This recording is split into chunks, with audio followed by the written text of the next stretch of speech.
years, $96 million, $30 million signing bonus. The new deal keeps him in D.C. now through 2028, and McLaurin is expected to be on the field for practice when the Commanders get back to work on Wednesday in Ashburn. We'll see how that ankle injury is looking for Terry McLaurin. Today is cutdown day in the NFL. Teams need to be down to 53 by 4 p.m. this afternoon.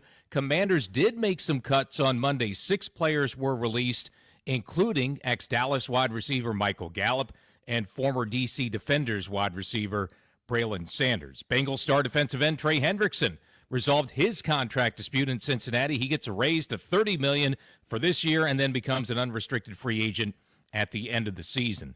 Veteran receiver Amari Cooper has signed with the Raiders, his second stint with them. Las Vegas also in a trade yesterday got quarterback Kenny Pickett from the Cleveland Browns.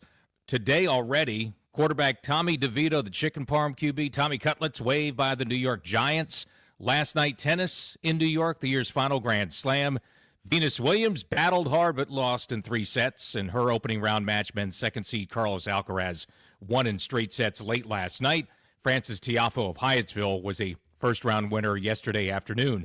And baseball, the Nationals on the road, beaten up in the Bronx by the Yankees 10-5 last night. Another one at Yankee Stadium for the Nats tonight, 7:05 first pitch here on The Fan. From the Crop Metcalf 5-Star Sports Desk, I'm Earl Forsey on The Fan.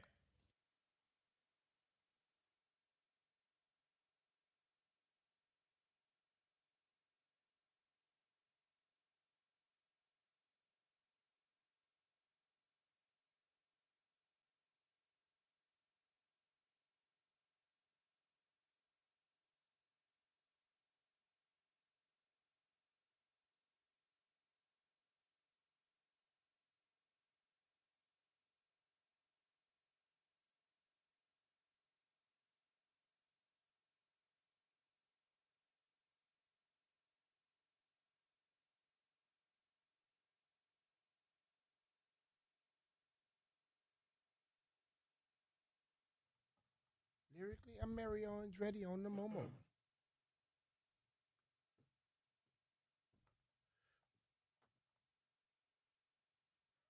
Let me take you to the Queen side. What up, everybody? It is 10 a.m.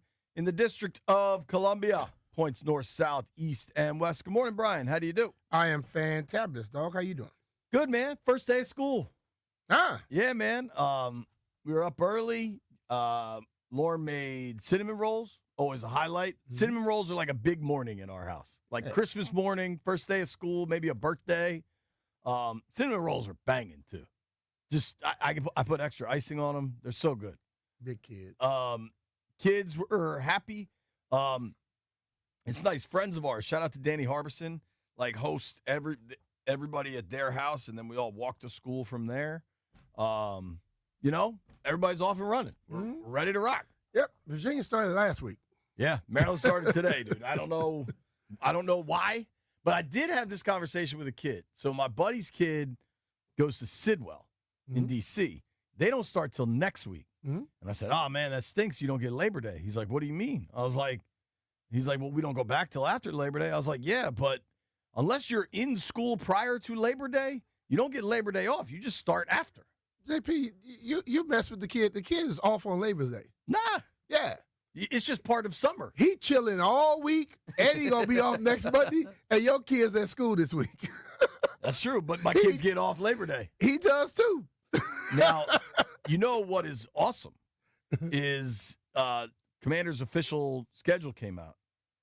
For all of our – there are lots of things to complain about with the NFL, but the shift to 17 games and making Labor Day weekend officially off is one of the great moves by the Players Association and the league. Why? Because I get Labor Day weekend off. Man, who cares? You're going to be working now on days you don't want to work. You'll be complaining for Thanksgiving. You'll be complaining for Christmas. Nah, I'm cool with Thanksgiving. I'd work You're Thanksgiving complain every for year. Christmas. You're going to find something else to complain about. I'm good about Christmas. I didn't want to have to travel, but game, you just move your complaints to another day. I'm feeling nothing but positivity this morning. I Who was it? Somebody called yesterday and said, what the hell just happened to Jeff? I don't know. He got frozen watermelons on his eye. What just happened? I don't know. Did he just blast himself in the face with a mic? Are you okay? Let's all hope Jeff's all right. What happened? Stallion's here. White Brian's on the IL. Jeff, you all right, pal? Jeff actually he took a whiff of smelling salts, and it's not doing so hot right now. It's not doing you so take well. salt, salt, and you acting like that? Jeff's walking around with watermelon on his head. Frozen watermelon on his Instead of a head. bag of ice, he's got a bag of water. They're frozen. I was not prepared for that couple of minutes there, but I hope Jeff's okay. He'll be all right. we're, He's not dead. He'll be all right. we're rooting for you, Jeff. Obviously, big news yesterday. Terry McLaurin getting that contract done. We told you it was going to happen and just be chill. And some listened, some didn't, but it happened. Everybody chill out. Terry, to the best of my knowledge, is not trying to make a big song and dance about this. So we will first hear from Terry tomorrow afternoon after an evening practice. And I think by and large, it's going to be like, yeah, man, this was the business side of this. And, now, I'm back ready to now rock. I'm ready to play football. Deuces. Let's go. Yeah, I'm not expecting a whole lot of. Nah, it's not gonna be a lot of stuff. I mean, and that's the thing about it. You go through it, you get past it, you move. But like you say all the time, this content game, people gonna want to know this, that, and the other. And guess what? I'm happy that Terry's the type of guy not gonna tell him a damn thing. Keep moving. Sure. I mean, this is not for other people to go out there and make it more than what it was. It was negotiations. Okay? At times when you're negotiating, you might act like you don't want to be where you're at, and the people might act like they don't want you. But you know what? It's just trying to get to a point where you can decide on something, agree, and move on. Yeah, dude. I think, Trey Hendrickson gets the deal done yesterday too. Hey, man, deadlines. It's week 1 is around the corner, and these are veteran players that know what they need to be ready to go week 1. Yeah. And I am not. I don't know. Like the fact that the guaranteed money in Terry's deal hasn't been released yet. I know the way Adam Peters likes to run his operation is he's not interested in giving out any information. The player and the player's agent it's their prerogative how they want things to be reported. And that's fair. Like, hey, you're the player, you're the pro, you do what you want, but we're not going to do it. Yeah. But I mean, the whole thing about it is we worry about it. We want to know. I don't care. If he got $30 million signing bonus, what's his base salary this year? That basically becomes it. So the $30 million, and then it's going to drop his base to something else because he still get a salary throughout the year. The current structure, the base salary was $15.5. Okay, and now they gave him 30 this year, so he got $30 million in a check yesterday, or hit his checking account today. His base salary probably drops down something. Right. So I don't know what it drops to, but it's 30 plus already. Then you come next year and see what's that. The 2-year extension is going to end up the overall, like we kept saying, put some guarantees on this year. Right. Make him happy, and then move forward. It's going to end up being somewhere close to the 60. It's going to be between 55 and 60. So I mean, and but I don't it get doesn't caught make up a in the difference to need me. to find out who won this negotiation. I think my gut tells me that not a lot changed in the offer from 2 weeks ago. Maybe you tweak some stuff, and they got to the finish line, and it's like, all right, it's time to go. And because then, I mean, the amount that pops up in 96, whether he gets all of it or not, it ain't hurting me or helping me at all. And I know a lot of people like to worry about that, but hell, if he ends up with 65 of it in the overall, let's say it like that, way more than all of us got. I mean, so the whole thing is, it's going to be people that want to sit there to try to act like, well, he didn't get what he got more than what you got. this was his time to get what he could, And he got it. and he did. So, like, all I know, one guy just hit me right now, was talking about some, I had a conversation yesterday with somebody about, you know, how they had to take pay cuts and then he might have to take a pay cut. Well, let's just say this. He didn't take a pay cut. He got a damn raise. No matter how it looks to everybody else, he got a raise. Right. A hell of a raise on top of that. Right. Like, this was his time to get a third contract, which is hard to do. Got it. Everybody over there is going to move forward. I'm not here for the, oh, my God, let's dig into every possible detail and report we're going to hear. Mm-hmm.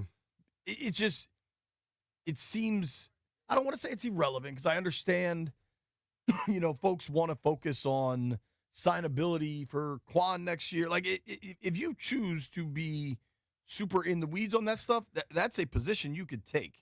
I think this is exactly kind of what I thought would happen in the end, and it has occurred, where it was going to go to the wire, and then he's going to sign for basically what the offer is. I think, for all the angst throughout the process, it kind of played out how most of us expected it to. Same with the Hendrickson thing. And now these guys are going to show up, play football. The Hendrickson thing's a little more interesting because he's slated for free agency, although they could tag him at afterwards. For today, I'm far more interested in the actual roster bubble that will pop in 6 hours, right? 4 o'clock this afternoon. We're going to know. Schefter just gave us one. Commanders are releasing linebacker Duke Riley. Okay. Now, I don't know, but Duke Riley's a veteran linebacker that what he could give you in the NFL. Like, this is a veteran that's played a bunch. LSU, right? Yeah. Yeah. Now, if you're releasing him, is that possible? It makes room for Cahill? It's a possibility. Right? Like, Cahill to me is like the lone dude that kind of, outside of Bill, but Bill this year reminded me of Tyler Owens last year. Mm-hmm. Tyler Owens, within 10 days of training camp opening, I was like, that dude's on the roster. Like, he just played in a manner that dude's on the roster. Yeah. Bill was that dude this year. Yeah. Bill this year, within I a think week, what it is with Tyler, just like Bill, they see possibilities. It's not like exactly everything can happen right now, but it's a possibility. Tyler Owens is about 6'3", 6'4". can He run. weighs about 220. And from what coaches say, he's the fastest guy on the damn football team. That right there, when they said that was a shock. But then you start digging into it. The dude ran a 10.05 100 meters. Okay? That's picking him up and putting him down. Bill came in, and you could see possibilities with him as well. And then he had that run. But I think it's more about what you think he can be overall. And if he can reach what they think, be something special. Duke Riley's been in the NFL. He's played 124 NFL games. He's started 36 games. Mm-hmm. This is an established NFL veteran that was available in mid-August. Mm-hmm. So, to me, if you're making your roster about what it could be for the future, and you like Cahill and you're at least interested, if you cut a dude like Cahill, somebody else might be interested. If you cut a dude like Riley, you can probably get him back, or another dude with a similar level of experience that could come in and help you. Like, I think it's a different. That veteran player understands this whole thing. Right. And may be able to say, I'm going to so-and-so. And there ain't nothing other teams can do about it. Be honest with you, I'm not going to sign with you. I'm signing with Washington. Right. They have that ability. The young dude, they don't have a clue. They just want to catch on. They go with whoever offer. So we're going to kind of just stay tuned throughout the day as cuts come in. I got to be honest, I did not expect Adam Schefter to be tweeting about Duke Riley this morning. Schefter usually kind of stays on the high-level roster stuff. Mm-hmm. Like, when Schefter, I first saw it from Schefter yesterday, the Terry news. Mm-hmm. That, to me, is an Adam Schefter story. Schefter just tweeting out random roster moves. Hey, he's grinding. He showed up with both his phones charged. They're not releasing super big names today at this early in the morning. It may be later on, closer to 4, that some of the guys that may be veteran dudes that they're going to be making all these salary cap dumps for. But, hell, Schefter, like, I got to keep my groove going. So I'm going to talk about some of the other guys, too. Look at Schefter, just out here for the people. So, yesterday, the Commanders announced 6 roster cuts just before 4 o'clock. Mm-hmm. I got 0 surprises out of this group, honestly. I didn't know. Asang Bassi, Nick Harris, Mhm. Tyree Phillips, Norrell Pollard, Braylon Sanders. And then if you are looking for a surprise, which I think you got to be looking pretty hard, but if you're looking for a surprise, Michael Gallup got released yesterday. Not surprised. Nope. Nope. He The guy had retired and then came into camp, and he wasn't better than those other young guys. And when you look at that, are you gonna go with the guy who had already left the game, or you gonna go with the guys who are excited about being in the game? And the fact that he did not stand out with those younger guys, then hell, I'm not gonna take him at that point. If he had shown me some stuff, yes. I don't think he showed much. He was removed from the league last year. I think obviously there's a relationship with a lot of the staff having the former Dallas ties.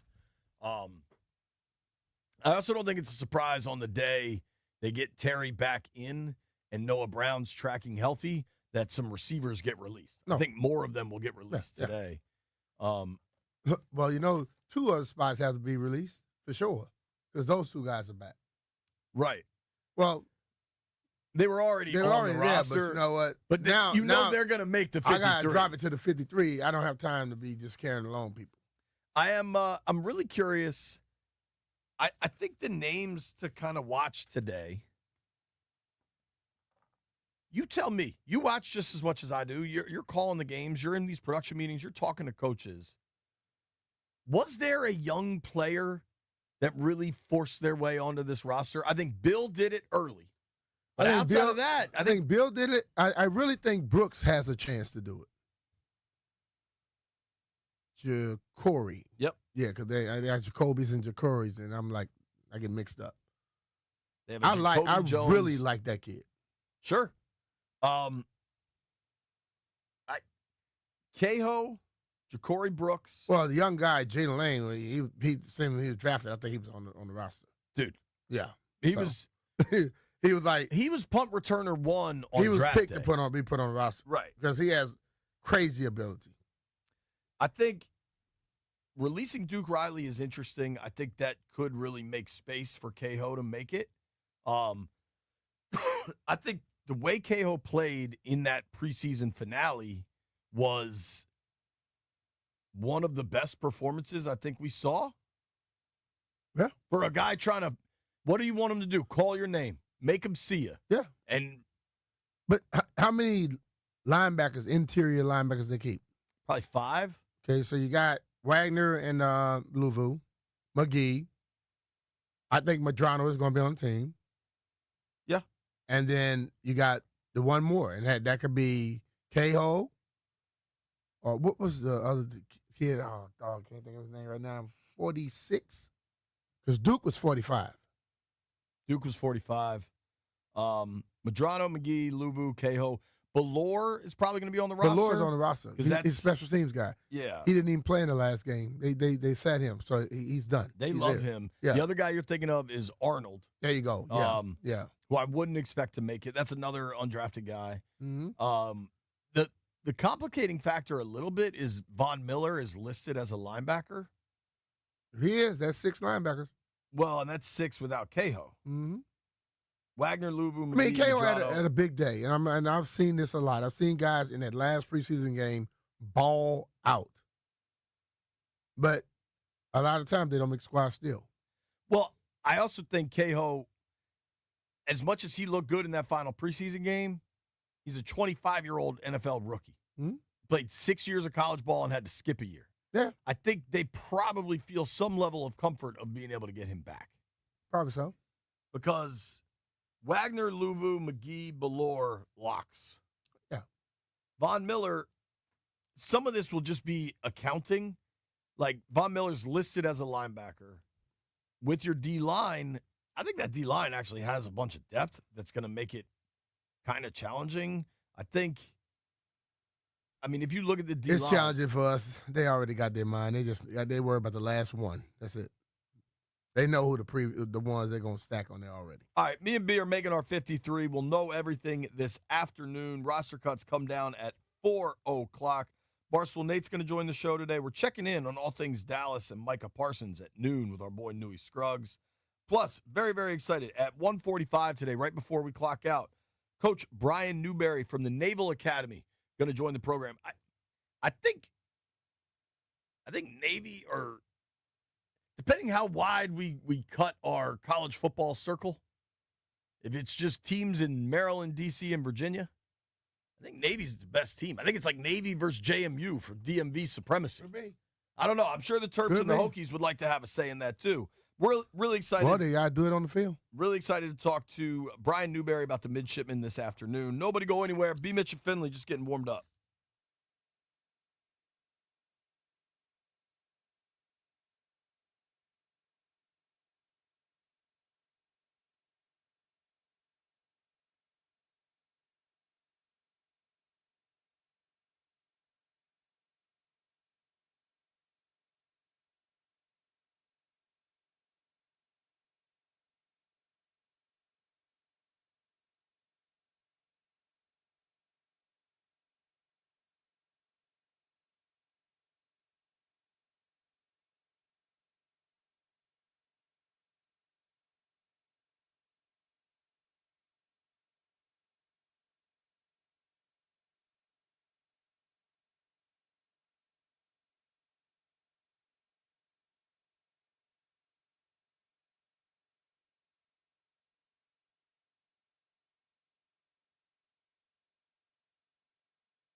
I'm Earl Forsey. We're brought to you by Paul Henry's Window Installation, your clear home improvement choice.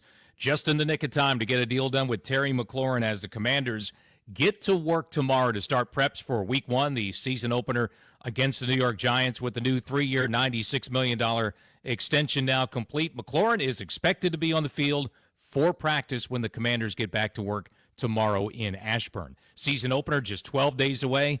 Washington a 6-point favorite for Week 1 against the G-Men. NFL season kicks off just 9 days from now. Dallas and Philly to open things up on Thursday Night Football. Baseball, Nationals on the road. They were beaten up in the Bronx, down 10-0 at one point. Jacob Young hit a grand slam in the ninth, not enough as the Nats fall to the pinstripes. 10-5, another one in New York against the Yankees tonight, 7:05 here on The Fan.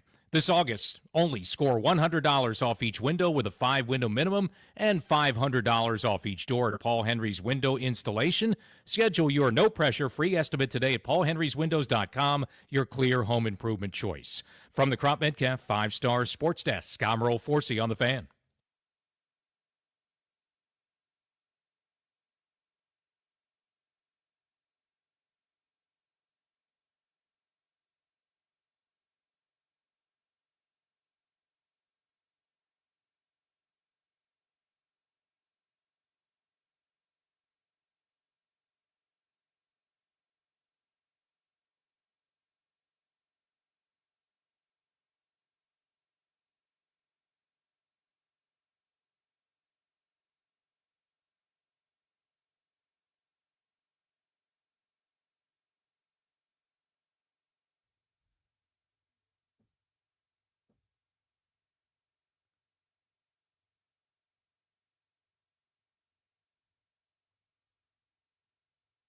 B. Mitch and Finley, 1067 The Fan. We're here, dude. It's roster cut down day. Got to get to 53 today. I don't see a path. B, I'm gonna start to present things to you, and then you tell me if you agree or not. At least today, on roster cut down day, the roster, so everybody understands, one, they're gonna try to get things done today by 4 o'clock, league mandated, right? Maybe they get it done a little earlier. But then they got to fill out their practice squad. And then this entire roster is going to change significantly. By September 7th? But by September 4th. Yeah. Here's an example of this. So I got it. I tape all ears every Wednesday night, right? Mm-hmm. And I work with Chris Kerwin. He does a great job. A lot of the really cool graphic packages we do, Kerwin puts that stuff together. And he was asking me, he's like, dude, do you want to do one of these roster breakdown graphics for the show Wednesday night? And the reality is on Wednesday, we're going to hear from AP and DQ about roster cuts. We're going to hear from AP and DQ about Terry McLaurin. Then we're going to hear from Terry McLaurin. Mm-hmm. Then we're also going to get to talk to players that made the roster, maybe some surprises, maybe Ja'Cory Brooks, maybe even Bill making the roster as a 7th-round rookie, right? Like, I was like, we're going to have so much stuff about the guys that made it. I think we wait till the following week, going into the Giants game, to do any sort of what the roster looks like, what the starters look like, because I think a lot of it could shift over the course of that week. Definitely. You know? You're right with that. I mean, Noah Brown, who is considered wide receiver 3 here, but like an important part of the piece, an important piece of the puzzle, signed in Washington on August 28th last year. Yeah. Like, there's going to be movement. Yeah, it's going to be other people that come here. You know, like, just because the cuts happen today, you don't put all your faith into that, because today is the 26th. They play on September 7th. And you will have at least 3 to 5 people that may be new, that you didn't have one chance to talk about for the previous OTAs and training camp and all that stuff. They're gonna be some other guys that come around. But you hope you can fill your practice squad with guys that have gone through your system. But sometimes there's some guys that get released and you go, what?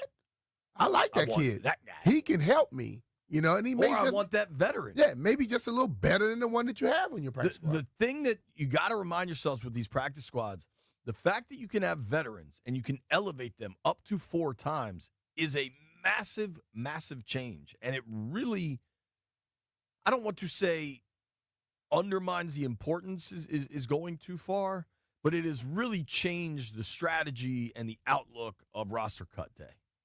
All that said, let's get down to business, right? We're wondering if there's a spot for Ali Cahoe, the undrafted rookie linebacker out of UCLA. Mm-hmm. Ja'Cory Brooks, the undrafted rookie wide receiver out of Louisville. Bill Krosky-Merritt is on the team, period. Like, I don't think we have to wonder about that. Do you have any wonder? I think people just look at the people that were on the sideline and didn't play last game. They made the team. Boom, done. My only question with Bill, and DQ completely Dikembe'd this, was he, and it may be a little bit of both here, was he not on the field for the preseason finale because he's on the team, or was he not on the field for the preseason finale because he's dealing with the shoulder thing? On the team. The answer is yes to on both. The team. Because let's be real, when they had their little last day practice and the starters were going, Bill was going in that black jersey. Right. You didn't have Bill sitting on the sideline doing nothing. He was going with the starters, right? He's on the team. I agree. All right, offensively, I got 2 quarterbacks. I think maybe that changes by next week, but I don't think Johnson forced his way onto the roster, and I think they want to carry 4 backs and 4 tight ends. Something's got to give. I got 2 quarterbacks. You land differently. How many quarterbacks? 2. Yeah, I think it's 2. But I think it'll end up being a one on the practice squad. I 1,000% agree with that. I am not entirely sure that the one that lands on the practice squad is someone we've seen here. I think, how much do you think Hartman and Jaden's friendship matters in this decision-making process? Shouldn't matter at all. I don't know what I think about it, but it should matter. Because you want to have a guy that can help you win. Point blank. Yeah. And let's be real. When your best friend leave a team, he's still your friend, right? Right. And then you find somebody else to be close to when they're on the team. You know how many people that I was cool with throughout training camps and off seasons, and then they got released, and then I still talk to them, but then you start hooking up and being cool with somebody else. Right. Because, let's be real. You think that Sam has to be here for Jaden to be as good as he is? I doubt it. Nope. So we'll see. Running backs, I think they're keeping 4. Looks like it to me. What's funny is this time of year, it's funny, like there's like this very symbiotic relationship between beat reporters and fantasy people. Like the fantasy people, big national fantasy people that appear on our station and they, all year long with fantasy, you're looking at them for information. Right now, they're blowing me and every other beat reporter up around the country for because they want to know who made squad so they can now start talking about it. So I've gotten asked from a number of different people what I think about the Commanders' running back room. Like I think when you think about the running back room, you got to also lean your mind a little bit towards number 1. Debo, sure. Because he's going to be a guy getting some of those carries. And in a sense, if they were to go with 3, he'll be the reason. Which may allow them to bring a 3rd quarterback or bring another offensive lineman or something like that. Because Debo is going to be involved in the running game. I think they're going 4 backs. Eckler, Jeremy McNichols, Bill, and Chris Rodriguez.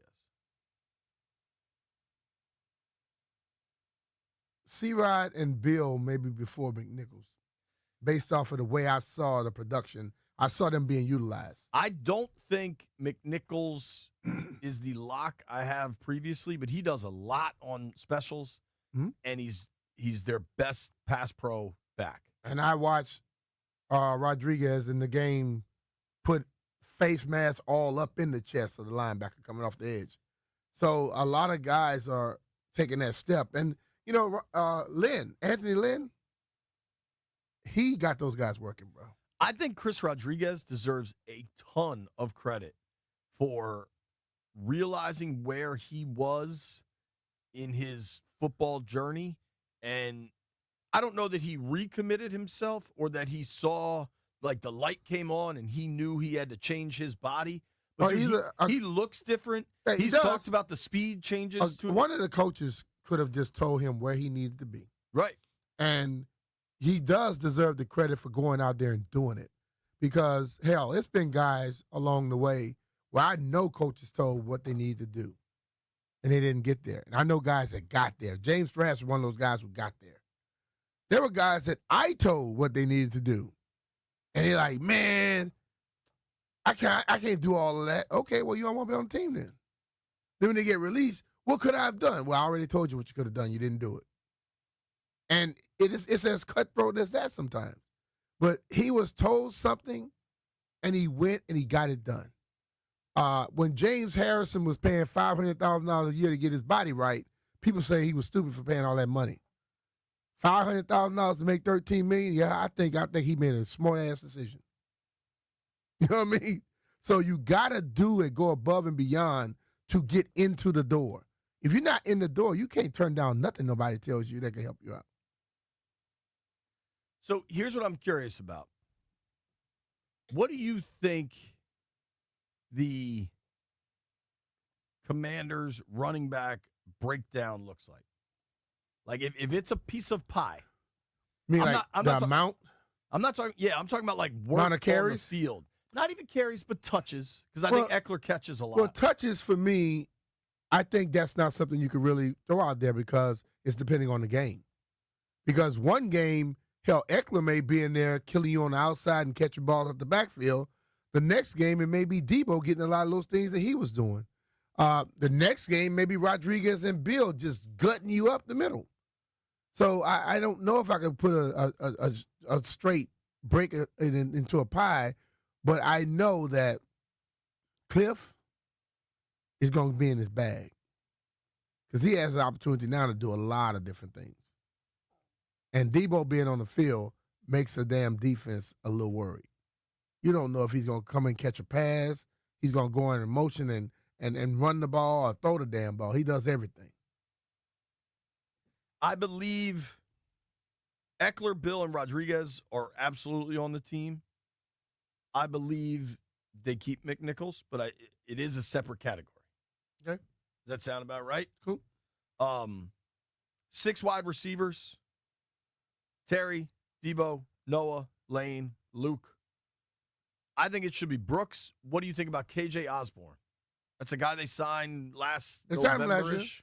I mean, those two guys both were doing their little thing down the stretch, but if I had to lean, say who had the better camp, I would say Brooks had the better camp. I think Brooks definitely had the better camp.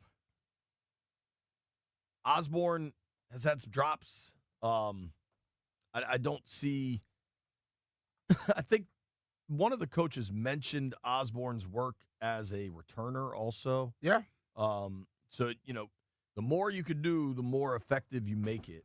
But, That's it. they don't have guys. There's no push for 7 wideouts out of this group. I think if another wideout were to make it, it's not because he's going to be just a receiver dude. He must be doing everything on special teams. That's almost the position I would find least surprising if there's somebody else on the active roster next week than whoever breaks out of camp. You know what I mean? Mm-hmm. Tight ends then becomes an interesting one. Ertz and Bates, obviously, I think it's Sennett and Yankoff as well. Mm-hmm. Do you see it going that way? I see that. I think any conversation with Luke or Sennett getting released is just premature. I just Maybe premature, but you know what? If they have to really, really do something, I wouldn't be shocked. I mean, I understand someone being drafted at a certain point, but eventually you got to make the decision that's better for the team, not the fact that you drafted a person. we're going to continue to make our 53-man roster. Nobody go anywhere. It's B. Mitch and Finley.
B. Mitch and Finley, Mark Rippon just got a hole in one. Congratulations.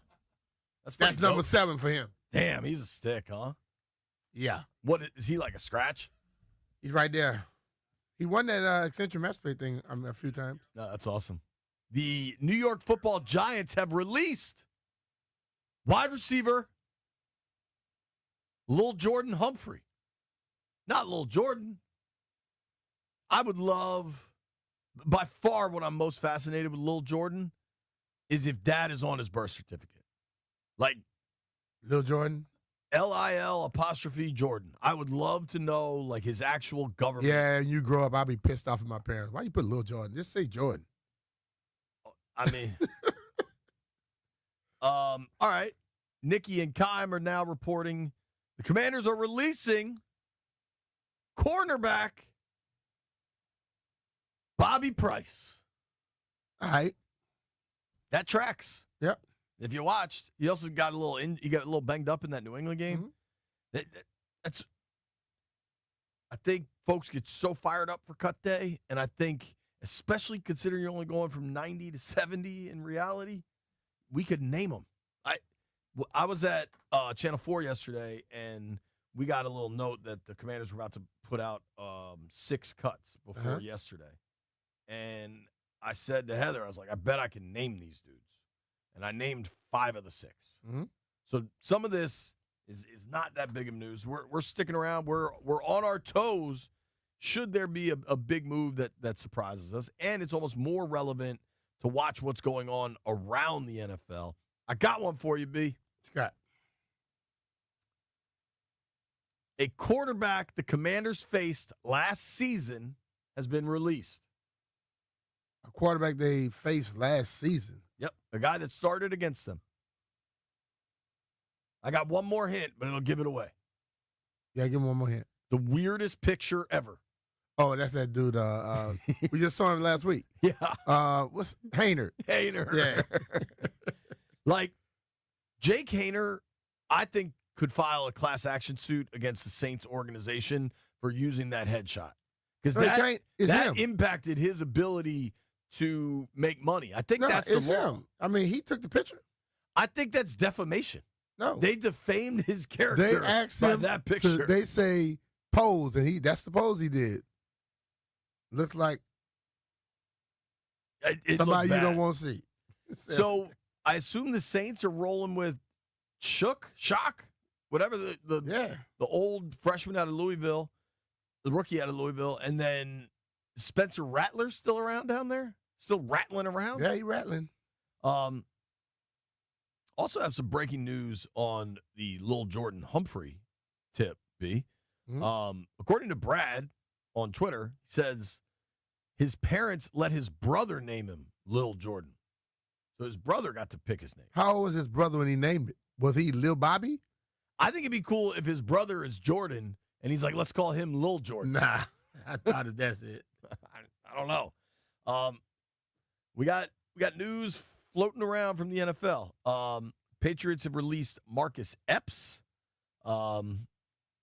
Malachi Corley was playing with the Jets last year. There was a little bit of buzz about him coming out of camp.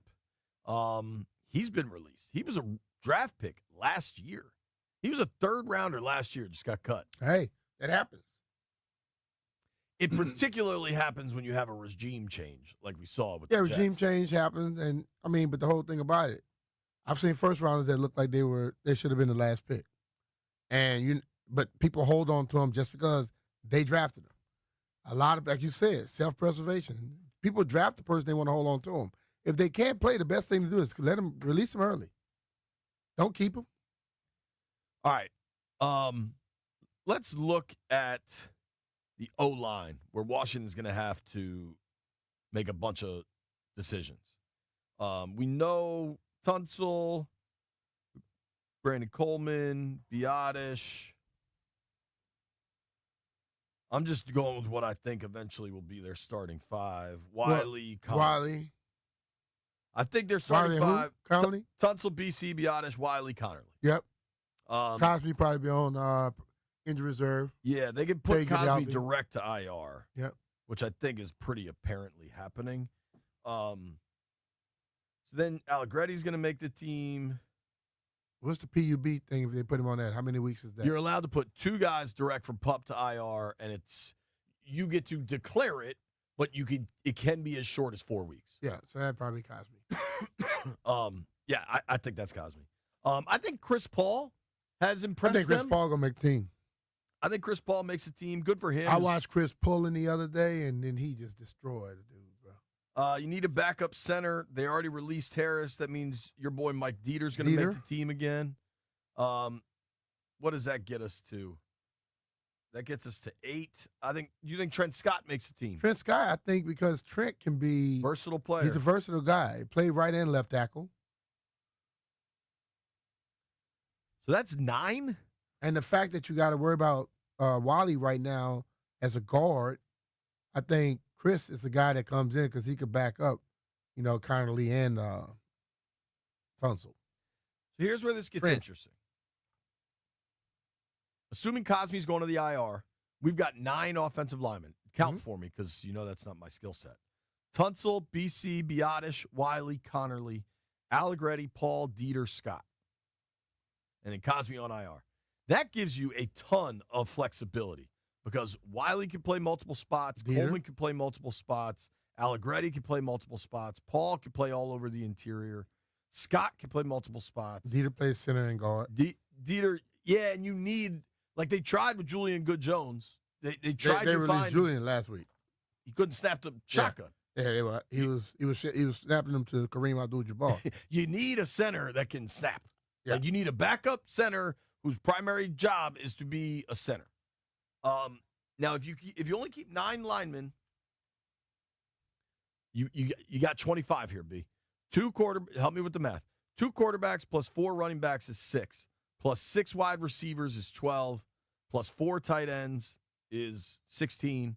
Plus 9 offensive linemen, 25. I think that works. George Fant, they just signed.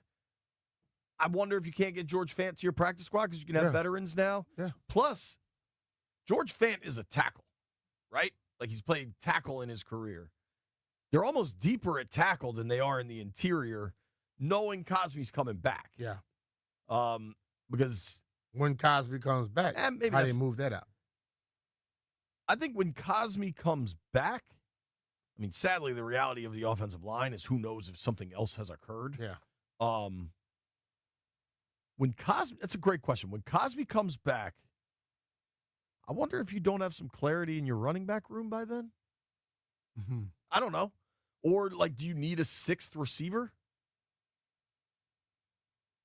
I don't know. We're going to see. It's going to be a hell of a question for them to figure out. Will it be a point where they can, since I'm looking at the defense, Harris plays multiple positions.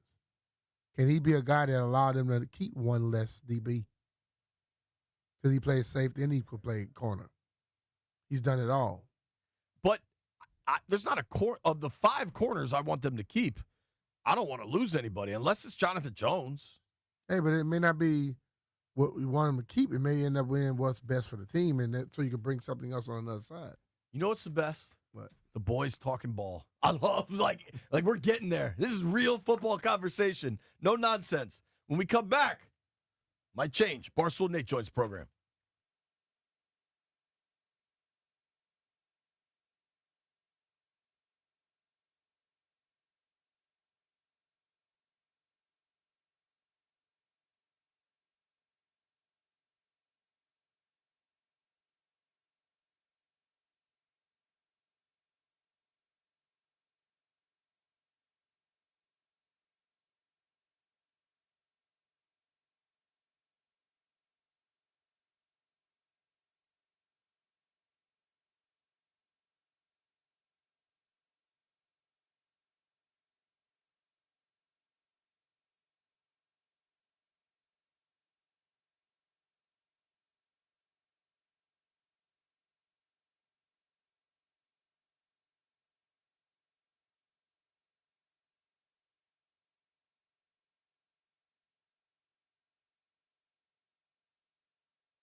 I'm Earl Forsey. We're brought to you by Main Street Bank, cheer local, bank local. So the Commanders, cut down day for them. The rest of the NFL today, rosters have to be down to 53 players by 4 p.m. this afternoon. They got started yesterday. Some players waived. 6 were announced yesterday, including ex-Dallas wide receiver Michael Gallup and former D.C. Defenders wide receiver Braylon Sanders. 4 p.m. is the deadline today. We'll keep you posted all day throughout the afternoon here on 106.7 The Fan. Of course, Terry McLaurin's supposed to rejoin the team, expected to practice tomorrow. Now that he's got a new 3-year extension worth $96 million, the ankle's probably feeling a little bit better today. He's expected to be on the field tomorrow when the Commanders resume practice. Back to work on Wednesday in Ashburn, getting set for the season opener against the Giants. Speaking of Big Blue, quarterback Danny DeVito there was waived today in New York. Wide receiver Deontay Johnson is among those reportedly being cut by the Cleveland Browns. Tennis, the year's final Grand Slam underway in New York. Francis Tiafoe winner Monday at the U.S. Open. Second seed Carlos Alcaraz won his opening match late last night. Baseball, Nats on the road, beaten in the Bronx 10-5 by the Yankees last night. Another one in New York tonight for the Nats, 7:05 here on The Fan. Main Street Bank is a business-focused community bank proudly serving the DMV since 2004. Visit mstreetbank.com to learn how to put our team in your office. Main Street Bank, member FDIC, equal housing opportunity lender. From the Crop Metcalf 5-Star Sports Desk, I'm Earl Forsey on The Fan.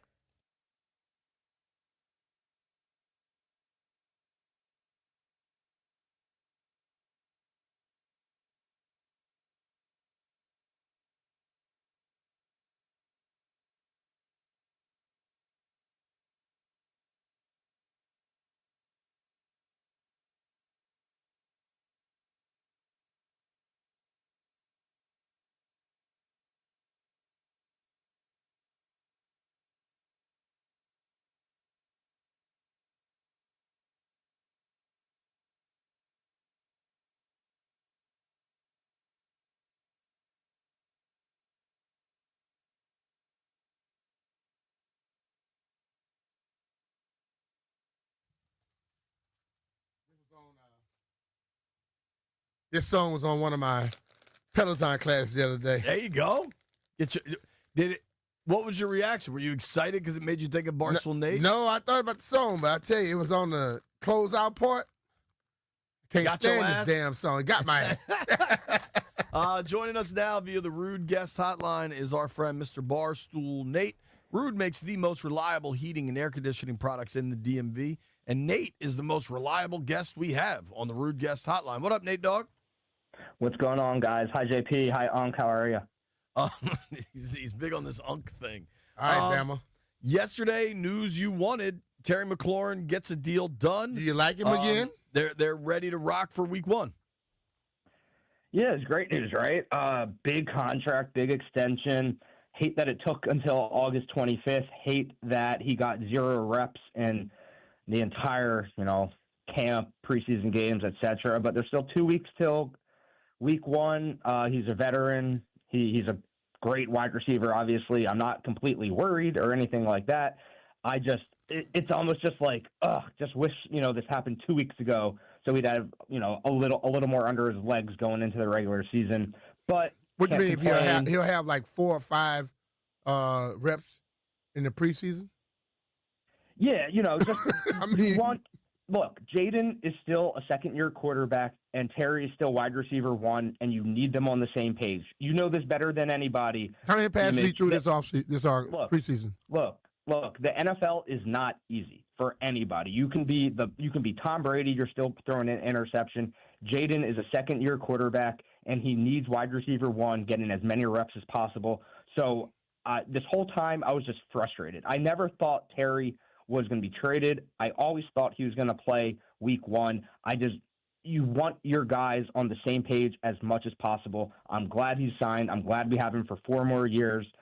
1 year on his old contract, then a 3-year extension. I'm just glad we can put this all behind us. But now it's just like, oh gosh, I hope that there's no hitch. I hope move everything passes is going to though, work because out. like Jaden threw how many passes Jaden threw this preseason, JP? 0. So Zero. what Terry was gonna catch? But a lot of practice time, man. A lot of practice.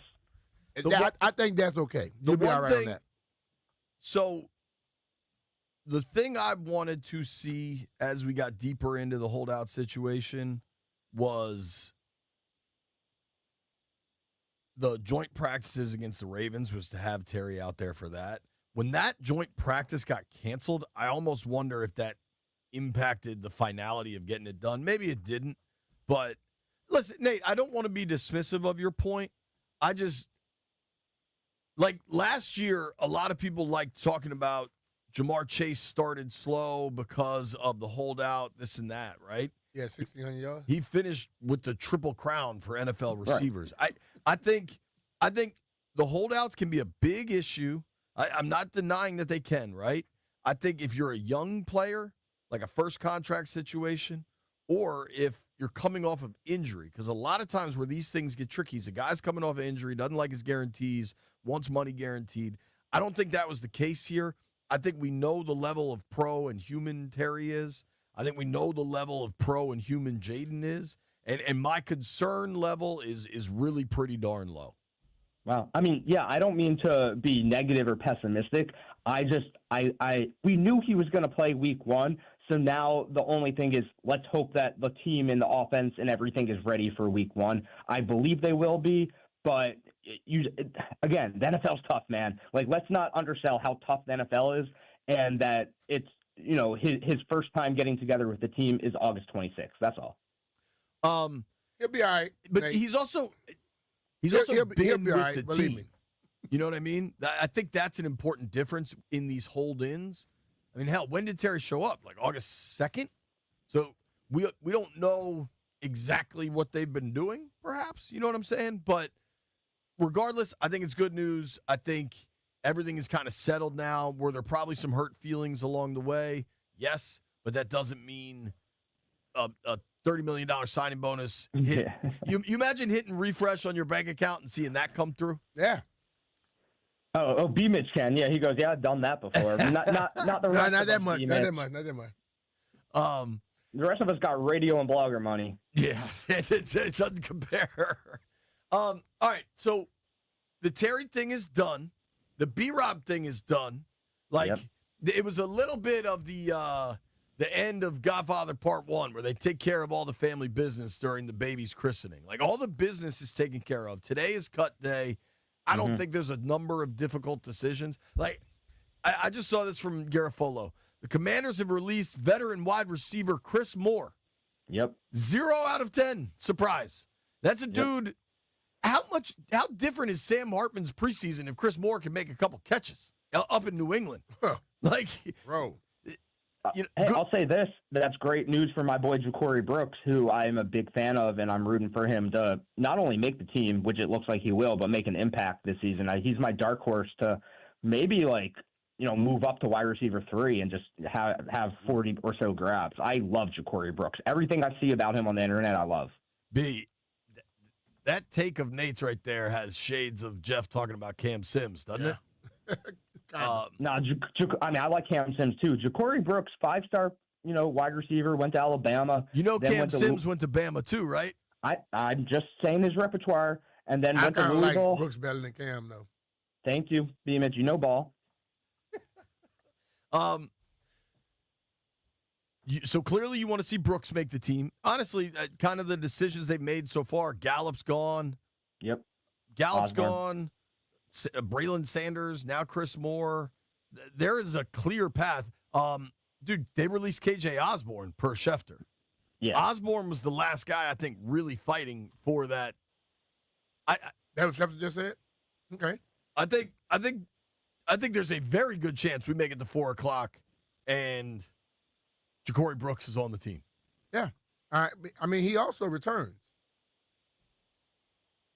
So, I mean, that's exciting. Do you think there's any way they get to 4:00 today with 3 quarterbacks on the active roster, Nate Dogg? I mean, yeah, Jaden and Mariota, and then when you're looking down at the 3rd and 4th, where it's Josh Johnson, who, he's been on every team in the NFL, and then Sam Hartman, who I tweeted, and I love Sam Hartman, but he's as good as quarterback, or as bad at quarterback as he is hot, and he's the hottest dude in the world. That man cannot play quarterback for anything. Like he's just quite bad at quarterback, and I mean that in the nicest way possible. But him and Jaden are best friends, and you want to keep Jaden happy. So I think Sam Hartman is practice squad, and I don't think Josh Johnson is the best choice for the third quarterback. So I think Johnson gets cut, and then we sign a third off the free agent market. That's my take on that. I tend to agree. I don't think anybody forced their way into a position where you got to have them. And Ben DiNucci maybe. I think Ben DiNucci has become elite social media fodder. But I'm not sure he's better than Josh Johnson in a game. I've seen a Ben DiNucci game, right, and it's tricky to watch. But I mean I wouldn't rule it out. But the fact that like Jeff Driscoll's out there, Mike White is now out there. You've got some guys that have started some games. You need a third guy that, if possible, if you need him, you feel that you can go win a game. I don't know if trying to save somebody's friend will help you win a game.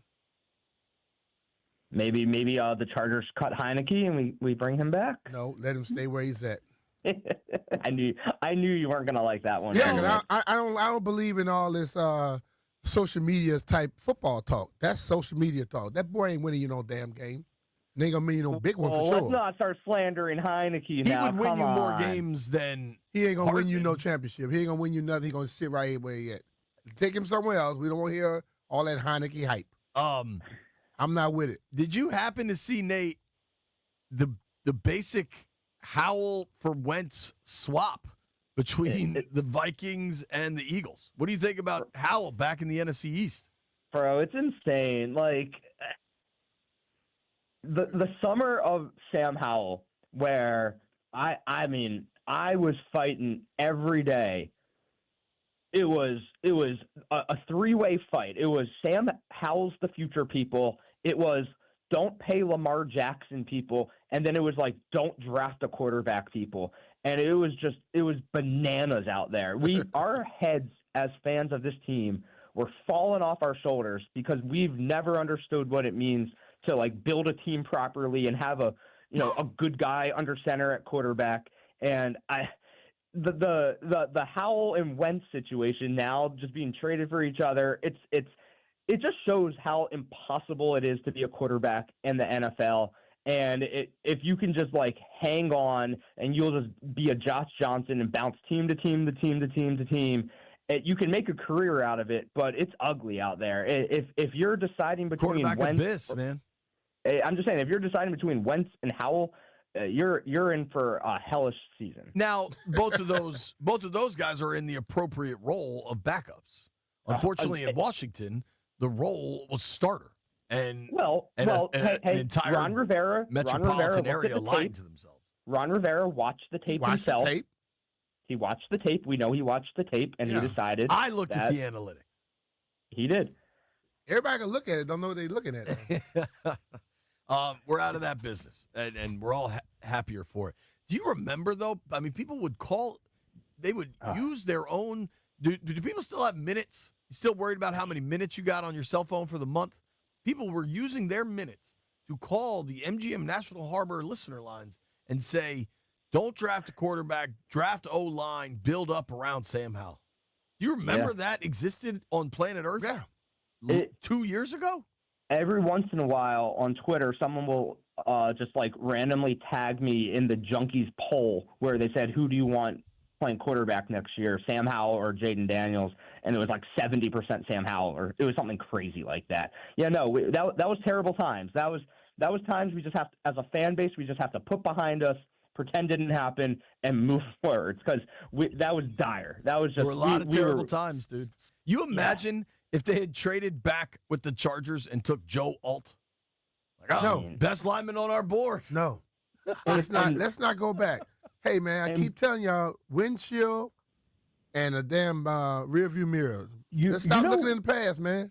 Look for the future. Who we have to thank for all of this? Two people in that Mitch? Jets game. Was it Jamison Crowder who purposely fumbled that kick return and he like threw the ball in the air for no reason, and then the Jets hit that miracle last-second field goal. Without those two crazy miracles happening, we probably do have Joe Alt. So thank you, Jamison Crowder, for throwing that ball in the air, and thank you to the New York Football Jets for some reason making a 90-yard field goal to win that game. Jacoby Brissett came in that game and was dealing. Mm-hmm. Al had him way out of it in the first half, but then got benched. Mm-hmm. What a year that was. I Goodness remember gracious. when Brissett was supposed to start the next game, and all of a sudden ended up with an injury. I was at the airport. I was at Fort Lauderdale Airport in Florida watching the end of that game, getting yelled at by a bartender for not sitting at the bar. She's like, "You have to get out of here if you're not going to sit down." I was like, "Be quiet! I'm watching." It was a nut situation. Damn, man, you're a big deal. You're at the Fort Lauderdale Airport. Yeah, I travel, no big deal. Now that the stuff is over, how you feeling about this season? I'm excited. Once all the dust is cleared and all the signings happen and the B-Robs traded, we have an entire season now ahead of us coming off an NFC Championship game. It's exciting times in Washington, and we cannot forget that we were one game from this freaking Super Bowl last year. Like, that doesn't happen with a rookie quarterback. And I don't believe in sophomore slumps. I think Jayden is as sharp as attack, and nothing really phases him. I think the team around him has only improved. I think, the depth is still not desirable, and that is fine. I don't think, if all the starters get hurt, we're in a world of pain, but that shouldn't happen, right? So I think a team coming off an NFC Championship game where the roster is only improved, there's no reason to be anything but optimistic and excited and looking forward to a fun season. It's football. A lot of crazy things can and will happen, but you can't control that. All we can do is just enjoy the ride, and I think we're in for a hell of a ride. Last thing for me, just because I never know how your crazy brain works. Sure. Where do you land in the we got to know all the details of Terry's contract so we can declare a winner and a loser camp? Do you care? You just the biggest winner forward? is you, JP. Your best friend, Buddy Baker, got the deal done. So congratulations to you two. You're so and nice. I don't think they got what they want. I think there's a reason the money hasn't been released. I think it's going to land around $57 million guaranteed. And you know what? That's great because it's $57 million guaranteed. You know who lost? Yeah, all the idiots are going to with- talk about what he didn't get they ain't got nothing close to what he got. Yeah, That's I'm who with lost. you. I don't think the winners and losers thing. Did the team save $1 million? Did Terry get an extra $1 million? Who cares? That's pennies to them anyway. The deal got done. He's back with the team. He's going to retire, hopefully, as a Washington Commander, and that's all that really matters. I hope Buddy, I hope Terry got everything he wanted, but I hope Buddy Baker was embarrassed in the process. So that's best case for everybody is Terry's back with the team. The team got a good deal for them. Terry got a great deal for him, and Buddy Baker comes out looking like a fool. So win-win-win. Nate picks an enemy, won't give up. All right, Nate Dogg, appreciate you, brother. No, Buddy Baker's an embarrassment to civilization. Nate, stop being a hater king. The exact man, same thing happened with Trey Hendrickson. The exact same thing. I'll say that. The Bengals are the worst organization in sports. They are pathetic. I love that you never speak in hyperbole, Nate. Always keep it, keep it inbounds between the hashes. Thank you, buddy. And I'm always correct. That's the wild. We gotta go. You're wrong Goodbye. most times. Correct. Get off the phone. That was a good Nate hit till the last 90 seconds. Well, we got news. You got to know when to cut him off. We got potential news, Brian. What we got? Commanders are gauging trade interest in one of their cornerbacks. Tell you who it is when we return. It's B. Mitchell Finley.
I'm Earl Forsey. We're powered by JTF Gov, the #1 HP Federal Power MPS partner.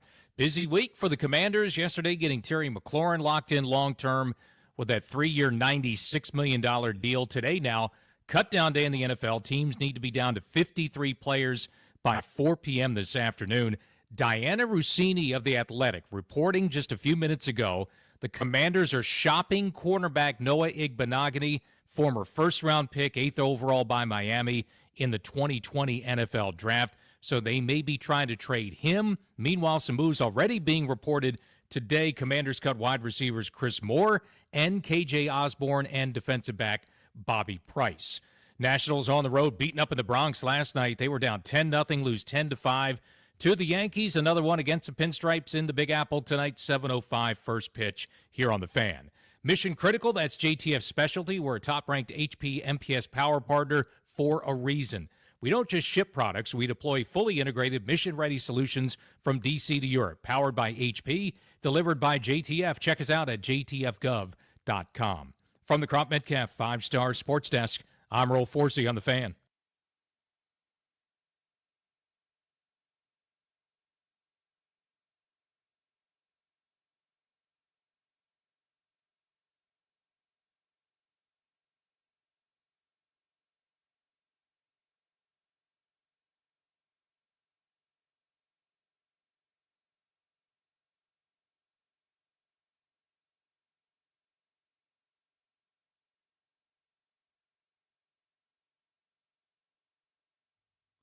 B. Mitch Finley, 1067 The Fan.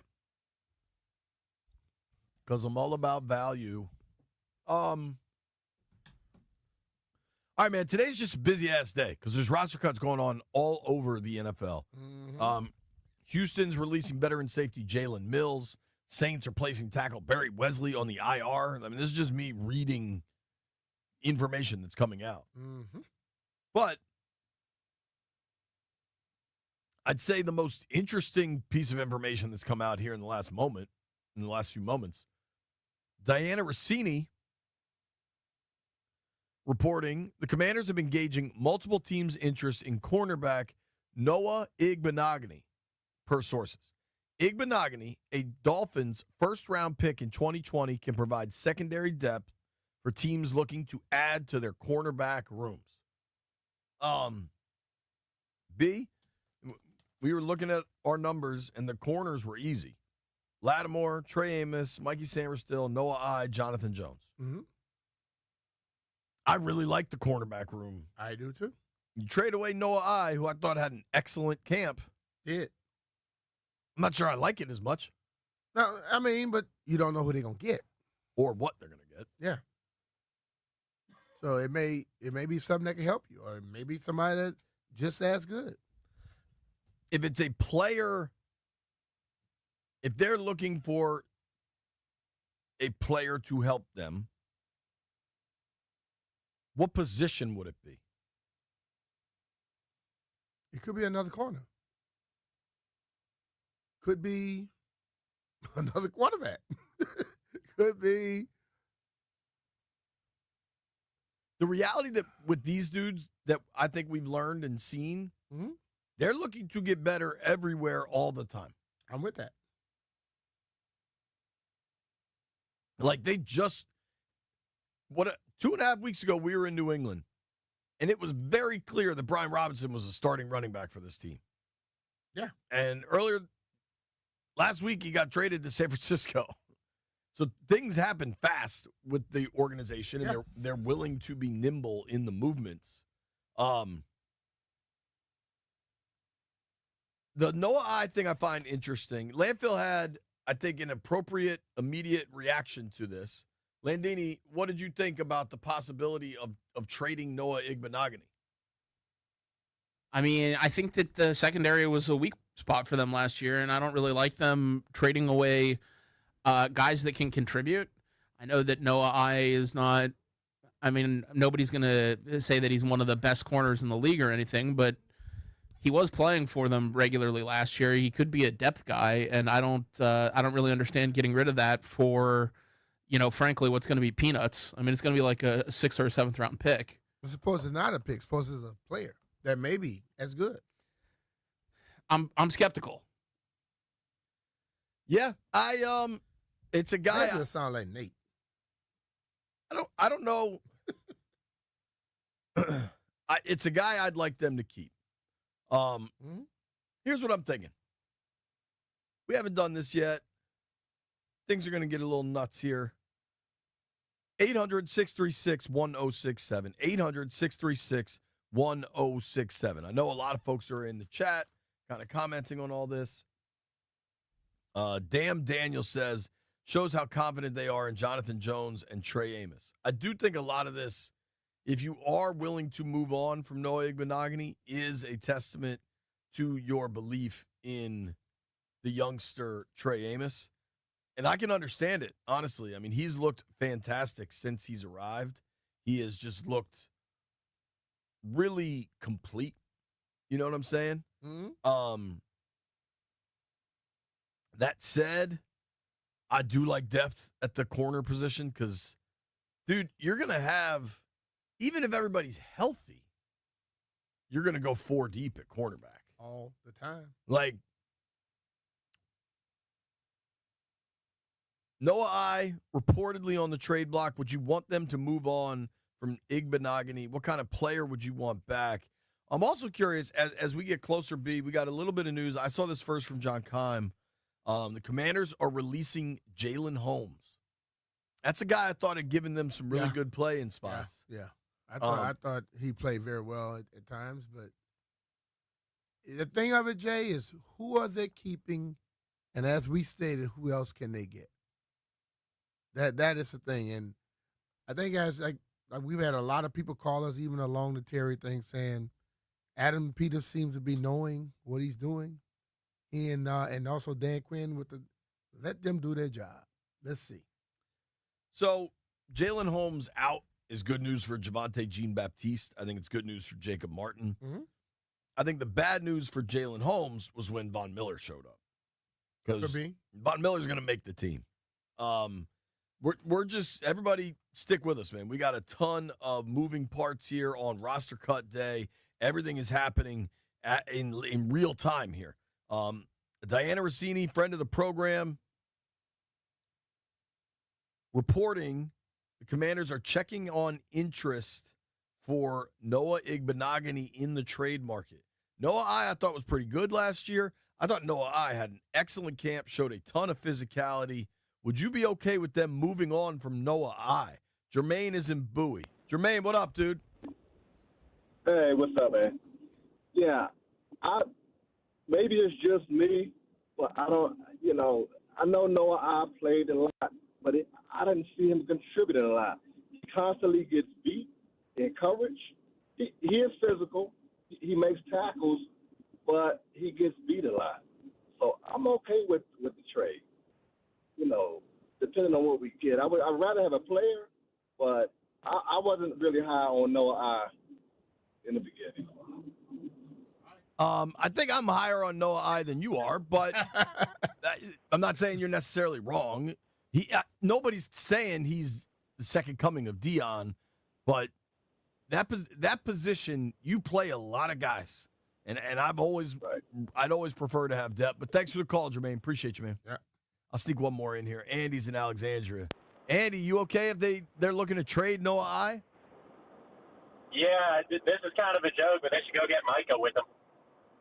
Well, that's definitely a joke. But Go get who?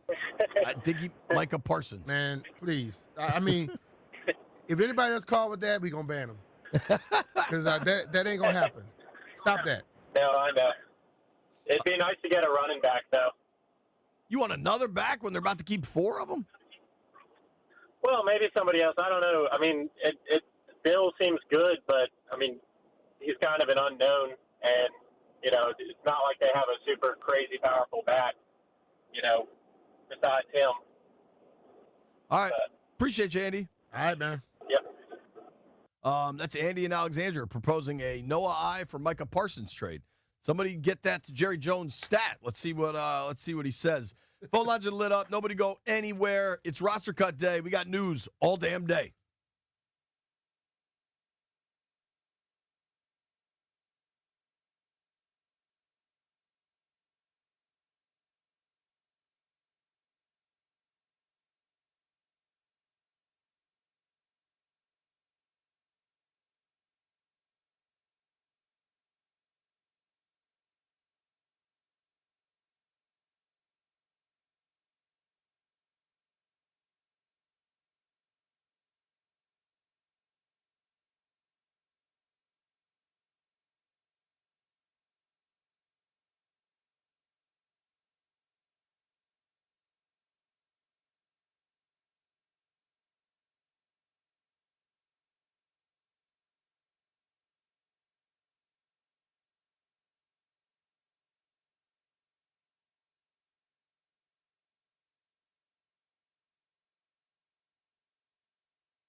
Swagger like us. Busy day, busy day. I know you're going to like this, B. Tyquan Thornton was a second-round pick by the Patriots, I think 2 seasons ago, maybe 3. The Chiefs signed him last year, but just kept him on the practice squad. Okay. Jordan Schultz reporting Tyquan Thornton has been informed he has made the 53 in Kansas City. Mm. You know what Tyquan has? No, Jeff, not that. What? 4.28 speed. Yeah. They got a lot of people that run fast over there. Andy's always looking, man. And hey, bro, Andy believes track team helped me win football. Andy is And always looking. He's not wrong. Maybe Andy's looking at Noah I. Would not be the first time, should a trade be consummated, that the Washington organization sends a corner to the Kansas City organization. Let's see what our guy Drew thinks. Drew, you think Noah I is getting traded? You think it's good news for Washington? Well, I tell you, the first thing I felt when I heard the news is that this team has not leaked that kind of information. So I was wondering where we're hearing it from. Even with B-Rob, I mean, it was kind of known and came from the team early when they didn't play him. So you think this is the team that's maybe trading for him, or you think it's coming out of Noah's camp? You know? It's a fair question. I don't know the answer. It would be a little unusual to be. My guess would be if you are really. This is always the flaw with any conspiracy theory, right? Mm-hmm. The bigger the theory, the more people involved that would know that tend to somebody says something. Yep. When you're trying to operate in a clandestine manner, you want to keep as few people in the know as humanly possible. Yeah. But if Washington is actually making a few different calls to a few different teams, that just opens up the windows of who could Who be can say it? texting Right. somebody. So That's why I figured it might have been one of the teams that they're talking to. Well, and because it's just been Drew- uncharacteristic of this organization. Well, the other part of this is if you are making these calls, you probably need something to happen before 4 o'clock. So there's Yeah. a little bit more of a, Yeah, of it's- a time deadline. limit. Yeah. Deadline. So that just might change what's your normal process.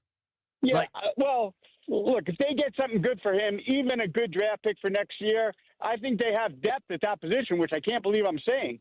But, the cornerback room looks good. He looked like he was going to be number 4 and number 5 in that room, as it was, which it wasn't the case last year. So I'm okay with the trade if they get something good. That's always the case, Yep. right? You can have Right. my pizza Yeah. as long as I'm getting lobster back. Thank you, Drew. Exactly. All right. I See- did want to say to B. Mitch, I forgot to tell you this when I saw you, B. You're on the back of the new van. Oh, So, okay. We'll have to check Just it letting out. You know. I'll show Yeah. him the pictures. Yeah. So, So, but anyways, I'll let you go. I know it's a busy day. thanks, Drew. Appreciate you, bud. Let's check out with Larry in La Plata. What's up, Larry? Larry, Good morning, guys. what's up? Brian, what are they doing? No. Yeah, B. Look at Lattimore's No. injury history. He missed 10 games in 2022. He missed 7 games in 2023. We saw what he missed last year. Hell, he missed a whole year in college because he tore his hamstring, and he's been tearing hamstrings ever since then.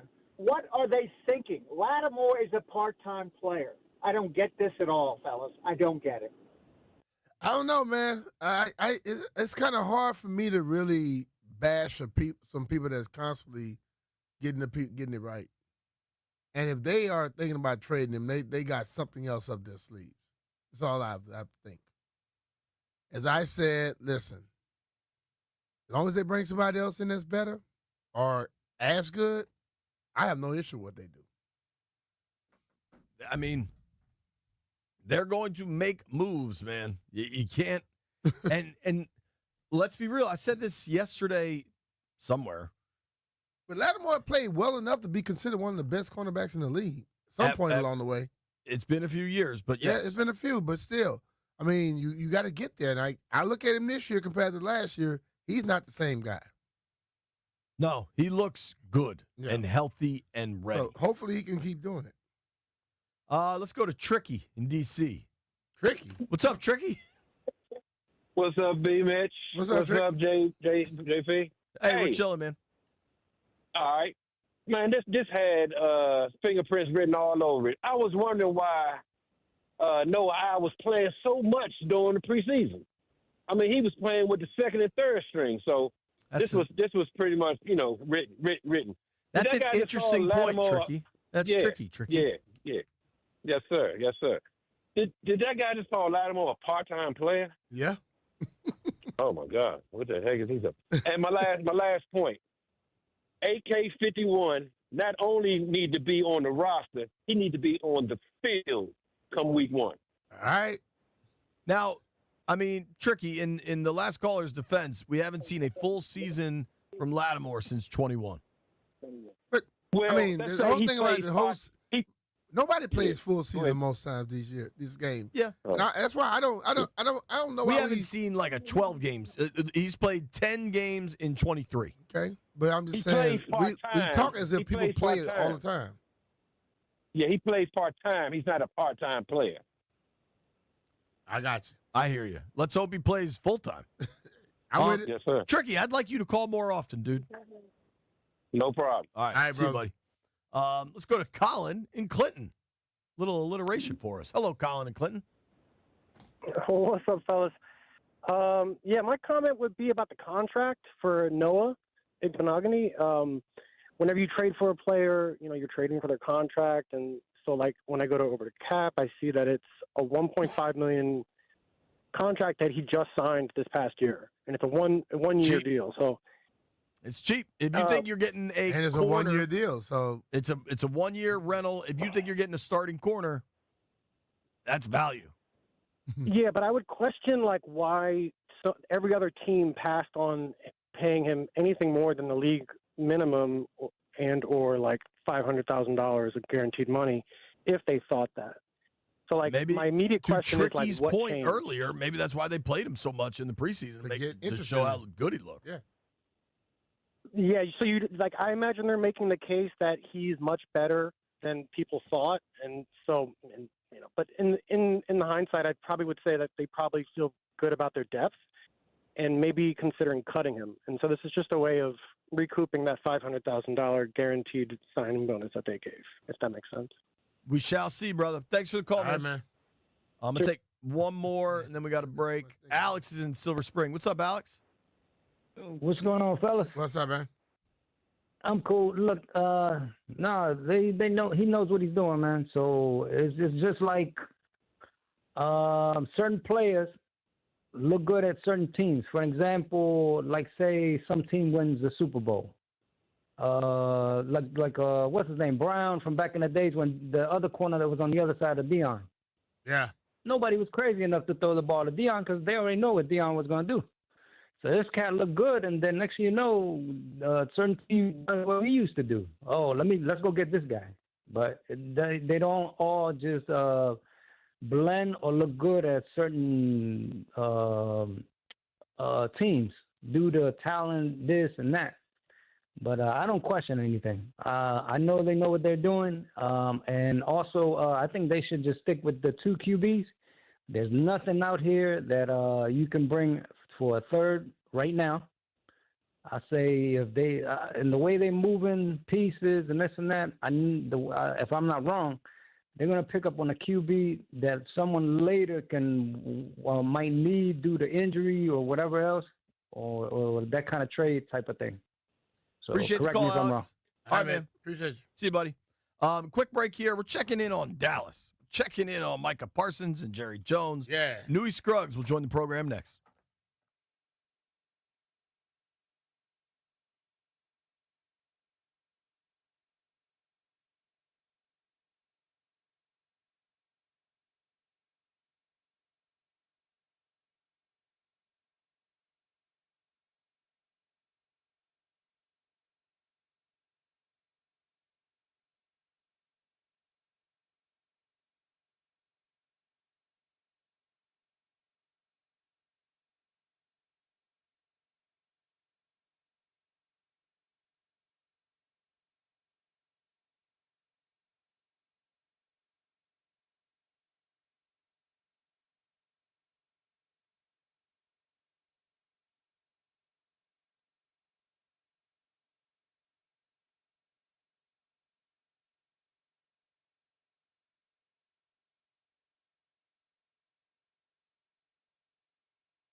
I'm Earl Forsey. We're brought to you by Reynolds and Power Home Team, Keller Williams Realty. Days like this in the NFL are why we are here. It's cutdown day in the NFL. We'll keep you posted on moves throughout the entire day here on The Fan. Moves already being reported to be made by the Commanders, cutting wide receivers Chris Moore and KJ Osborne, defensive back Bobby Price, and now defensive lineman Jalen Holmes reportedly being released as well. Again, keep it tuned here to The Fan all afternoon until 4 p.m.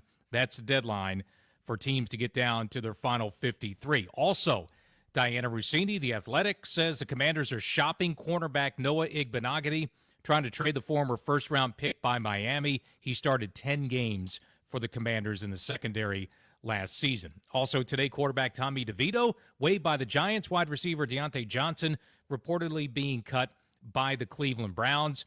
And back to work tomorrow as the Commanders get set for the Week 1 opener. Practice resuming tomorrow in Ashburn. Terry McLaurin, newly signed. Guessing the ankle's feeling pretty good now. He is expected to practice with his teammates tomorrow in Ashburn. Baseball, Nationals on the road last night, beaten up in the Bronx by the Yankees 10-5. Another one in the Big Apple for the Nats tonight, 7:05 here on The Fan. Want to hear the fastest way to know what your home would sell for? Reach out to the Empower Home team. Simply text your address to 800-763-3000. No phone call. Just text your address to 800-763-3000. That's 800-763-3000. From the Crop Metcalf 5-Star Sports Desk, I'm Earl Forsey on The Fan.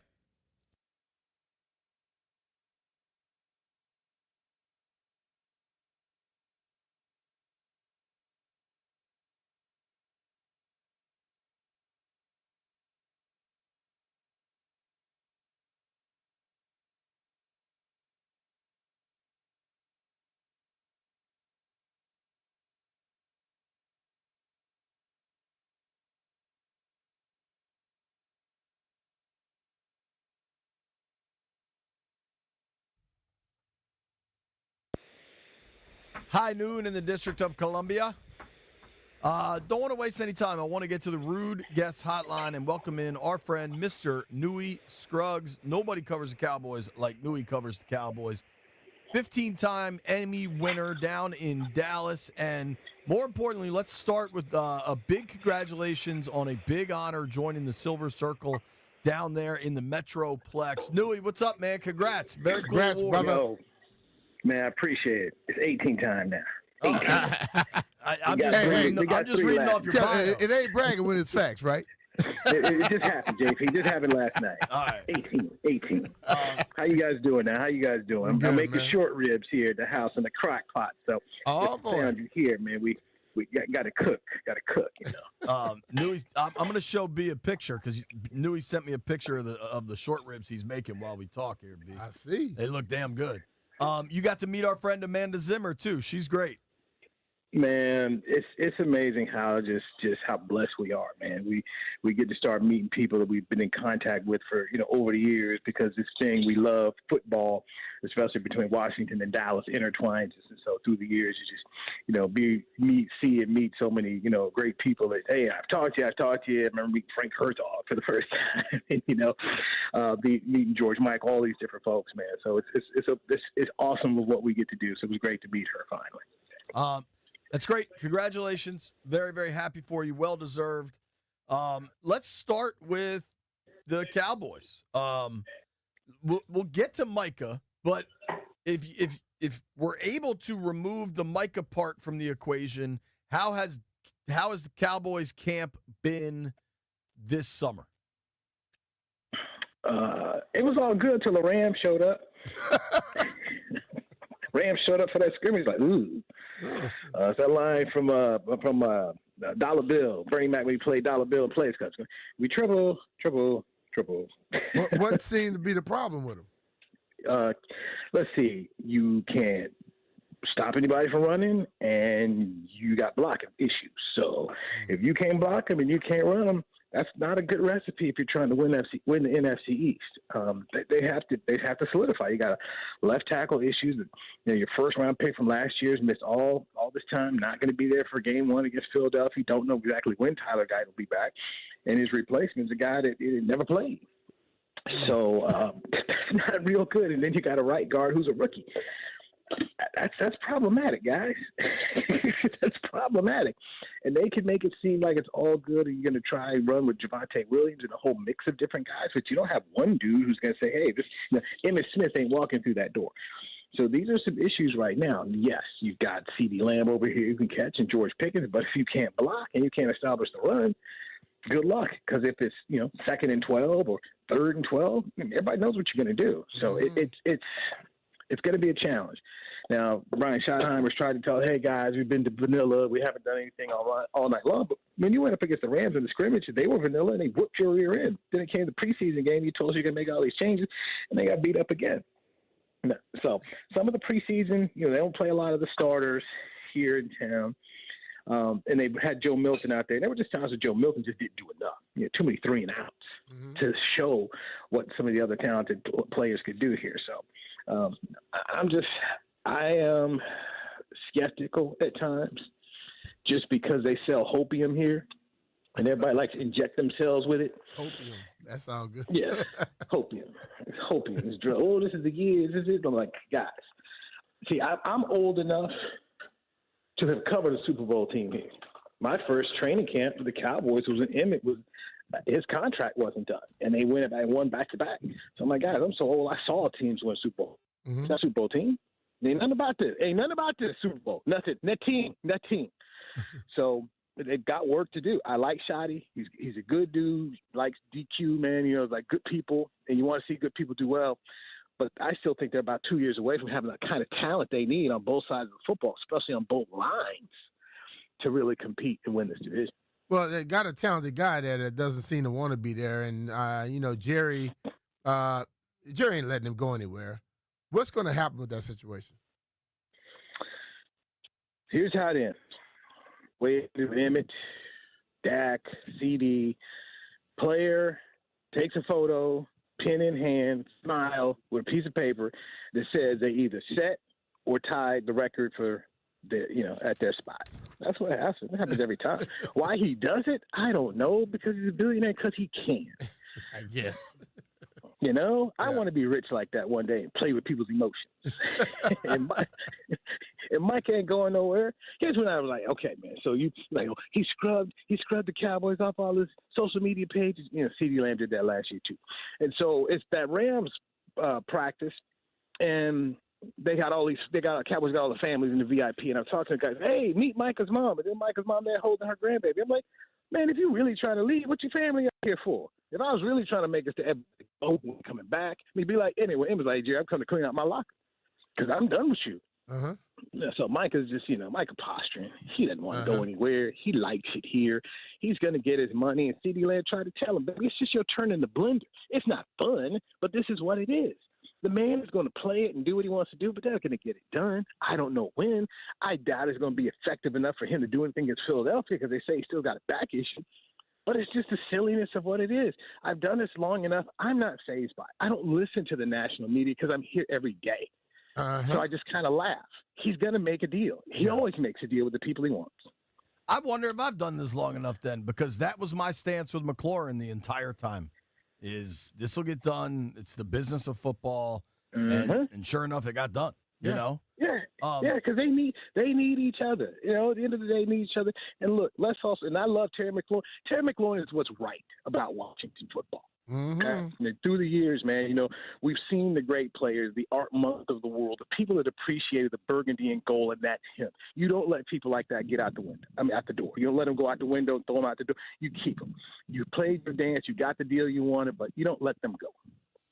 100%. With the Parsons stuff that feels so personal between Jerry and David Mulugheta, do you think that is, as long as the check is big enough, everybody can kind of move forward? Yes. Also, come on, man. Lee Steinberg's done deals with them. They all do deals. At the end of the day, if Micah Parsons becomes the highest paid non-quarterback in the league, you the agent, what you going to be? Happy? What you going to think about? 3%?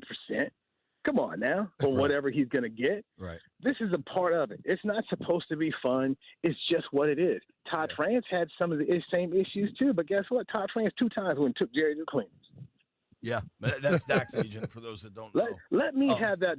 Let me have that in life. Hey man, say all these nasty things, talk dirty to me, but we gonna sign this big old check, and I the agent will make millions too. So hey, there you go. Sign me up for that. Those are good problems to have. Talking with our friend I'll take it. Newey Scruggs from Dallas. You can give him a follow at Newey Scruggs. So offensively, last year was a disaster for Dallas, but 2 years ago, that was a pretty good team, and they threw the ball like crazy, especially when they were at home on that fast turf. Had the ugly playoff loss to the Packers. Dak healthy, you add George Pickens, CD. Like, is there a path to Dallas? I think your point about being a Super Bowl contender is very accurate, but is there a path to Dallas getting back to competing for the NFC East, competing for a wild card spot, that kind of thing? You got to be able to block it. Okay, you got to be able to block. Got to establish the run. Got to keep your defense off the field. This defense is on the field 30 minutes, so it's going to be a problem. They can't stop the run, guys. They haven't fixed the D line. It's not fixed. Mozzie Smith is. We're looking at Mozzie Smith get tossed out the club. Come on, man. First round pick. You're just looking bad. Like, but this could be trouble. Also, Diggy Zoo, a nice player, but he's still light. Just we need no, stop it. Then you got to face the AFC West. You got to face the NFC North. Just the way the schedule sets up, the league did them no favors. They're going to play Philadelphia on a Sunday at home, then Thursday around and go face Kansas City on Thanksgiving Day. You got the Chargers in December at home. Then you got to turn around 4 days later and go up to Landover, Maryland to face Washington. This is not easy. You got the Lions in December. This schedule is hard. AFC West, you guys know every coach there has been to a Super Bowl and only one of them hadn't won it. That's Harbaugh. Mm-hmm.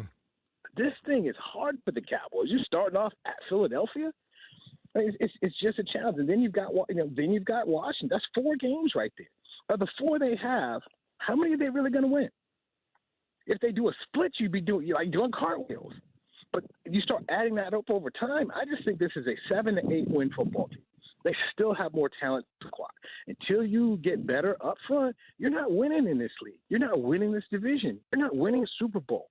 You have to be able to stop the run and give Dak time to throw. I mean, guys, left tackle, he never played.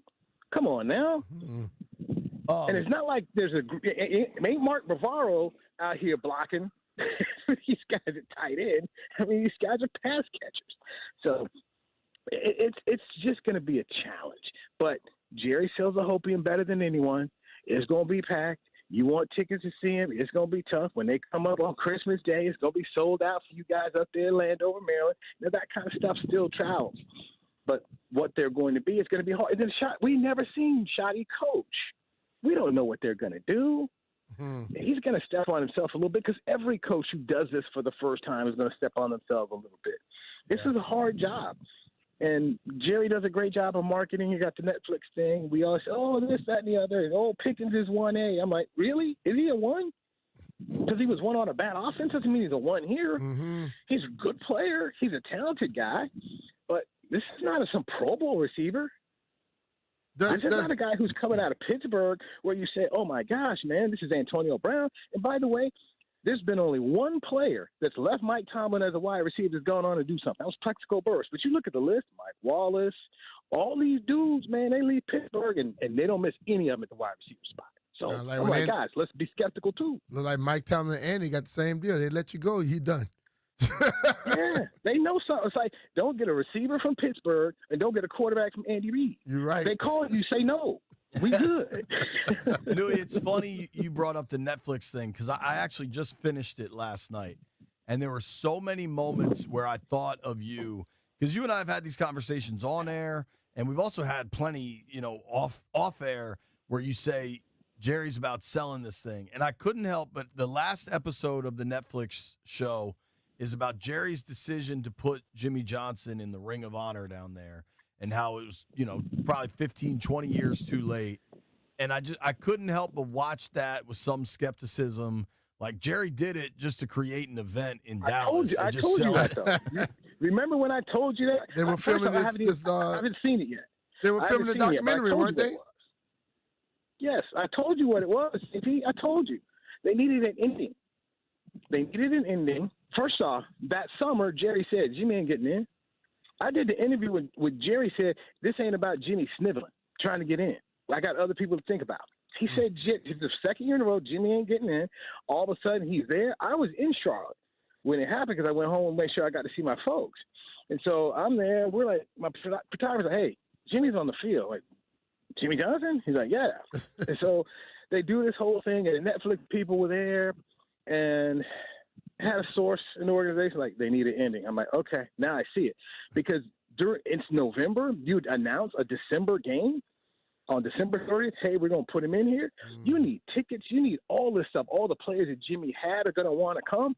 This thing was rushed together, but they needed an ending. So I have not seen the show. That's what I was told. I know I told you. I told several people, like, hey, man, this is why that thing happened. And, oh, by the way, the last thing you wanted to do have happen was Jimmy Johnson get sick or die and he's not in there. Then you really look bad. Yeah, because I said that to Jerry many years ago when I said you're being petty. And that's what like, it ain't about Jimmy sniveling trying to get in the Ring of Honor. But and, oh, by the way, this is a story where Jerry, I haven't seen it yet, but Jerry looks like a hero, right? Who looks like the villain in their own Netflix documentary? Yeah, it definitely allows them to put a bow on the show. And to Jimmy's credit, unlike the Belichick, the Patriots documentary that the Crafts put together, where they made themselves completely void of any blame. Oh, yeah. And they put everything on Belichick and really tried to paint him as like this evil being. Jerry. If he wasn't evil, they wouldn't have what the hell they got. Jerry was Jerry about it, but did allow that he made mistakes. You know what I mean? It was, I don't know. If you watch it, I think you'll find it interesting, but I think you'll laugh at a lot of it. Great learning lesson from there. And yes, I lived a lot of it. I was there at the press conference when they fired Jimmy. I was there in the locker room. Michael Irvin threw trash can at us. Saw a lot of stuff, man. I saw a lot of stuff. And one thing about Jerry, he's friends with Vince McMahon. They understand that whole wrestling thing, and that's a part of what this is. It's sports entertainment. Right. He'll tell you that. Hey, we're the first ones to put a TV camera in the draft room. Jerry's all about that. Mike McCarthy at times didn't get it and understand it. Like, hey, baby, let's come with it. Parcells understood it, but Jerry needed a stadium, so he gave Parcells more leeway because Jerry needed a stadium. But Parcells had gotten divorced. He needed to replenish his funds. So they kind of did, hey, man, you take care of me, I take care of you. But Parcells wanted control. And when Parcells was gone, Jerry Lane, this ain't happening no more. No more control. The real story. I'm running it. The other thing I couldn't help but wonder watching the end of it. So the end of the documentary is basically Jerry's kids, and I know how involved they are with the organization, talking about how much they want to win one kind of before Jerry goes, right? Eventually, we all got a clock. And I couldn't help but wonder, watching, it looks to me that there's 3 kids with the major say in the organization. Steven, his daughter, I believe her name's Charlotte, and then Jerry Jones Jr. Jerry Jr. Yeah. I couldn't help but wonder, they're going to have to sell this thing because the valuation is just way too much. Who the hell could buy the Cowboys for $13 billion? Well, first off, start to read their bios. It doesn't say Stephen Jones, CEO. It says Stephen Jones, CEO, co-owner. They own shares now. So it's going to be. They holding on to that. They ain't letting that go. Yeah. So from my understanding, if Jerry passed tomorrow, Gene's in control, but the kids all have shares in this thing, and so they're going to keep it in the family. There's so many kids work there now. I mean, I was one of the kids. I remember he was knee high. Man, he got a child now. I'm like, oh my gosh, I'm getting real old. So I've been here so long. You guys are like, oh, Charlie, your grandma now? Oh gosh. So they're not giving this thing up. It's going to be a family business. They know how to make money. They make so much money in real estate. I mean, and hey, Jerry's legacy is really how he created revenue streams in the league and taught people how to make money. Totally. He doesn't get enough credit for that. The people, he did that. That's Jerry. Yeah. You want, think of whoever's the Commander's official realtor. That's Jerry who first did that. Right. And I was talking to him one time when I finished business school. I was like, Jerry, what do I do with my degree? Do I keep doing TV? And he's giving me all this great advice for an hour at his office. And then he said, hey, when you get desperate, you do dumb shit. I'm like, really? What dumb did you do? He said, oh, ask American Express to be the official credit card of the Cowboys. Nobody was doing that. Uh-huh. So now they got official everything. They got the official bourbon, the official beer. And that was him because at the time, remember, they sued Jerry. Yeah. For Pepsi. Totally. Because Coke was the official soda. And I remember being in Art Modell's office in Cleveland when I worked up there when Belichick and Saban were coaching. And Art was adamant against it. But what he didn't see was Jerry's like, hey, I own my own stadium. So that's the official drink of the stadium. And he was still taking the check from the NFL, but Coke didn't care because Coke was like, we're good. Mm-hmm. And Art owned his own stadium too at the time. Art should have learned and leaned into what Jerry was doing because guess what now? You got Coors, the official beer of the league, and then for the Cowboys, it's Miller Lite. And every team is doing that. Now you dip it out of 2 buckets. Totally. That's what Jerry taught people. Yeah. Jerry, he know how to make money. That's one thing he knows how to do. I also found it fascinating when Jerry brought Fox in to buy the TV rights and how these more traditional owners were like, oh, they're not a it network. Was art. And it was Murdoch's like, I got $1 billion. Art and Tagliabue were going to give money back to CBS. They were going to give money back. Jerry, whoa, no. He got Murdoch in. And Pat Bowlen was the president of the he was the chairman of the television committee there. He was chairing it, but it was Jerry like, no, let's not do this. This is football, guys. Let's go get it in here. And then he gets Murdoch, and then he makes the deal. And so that's why I say Jerry's legacy within the league and what he did to raise the value of every single franchise. And now when you go places, that was the Super Bowl a couple of years ago in San Fran. I forgot Jerry owns all the food and beverage there. Legends. They're making money everywhere. Legends. So a couple of years ago, people were like, go look this up.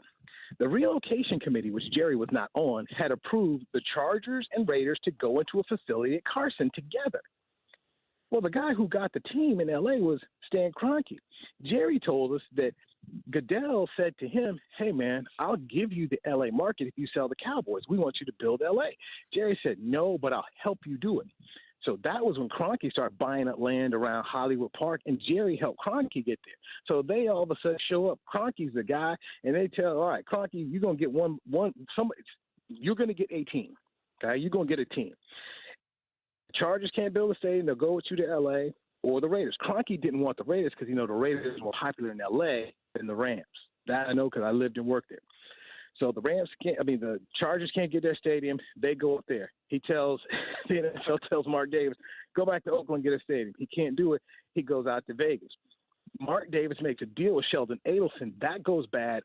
All of a sudden now Mark has nowhere to go in terms of getting money for a stadium. Jerry, who had a relationship with Bank of America, got Mark Davis his stadium. Who's the food and beverage? Who's the people doing the sponsorship for the stadium? Jerry making so much money around here. It's crazy. Every time you're out here drinking something, it's Jerry. Killing it. Just killing it. And nobody says, Jerry Mafia boss, man. He is. Yo, Newey, so are you, dude. We always appreciate you making time for us, man. All right, Newey. Hey, Mitch, JP, you guys be well. You guys see my boy DQ. Tell him I said hello at Cliff, man. Good luck this season, all right? We'll man, do. Appreciate Thank it, brother. Man. I'm sure we'll see you Christmas in Landover. No, you won't. Thanks, buddy. I love talking to Newey, man. Oh, Just yeah. Great information, so much insight and context. Let's check in on Cut Day around the league. Plus, want to have a little conversation about YouTube TV. Nobody go anywhere. Hey, it's Brian Mitchell here. Listen up. It's finally here. Futures Day happening right now on FanDuel. It's 24 hours of boosts, bonuses, and bragging rights on your football season picks. Today only, all customers get an instant bonus on any football futures bet. If you want to do a straight-up over on win totals for your favorite team, go for it. If your game is 8 division winners, you can parlay that. If you want to copy my picks, awesome. You can do that too. Whatever your game is, you choose how you want to play it today at FanDuel. And make sure you check back in the app every 3 hours for special flash deals on football futures. So if you think you know what'll go down this season, today's your day to prove it. Don't just talk about it, let's prove it. Head over to FanDuel to claim your Futures Day promos and lock in your picks. FanDuel Sportsbook is the official partner of 106.7 The Fan. You have to be 21 years old and present in Virginia. Gambling problem? Call 1-800-GAMBLER.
I'm Earl Forsey. We're presented by PVI Office Furniture. Fast, excellent, affordable. Business grows with PVI.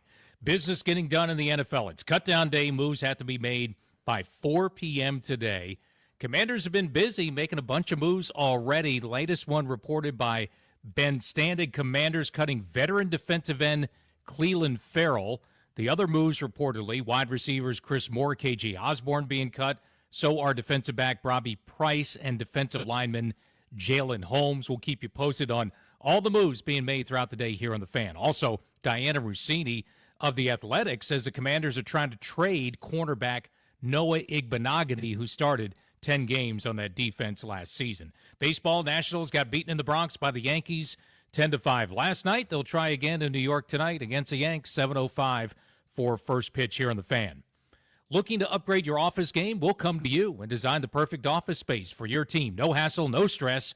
Just a game-changing upgrade. Hit a grand slam with PVI Office Furniture when you call today to score 15% off your purchase. Get your office in championship shape at PVI.com. From the Crop Metcalf 5-Star Sports Desk, I'm Earl Forsey on The Fan.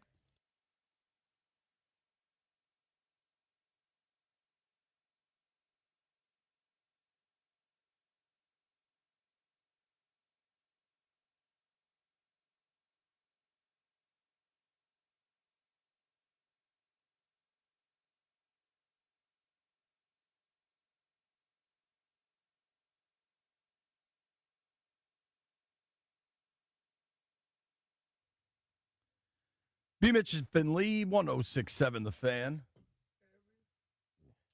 Shout out to Potbelly. They might have the best milkshakes in the major chain milkshake game. Nah. What do you think's better? What's that place? What's the place? I'm saying the major national chains. Johnny Rockets is better than. What's the place that they Potbelly. just built in Manassas? You get them down in North Carolina. Oh, Cookout. Cookout. That's not a major national chain.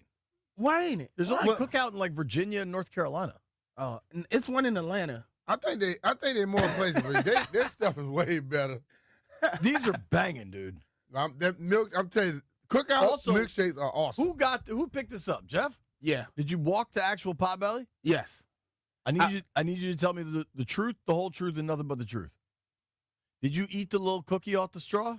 No, there was no cookie. I don't know. It There always was- comes with a cookie on the straw. There was no cookie and there was no straw in it. I actually had to go back and get the straw. And I was being selfless because I have a drink and I forgot to get a straw for myself. And I was like, you know what? I'm going to let JP have that. So no, I didn't eat your cookie. Apologize. I'm not sure I believe it. Every Potbelly shake ever comes with a little cookie on the straw. Like All right, little who all Jordan got Humphrey shakes? comes Who all with a got little shakes? cookie. So You know what we what can I do, say? what we can do is let's ask like the GM of Potbelly. Yeah, let's get to the Get the bottom of this. camera. Get Yeah. the I team on it. And if it was no cookie on it, JP, Bet him $1 million. no, I don't even want to bet no money. I want 25 push-ups, and while you're doing them push-ups, I just want you to say, Jeff is the best. No. Jeff is the best. I want to be sure I'm not going to do that. I suppose I believe you. It's very odd, but these are banging milkshakes. Brian, I've got great news. What's that? The crack production team there in the aquarium was able to book us a serious interview in 10 minutes. Who? Chris Russell. Woo! All right. We also have football news. I don't think this is a surprise, man. Does Rooster have any good news? Maybe. We've got car news. All right. But we got football news right now. Washington has released defensive end Clelin Ferrell. Okay. This one tracks. Yeah, I'm not shocked. I saw him playing late in the game. He played the entire first half against the Ravens in the preseason game 3. I think Ferrell ideally is a guy that helps you set the edge in the run game, and he didn't do it particularly well last year, and this year in the preseason it looked Didn't no good in preseason. no. And it's a great story. He's a Richmond guy. I've always enjoyed getting to speak with him. But this one is not a shocker. I didn't have him in my projections. He wasn't on here. We didn't say his name one time. No. So it's kind of Farrell's one of these guys where it's interesting because he was the 4th overall pick back in 2019. And you've always mentioned this, that kind of draft status can carry you through for a while. It gets you almost 5 to 6 years automatically. Dog, he's big, he's strong. Like, he's one of these dudes, you look at him, it should work. It just never did. I wonder if he catches on with another team. Maybe he goes and does a practice squad thing. He's made a lot of cash, though, so maybe, I don't know. Wish him well. Nice guy. Yeah. Not a surprise at all. Nothing has been surprising thus far. There was one thing I wanted to mention today, and Grant tweeted about this. Is what made me notice it. A lot of people have switched to YouTube TV, and the people that switched to YouTube TV loved to like demean you about how cheap their cable bill was and everything. Uh-huh. You know what's happening with YouTube TV now? They're paying more. The same stuff that happened with cable. So, man, listen, nothing lasts free forever. So, while y'all at it, come on over to Fire TV with me. B's got the crazy TV. I'm an Xfinity guy, but so now I guess Fox is in a fight with YouTube TV. And I think this would happen. Listen to how they're leveraging this, which I think is just so brilliant. Whether it's a pain in the ass or not is not debatable, but the strategy behind it is brilliant. Mm-hmm.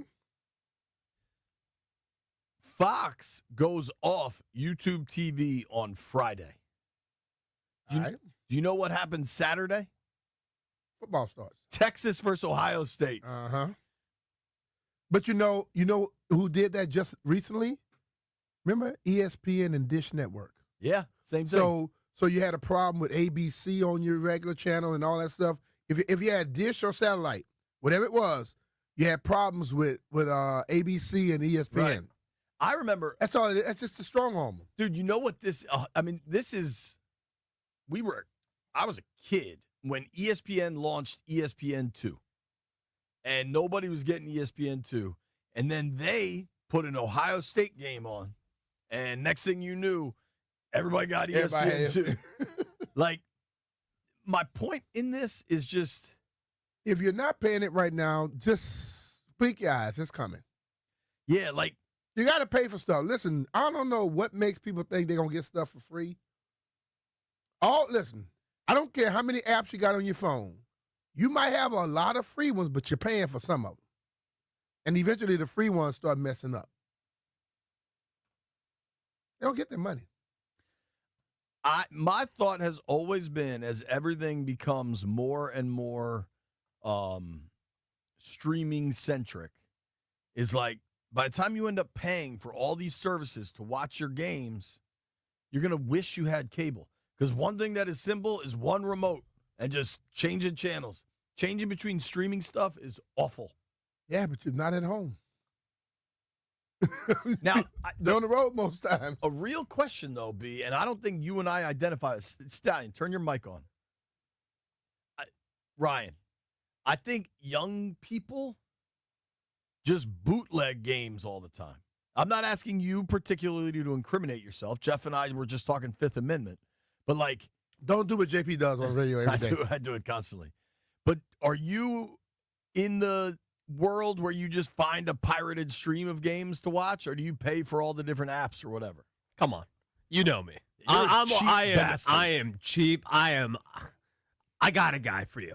I don't need a guy. I got cable. I'm happy to have cable. I could just say what I want into the remote, and it's on the television. It's easy. Yeah. That's what it does on Fire TV too. But is that like, it's just the notion of having to pay for all the different apps? Just like, no chance. I'm gonna find it. No chance. I find all the different streams out there. Like for this weekend, I have YouTube TV. Does not work for whatever reason. I somehow get like Dallas connections all the time and everything. I just use my bootleg streams though. Or maybe I don't. 7,600 channels. I have all the local channels in my hometown, Baton Rouge, Lafayette. And it's legal, right? B's cable seems kind of questionable. Yeah. No, mine ain't questionable. Got that fire stick. All you got to do is go buy your stuff. See, y'all want to go try to do this, that, and that. You go one stop shop. And Tony Tony can hook you up. Tony can hook you up. Speaking of questionable, Jeff, I just got a tweet from another dude named Jeff. He said, I got a Potbelly's milkshake last week. The cookie was wrapped up with straw in a little separate parchment packet. You want to look inside the bag? Let's look inside the bag. Jeff might have stolen my cookie, but we know somebody stole Chris Russell's car. We've got a stolen car update when we return.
B. Mitch and Finley, 1067 The Fan. An hour from now, I'm excited. We're going to talk to Coach Brian Newberry, head coach of the Naval Academy Midshipman football team. Mids played some good ball last year. I'm excited to hear about what they got coming this year. Right now, though, really exciting news.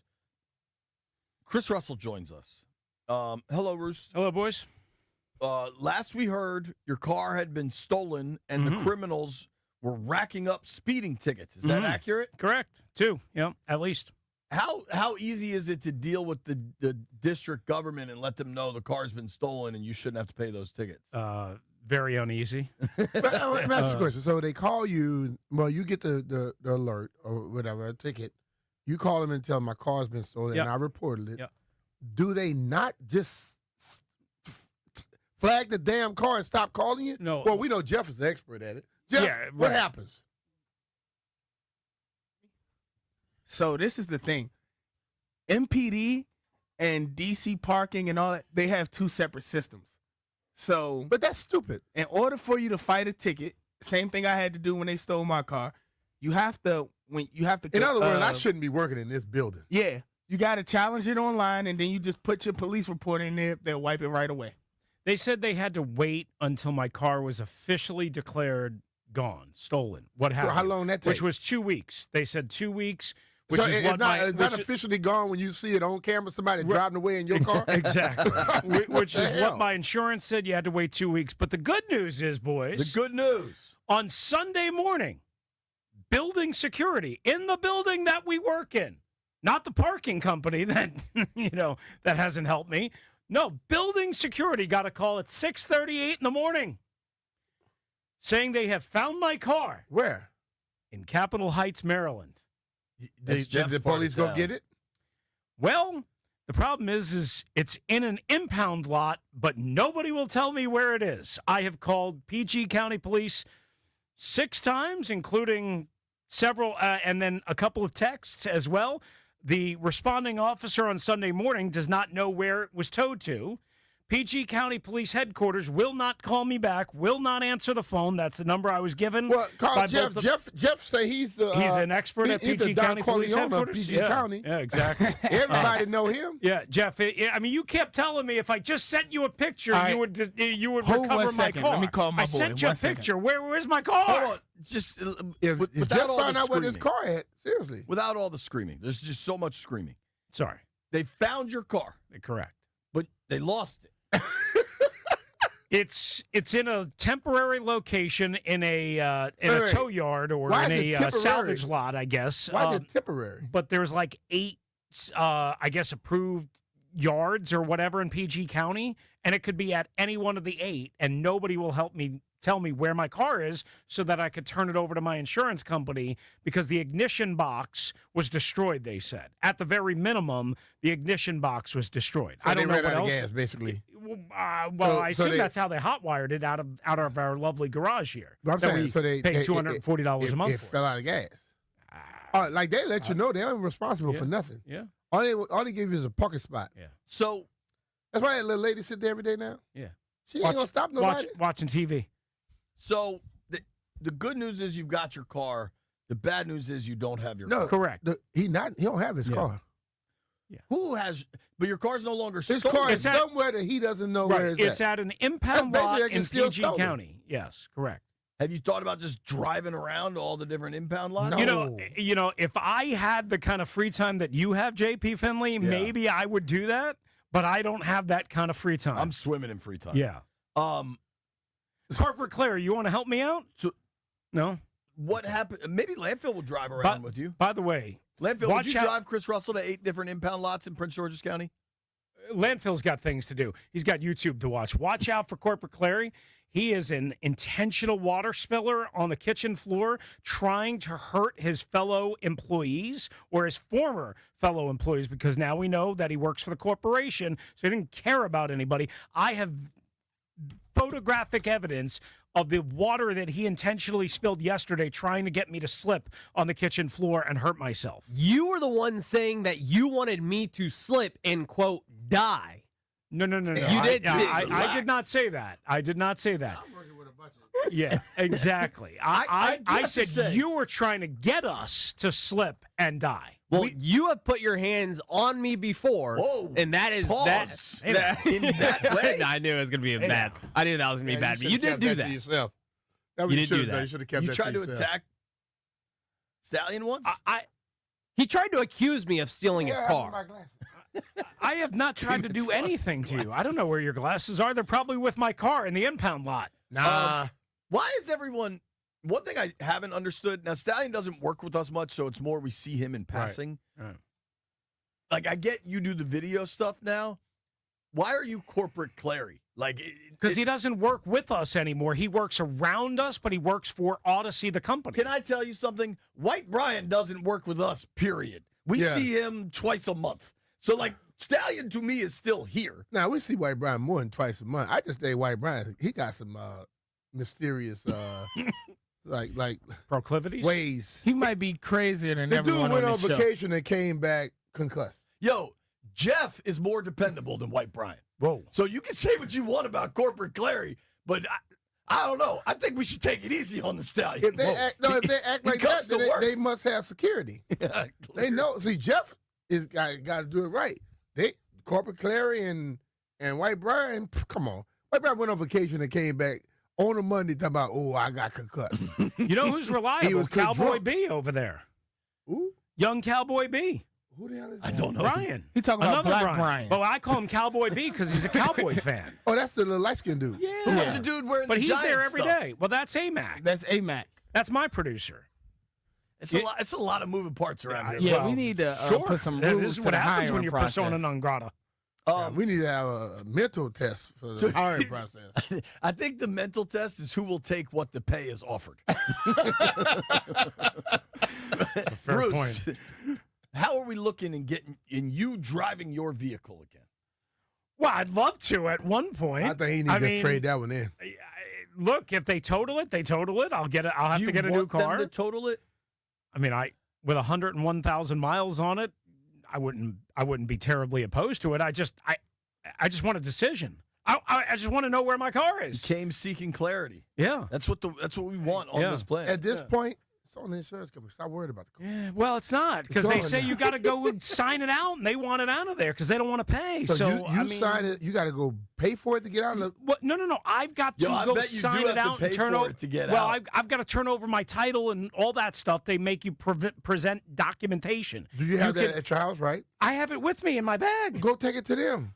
But I don't know where they are. I don't know where the car is. The That's the insurance point. company needs to be worrying about that. Well, All but you- they're the not. car- All they're telling me is I got to call them and, you got to and deal pay with for it. that too. You know that. Yeah. Yo, you're gonna have to pay to get your car out. That's gonna drive you. That's gonna nuts. make you go Yo, crazy. it's like $90 a day. Can we book you that day? He's gonna have to pay to get a stolen car back. Can we book you that day? Why are you reveling in my misery? I'm not reveling in your misery. terrible. But I thought Brewster, we you were are pals. entertaining as hell. So I need to I see still you that wish we day. had video, not so much of the car thief, but of you flipping out on Stallion and Darius and Toby. Of all the people at this station that would not steal your stuff, He thought they did. it is Darius and Toby.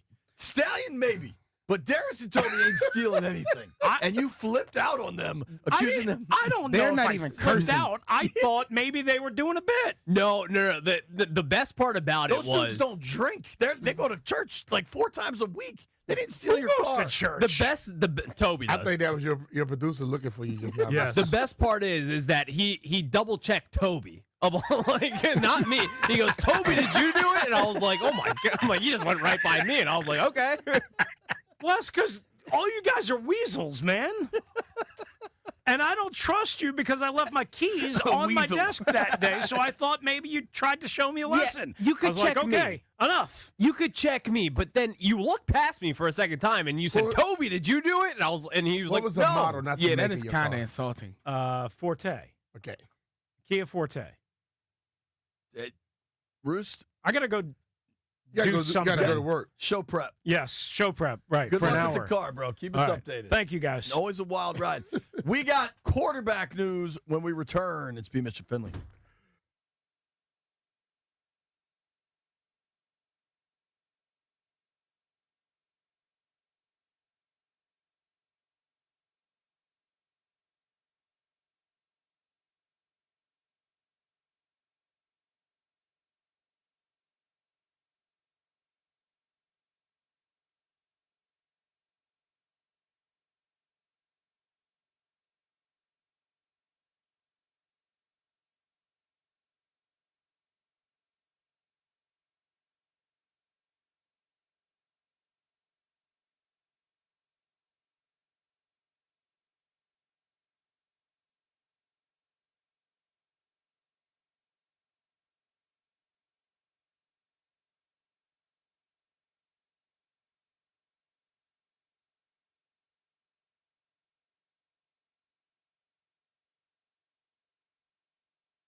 I'm Earl Forsey. We're brought to you by Main Street Bank. Cheer local, bank local. A lot of moves being made. NFL cutdown day today. Teams need to be down to 53 players by 4 p.m.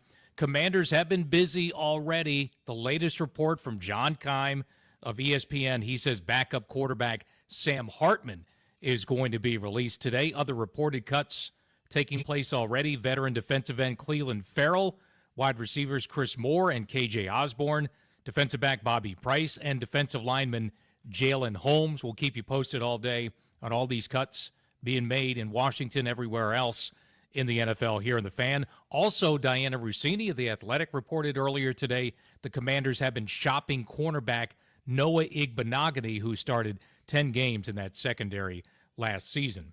Baseball, Nationals on the road, beaten in the Bronx last night by the Yankees, 10-5, 10-zip game until the Nats scored 5 late, too little, too late. Jacob Young had a grand slam, but the Nats lose again. They will play in New York, 7:05 first pitch again tonight for Nats baseball here on the Fan.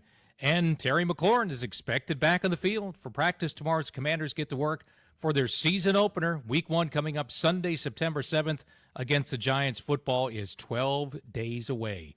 DC. Main Street Bank's a business-focused community bank, proudly serving the DMV since 2004. Visit mstreetbank.com to learn how to put our team in your office. Main Street Bank, member FDIC, equal housing opportunity lender. From the Crop Metcalf 5-Star Sports Desk, I'm Earl Forsey on the Fan.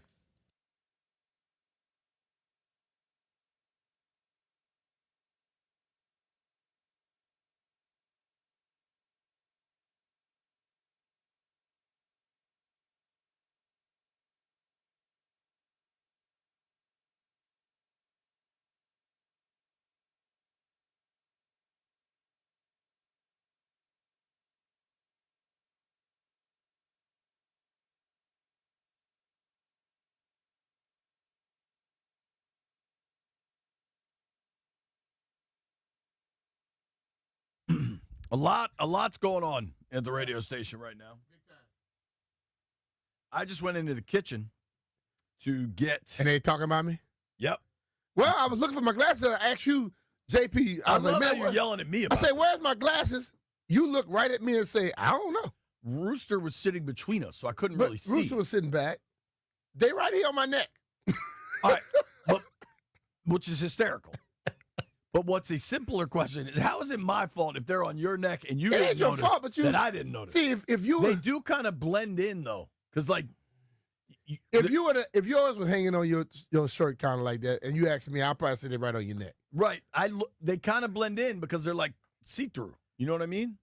Nah, I don't know what you mean. I got a frame on them and everything else. I don't get that. All right, I have other news. Set me up. I have other news. Yeah. All the sales ladies are laughing about I it. know they were. They really enjoyed it. I'm the same age as them. They forgot their glasses before, too. Everybody ready? I got breaking news. B, they ain't 67. They'd be retired by now. Linville, just quickly, can you comment on B yelling at me for not knowing that his glasses I'm not were yelling, around but I'm his... just saying, when I asked you, you didn't see them? Earlier, you yelled at me. Like, man, I asked you where my glasses were. They were around my neck. Like, that was my fault. I'm actually in favor of it. But normally, when you walk up to somebody and you ask them that question and they're looking directly at you, they see what's on you. But I know you probably, I'm going to just let him walk around all day with him. B, I didn't see him. All right, I get you. Counting on me for math or vision When you're looking is for a your road to ball nowhere. next time by the water, I'm going to just gradually shove you a little bit and say, damn, the ground gave up. Ian Rappaport, NFL Network, Rap Sheet, just tweeted out, biggest news of the day. What's It's that? cut day around the NFL. Yeah. Rap Sheet just tweeted, biggest news of the day. That what he wrote? Biggest news of the day?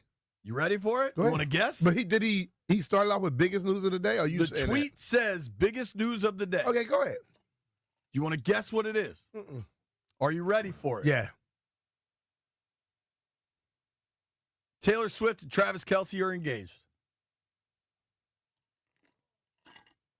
Stallion's upset. I'm not concerned about that one. I mean, I'm happy for the two if it's love, go for it. But I really don't care about all that. Travis Kelce and Taylor Swift. Travis Kelce scored 10 touchdowns this year. He's scoring a lot more than that, B. I really don't care. Stallion seems to care. I mean, I'm going to tell you right now, willing to bet by 2027 they'll be divorced or not married, and they'll never get married. I'd take that bet today. But why would you really give a damn or care? I don't, but I'm just saying. I mean, when you gonna get engaged and get married? I'll put Yo, my money I know on your it. By girlfriend wants you 2027, to. you will be divorced. No, I'm not going to comment on any of that. Not going to comment on any of that. But all I'll tell you about this, Taylor Swift. Are you still wearing that weird bracelet your girlfriend gave you? Yeah. You still holding on to the belt loop? Don't let them shame you, Brian. I'm gone. Hey, The belt Jeff, loop comment if I was- see you hold on to a belt loop, I'm gonna call you out on the radio too. Hold up. Like, he was really doing this? Basically, if you Oh, saw okay. him, you thought Was he this was. at Denton's If you wedding? had, He was if, holding if the you back had seen pocket. him, you would have sworn he was on a leash. Oh, man. B is going That's hard. all I'm saying. Couldn't tell me what my glasses were, bastards. So Stallion, you don't think the Swift Kelsey love is gonna win out? Guy, I'm not a Taylor Love Swift finds fan. a way. All of her albums, every album that she drops is about some breakup. This is going to be some massive deal, and when she does break up, this is a publicity stunt. She is going to drop an album. The last one she eventually. wrote was a lot about her and him.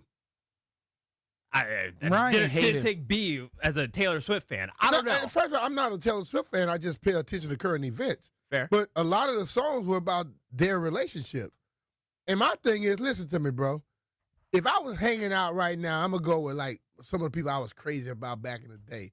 If me and Tina Turner was hanging out back in the day and y'all were like, they won't be together, I wouldn't give a damn what y'all say about not being together. I would be with her at that time. Yeah, nah. If I was chilling with Beyonce, If I'm I'd go chilling- smack too. Hey, if I was chilling with whoever, and people go, "Oh, they ain't gonna be together," guess what? You ain't with her. I'm with her. So I still have a part of my a chapter in my book about it. Y'all wouldn't have even a sentence. All right. Speaking of chapters in books, not a great preseason for Sam Hartman. Okay. Been released. Right. Strongly expected to return to the practice squad. That's kind of what I was expect. The only tricky part here, it's a guy they love in the room. It's a guy clearly Jaden's close with. But when it comes down to winning football games, their relationship has That's what nothing I'm to do with asking. anything. No, listen, man. Yes, you develop great friendships and relationships in professional football. But they all have to do something with winning games if you're going to maintain those things. You can maintain that outside of this game, but if he's strongly considered to be coming back to the practice squad, then guess what? He had surgery this offseason, and I believe that keep him around, get his arm stronger, and hopefully, like I talked about James Thrash before, he gets it and do everything he needs to do to strengthen it, and also get quicker in reading the defenses. Because for him, it may not. You may never. Sometimes you can't strengthen. You can't get stronger with no arm strength. But if you get better with your decision making, you can throw the ball a lot sooner. You get what I'm saying? Yeah. And I think that could help him out. So, listen, man, it's about winning games, bro. It's not like maintaining relationships. So is that decision then about winning games and not maintaining relationships? If it was on, if you cut him, they cut him.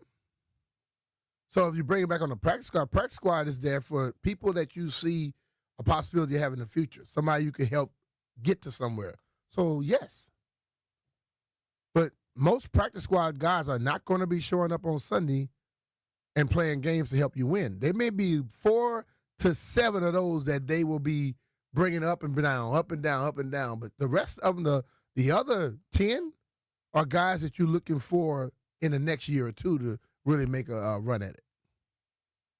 What do you say? Like, a lot of people are kind of reacting. I'm just looking in the chat. Hell, call in 800-636-1067. What's their reaction? 800-636-1067. Michael Menchacha says, hell no, if AP puts Sam on practice squad, it's a bad look for him. Why?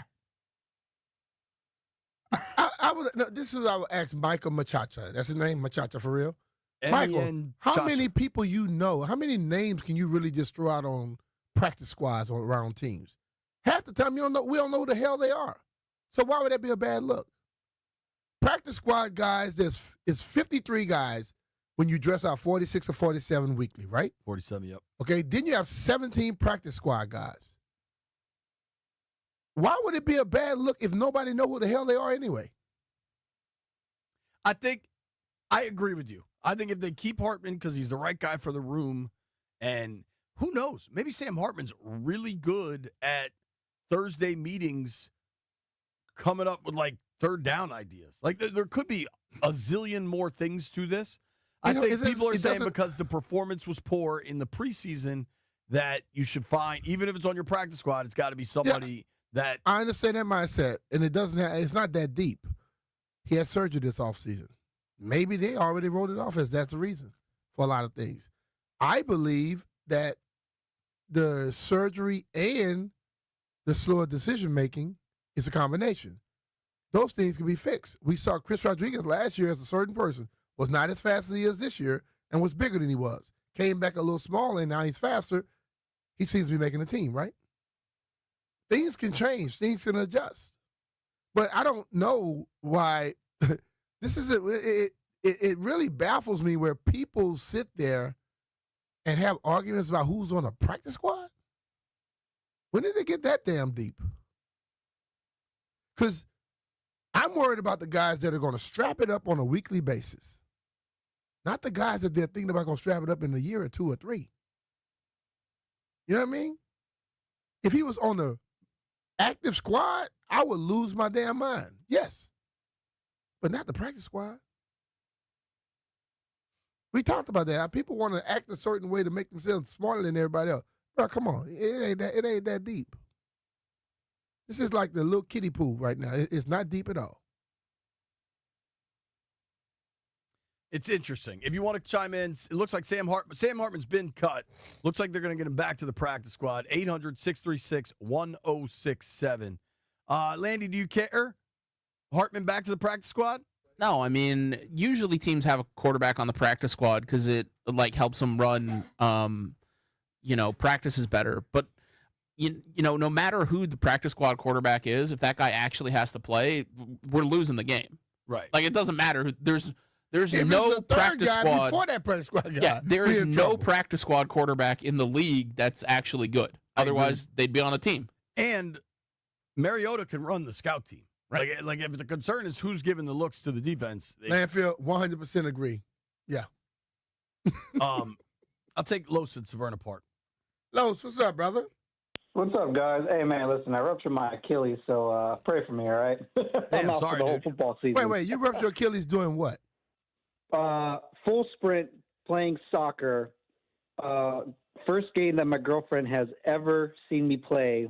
There's a reason why she was there. Nah, you were trying to show out. You did I more. was trying to show out. The guy took the ball away from me. Ain't no way he was gonna take the ball away from me in front of my girl. Well, then you blew out your Achilles. It blew out my Achilles. Well, guess what? The road to recovery begins. I got to contact Kevin Durant, see how he did it. But anyways, the Sam Hartman thing, man, listen. I think he will be back. If we're all curious to know whether he will be back or not on a practice squad, let's just ask Jaden Daniels. You know, he knows the answer to everything probably. But even if it's not football, I think Sam Hartman has loads of opportunity away from football. Me and my girlfriend call him God's favorite. A chin that can cut through glass. Looks like could be at a tuxedo suit warehouse for Dolce & Gabbana. Cologne and everything. This guy can find any job that can pay him millions of dollars. That's just my take on it. He'll be on practice squad. It's all good. I'm gonna say this. I think when you're in the NFL, whether it's practice squad, first team, second team, third team, whatever it is, you have doors opening up to you. The assets that he better utilize this doors being open right now and lock it in. And I know his shoulder was bothering him. Like you said a while ago, B. Mitch, I think he does need to see a sports psychiatrist, because it probably something in his mind is like, if I throw this way, I might blow up my shoulder, Yeah. That's just how I look at it. Yeah. I think. Appreciate it, guys. Thank you. Yeah. Thanks, I don't listen. Of all the stories that are going to come about and are going to happen this offseason and this football season, I'm going to spend the least amount of time on that one. worrying about why he's on the team and all this. Listen, bro, sometimes in life, if you have reasons or things that give you a jump over somebody, utilize it, use it, and keep moving.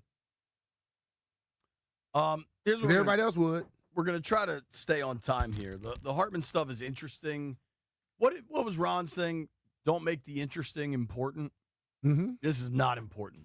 That's just the reality. It is It's not even important. interesting, to be honest with you. This whole little deal is not interesting. We're going to be joined by U.S. Naval Academy head football coach Brian Newberry at 1:30.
I'm Earl Forsey. Here's what's happening. Lots going on in sports. Travis Kelce, Taylor Swift engagement news. It is the NFL cutdown day today. Big day for a lot of teams, a lot of players. We're going to see their hopes, dreams maybe fade away today. A lot of moves already reportedly being made by the Commanders.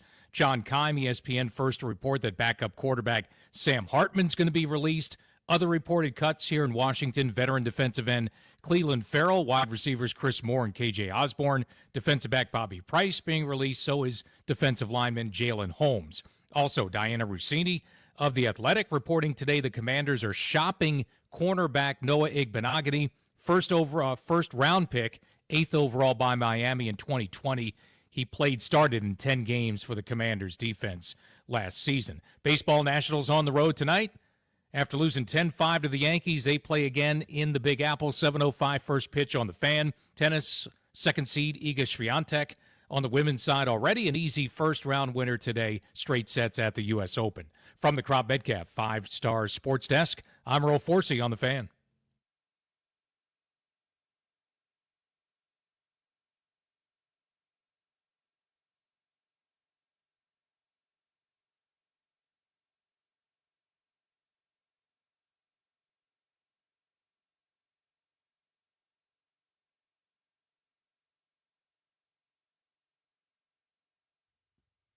Roast. I'm going to sing it, Leif. I'll play this joint.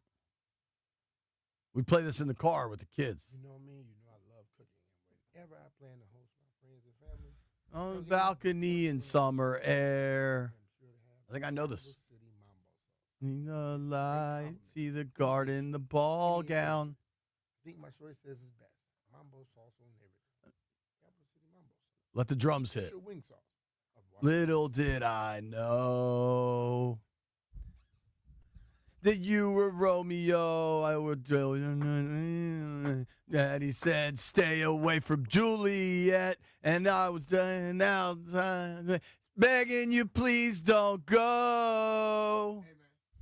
And I said, when you take me somewhere we can be alone, I love waiting. Oh, you got to I think you do messed is up a lot run of words, and dog. Hold on, Landfill. I think I know this part. It's a love story, baby. Just say yes. How'd I do, B? On a scale of 1 to 10, you almost got to 1. 0.9. You know, I'm not even mad at that. I feel like that's a pretty accurate scale. You are awful, dog. Damn. The thing of it is, your whole tone was off. I also don't know all the words, which makes it harder. We learned that on the first 2 words. Yeah, you don't know most of the words. So it's crazy, man. That's the song your little daughter's like? Yeah, Okay, Ainsley cool. likes that song. Yeah. We'll be driving to school, and I always ask him. We rotate days, one of the ride to school is about one song. So it's like, all right, Ainsley gets to pick a song, Shelby gets to pick a song. We go back and forth, and Ainsley will pick that song, and now she's 5 when we were playing that, and just kind of singing, knows all the words. I'm like, oh my gosh. When she get older, she gonna do like my daughters do me when I was singing. All they do is say, Dad. And they give you that look. I mean, shut the hell up. Yeah, Shelby gives you're me the awful. look. Shelby definitely gives me the look. Well, I'm gonna have to call them and just let them know. Because we have Stallion here, we haven't done a Nats checkup in a while. Nats are playing up in the Bronx against the Yanks. They lost last night 10-5. They're finally getting a lot of these young guys playing. They're 25 games under 500. It's not that exciting of a year, but tell me something good, Stallion. I mean, something good right now. I mean, Dalen Lyle has actually been super impressive so far. He's actually been out the last few days. I mean, he's got like some stomach bug or something, but he was kind of one of those on the fence kind of bubble guys of he could be something part of the future, but he also could be something that maybe gets traded down the line. And I think he's kind of proven that he's going to be a building block for this team. And Dylan Cruz coming back from injury, he's been really Tell impressive. us a lot of positive about him, because it makes somebody in a fishbowl just jump out the window. Dylan Cruz? Yeah, somebody don't like him. You don't like Dylan Cruz? Who doesn't like Dylan Cruz? Because I love Dylan Cruz. I'm not going to say his name, Landfill. Do you really not know this? Landfill hates him. I did not know. Landfill says he sucks. Well, Landfill, I don't think he sucks. I Landfill think has he's a good. point. Landfill, what is your beef with Dylan Cruz? My point was that he was hitting like 196. That's terrible. Where's he at now? Like 202, I think. So much better. So he's playing, but I'm saying if he was at 196 and well, at one point he was way down, then he came up to that. He's gonna go. He'll get there. You can't say that's like saying my singing improved on the Taylor Swift track. If you go from 198 to 202, that's not really coming up. No, it is a come up. To say he started off at about a .045, yeah, that's a hell of a come up. Dylan Cruz I think has if you looked sing better. again, you may be a .8. You may go backwards. You might do the Michael Jackson moonwalk on that thing. Dylan Cruz has actually looked a lot better, to be his point. I mean, like Yes. post-injury, like he's been getting a lot of extra base hits, and also he's kind of been like that energizer bunny for this team. I mean, they have played night and day better compared to when they were without Dylan Cruz compared to when they are with Dylan Cruz. I actually believe they are like right around 500 when Dylan Cruz is in the lineup. So he provides something. Maybe it's not like the exact results that you want to see. He's not going 3 for 5 every single night, but like he's providing something. He's providing energy. And also I think he's a leader He's in a the good clubhouse. defender, right? Great defender at this point. That's going to be a huge surprise for a lot of people. I like that. Yeah, he's awesome. Thank you for coming in, man, helping us out. Because I was listening to Landfill. I was about to start liking him. I started not liking him. Mackenzie Gore on the bump tonight. Mackenzie Gore on the bump tonight, going against Luis Heel of the New York Yankees. I like this matchup. I mean, the Yankees have a ton of lefties in their lineup tonight, so if you were to be a betting man for this next segment, I'd consider Nationals money line tonight at Yankee Stadium because, again, I like the matchup for Mackenzie Gore. Wait, say that a little louder because somebody else in there loved the Yankees. Oh, I know. It's Jeff. Both of them. Landfill just isn't as cut it loud off at the about second it. F. Landfill is a Yankee fan? Landfill is a Yankee fan. Landfill's favorite athlete ever is Derek Jeter. That is insane because I think Derek Jeter He might don't be like the him. He most like him. His overrated favorite athlete football ever. play ever is Santana, but your favorite, speak for He yourself, like Jeter. Landy. He like Jeter for the off-field acumen. What, you get a gift bag, Landfill? No, he liked the fact that he was good at that. The Nats' schedule for next year just came out. They did. So who's on opening day? At Wrigley. That's awesome. Opening day at Wrigley Field, day game. That's awesome for us. That's all. Hope it's at What time- 11. Yeah. What time is that joint going to be? I don't want to hear any 3 o'clock stuff. Yeah, It's going to be a 2:35 start, No, I guarantee it it. needs to be at 11. Well, we're there an hour behind. So it's not going to be 11. That'd be 10 a.m. for them. We It'd need be- it to be a noon start local, so it's at least It'd 1 be o'clock 11 for here. us. All we care about is whether the time Yeah, is going B, to be they're here. not going to open at Wrigley Field at 10 a.m. Why not? They could. You never know. Hey, man, Wrigley Field, they have some weird things there, man. Like the Friday day games, which we're actually getting next It week. can start at 11 o'clock there, be 12 o'clock here. We have a Friday day game next week? At Wrigley Field, they always do it. What Friday time? day game. It's 4:30. you guys get, yeah. I believe it's 1:30 local time there, so 2:30 our time. Damn it. So That- you that guys is go to some- like that is 1:55. some ish, right? In there. our show, we basically don't have a show on Friday. We have like an hour show, if that. What's funny You is know I, what? I think the two shows I feel was very liking you until differently you when they went get there. bumped for a baseball game. Yeah. You never know. You never know. Yeah, we jump for joy. They get mad. Stallion. Can't believe they kicked us off the radio. The 53 and 78, B, what's that add up to? 53 and 78. Oh, that's tough. 131? 131. 131. So they have 31 games remaining, if my math's correct. Yeah. They have old Rock Cartwright left. Shout out to Rock Cartwright. My boy, my boy Jimmy, when we were like 22, was kind of dating this girl.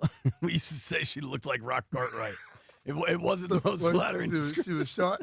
She was short and stubby. So she had some shoulders on her, dog. That was mean. You know. That was mean, and I'm sorry. It was 20 plus years ago. Serious question for you, Stallion. Nats have 31 games left. They're 53 and 78. Is this going to be a 100-loss ball club? 22 more losses gets them to 100. 22 out of the 31. I guess 21 out of 31. No, 22. I don't think so. I think they'll lose like 97, 98 games, but I actually do believe with Dylan Cruz in the lineup, they do play better. Because again, this guy provides like leadership inside the clubhouse, which they have been lacking, in my opinion, all season long. That's number one. But number two, I do think that he makes them a much better team. He is that energizer in the clubhouse that, again, it's kind of I mean, it reflects with their play. Right now, they're right around 500 with Dylan Cruz in the lineup. I don't think that's just some random nothing stat. Like, this guy does help them win, and he is a winning ball player. He's done this since his days at LSU. So I don't think they lose 100 games. I do think they get close because, again, September is crunch time. The Nationals are kind of checked out at this point. I mean, again, they're booking their vacations for October, and a lot of teams that will be playing, they're going to be trying to make that October push. So maybe they get close to it, but I think they're like around 96, 97 losses, which is an abomination considering that there are actual expectations entering this season. But I think we'll see. Taking it back to like elementary school, 96, 97, basically 100, just rounding up to the nearest 10. Exactly. 97, 98, that's 100. It's 100. I mean, it's all that talk. It's 100 out. It's 100. It's 100 losses, regardless of the point. Like, this season has been a huge disappointment for the Nationals on my end. Yeah, totally. Yeah. But didn't the first overall pick, did he go yard in Fredericksburg? No, he did not go yard, but I mean, he looks really good. I mean, he's 17 years old, and he's playing in minor league baseball right now. He literally should be in a classroom right now in a local high school, raising his hand to use a bathroom. Nah, that money about to make classroom ain't gonna help him get there. Yeah, exactly. He's not going to touch there, but he's really good. What you do, you get drafted at 16, you say, I'm going to homeschool. You hire your own teacher, boom, you good. He's done now. Yeah. Jeffrey, did White Brian give you last night's results? Or did you keep him? He can't remember them. Oh, yeah, White Brian's concussed. I did not keep him. We know you didn't keep him. Yeah, I completely. You don't need a concussion, but you're not going to remember anyway. One thing I do know is I'm 1-0 and JP is 0-1. I know that for sure. Oh. I took the Nats and you took the Yankees? +1. And I took a -1. It's 1.5, dog. Yeah, you get what I mean. But the thing is, what was the score? The fact of the matter 10 is, to 5. Okay. The fact of the matter that is, was I'm a winner. For one night, Jeff, you got me. Winner Let's go with a again chicken tonight. dinner. I'll take the Dodgers. Kershaw on the mound, -190. It fits. I'll take the Dodgers over the Reds tonight. I'm taking the Blue Jays again. Can we get our song? We already. We're going to break early so we get to Coach Newberry. Okay, yeah, but why y'all going to bed? Go break.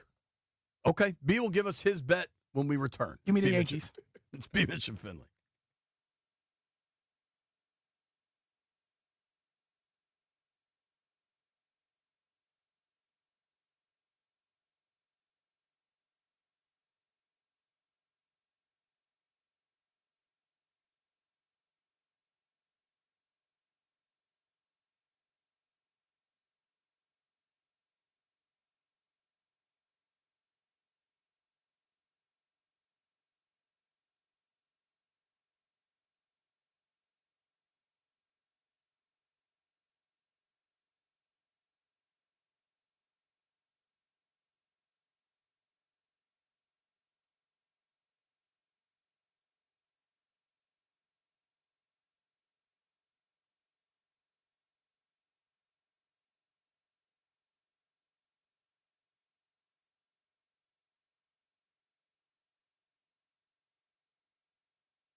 B. Mitch and Finley, 1067 The Fan. You hear the song there. We are really excited to get on the Rude Guest Hotline and welcome in head coach of the United States Naval Academy football team, Coach Brian Newberry. Coach, thanks for making some time for us. Yeah, glad to be on. Thanks for having me. Coach. I want to start by saying, Pete Medhurst was a good friend of ours, and I know a good friend of yours, and that's kind of how you and I got to meet each other. And just know that we're all thinking of Pete here and always rooting for you guys because of it. Definitely. Yeah, well, I appreciate that. We sure as heck miss him. That's for sure. And we'll never score another touchdown where I don't hear into the checkerboard end zone, in his voice. So I appreciate you saying that. Big ups to Pete for He's a sure. great dude. Well, Coach, we wanted to have you on. I really enjoyed getting to talk with you last year at the Touchdown Club dinner. But you guys also kicked ass last year. You went 10-3. You beat Oklahoma in the bowl game. You win the Commanders and Chiefs trophy. How important and exciting was last year for you to get the Navy program where you want it to be? Yeah, I mean, it was big. And obviously, what great momentum. Anytime, 4 hard years before that. I got here in 2019, and that was the year we went 11-2, and finished in the top 25 and won the CIC, and then COVID struck, and for 4 years, we really struggled and didn't have a winning season, and so to get things turned around was huge. I think there's a psychological component to that just as much as there is getting better in recruiting and developing your players and doing all those things. And it was rewarding. And I thought, we had a team of guys, the way that they worked, they deserved to have that kind of success. And so while it was great momentum going into the off season and certainly something to build on, we're on to 25 now. And it's a new football team, and we're trying to figure out a way to do things better than we've ever done them before, and keep our foot on the gas, and still be that team that it's got something to prove and a chip on our shoulder, and always something to prove, and always trying to do things better than we've done them before.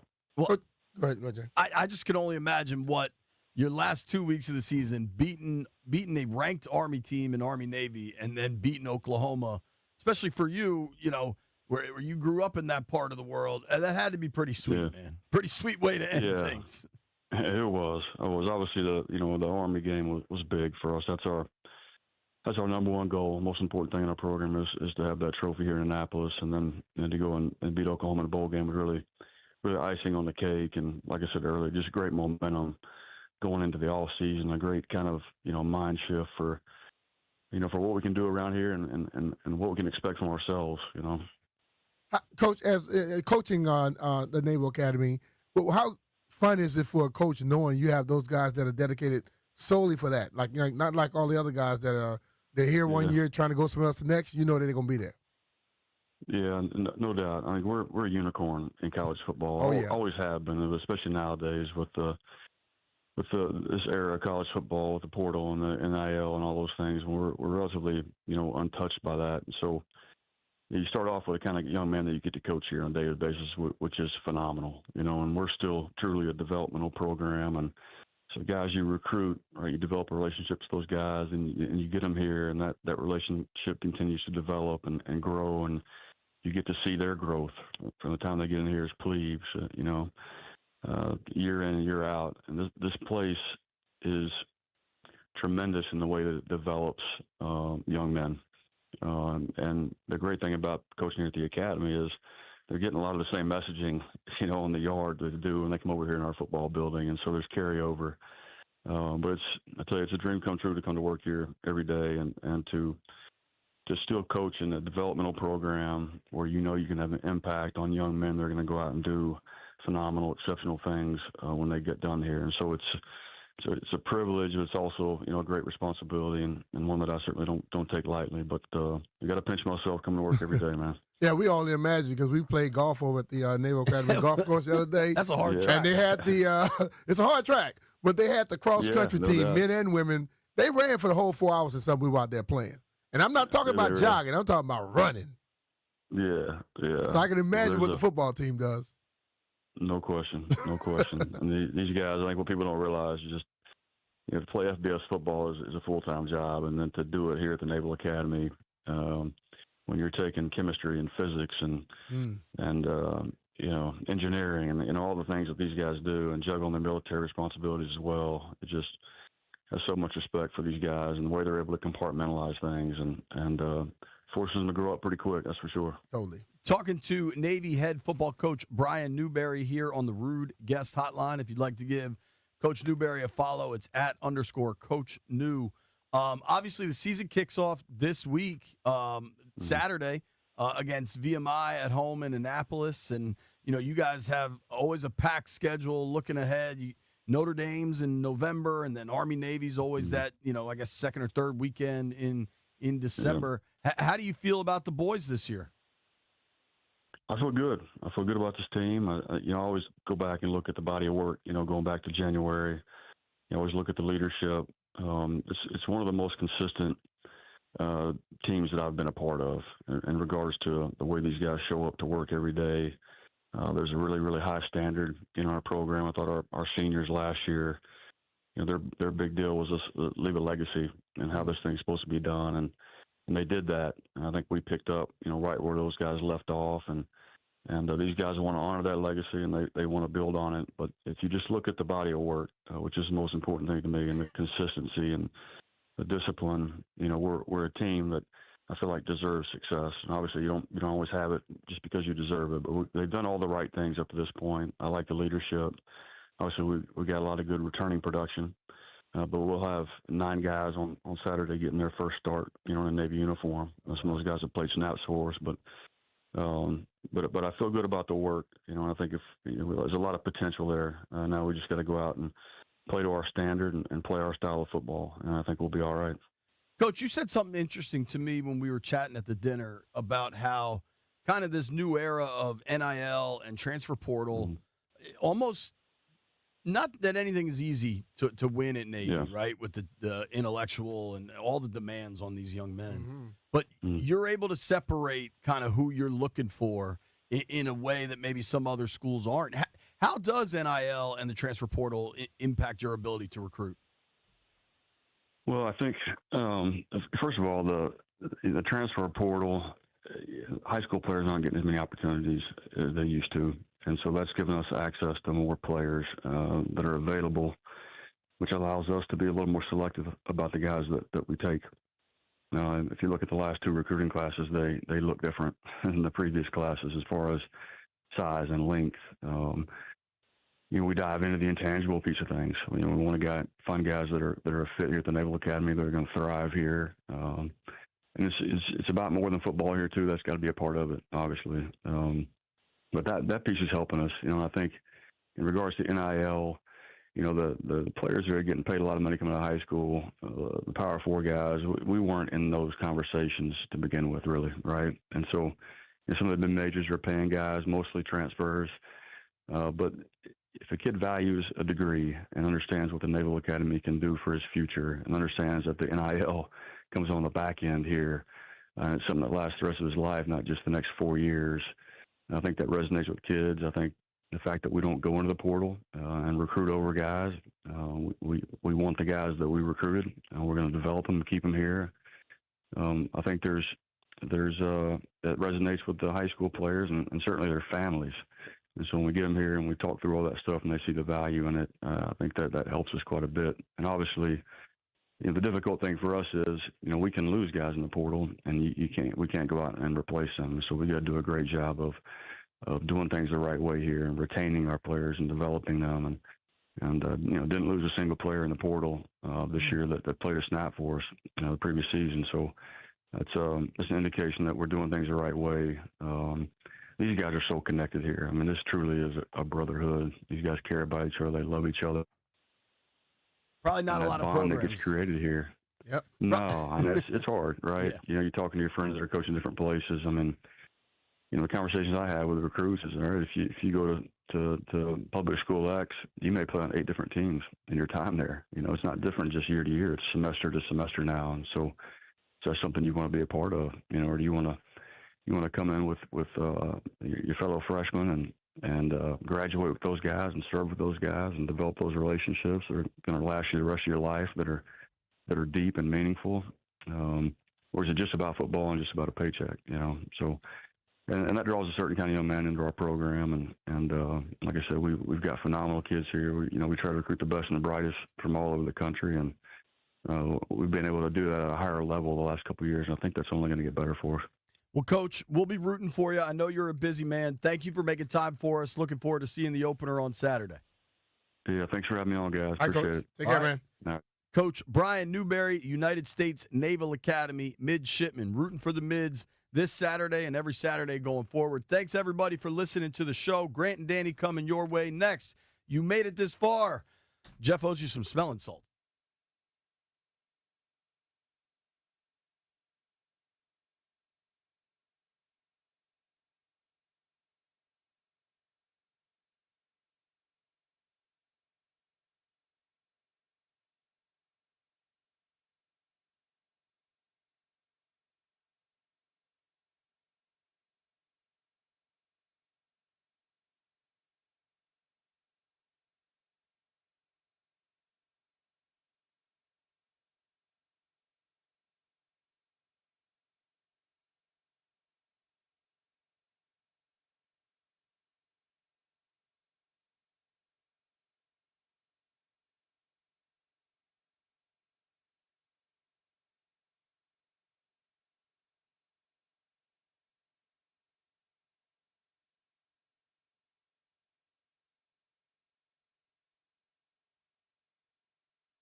I'm Earl Forsey. We're sponsored by Cars for Kids, Cars with a K. It's the NFL's Ultimate Survivor today. Cut down day in the NFL. Teams need to be down to 53 players by 4 p.m. this afternoon. Bunch of moves already reportedly being made by the Commanders. John Keim, ESPN says backup quarterback Sam Hartman's being released.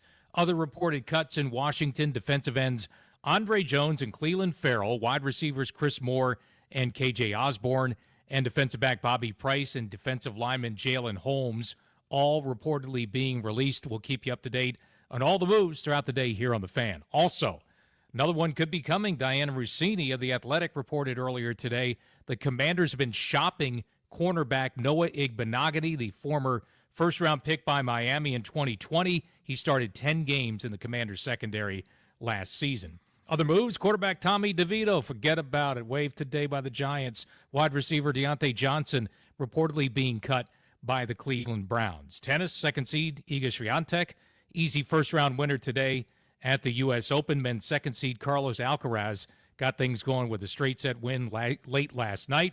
Baseball, Nationals beaten in the Bronx by the Yankees last night 10-5. They'll try and bounce back again. Yankee Stadium tonight in New York, 7:05 for Nats baseball here on The Fan. 106.7 The Fan congratulates Cars for Kids on 30 years of turning car donations into supporting children. Cars for Kids has helped more than 100,000 kids nationwide. Donate your used car today at carsforkids.org and join over 1 million proud donors, making a real difference. From the Crop Metcalf 5-Star Sports Desk, I'm Earl Forsey on The Fan.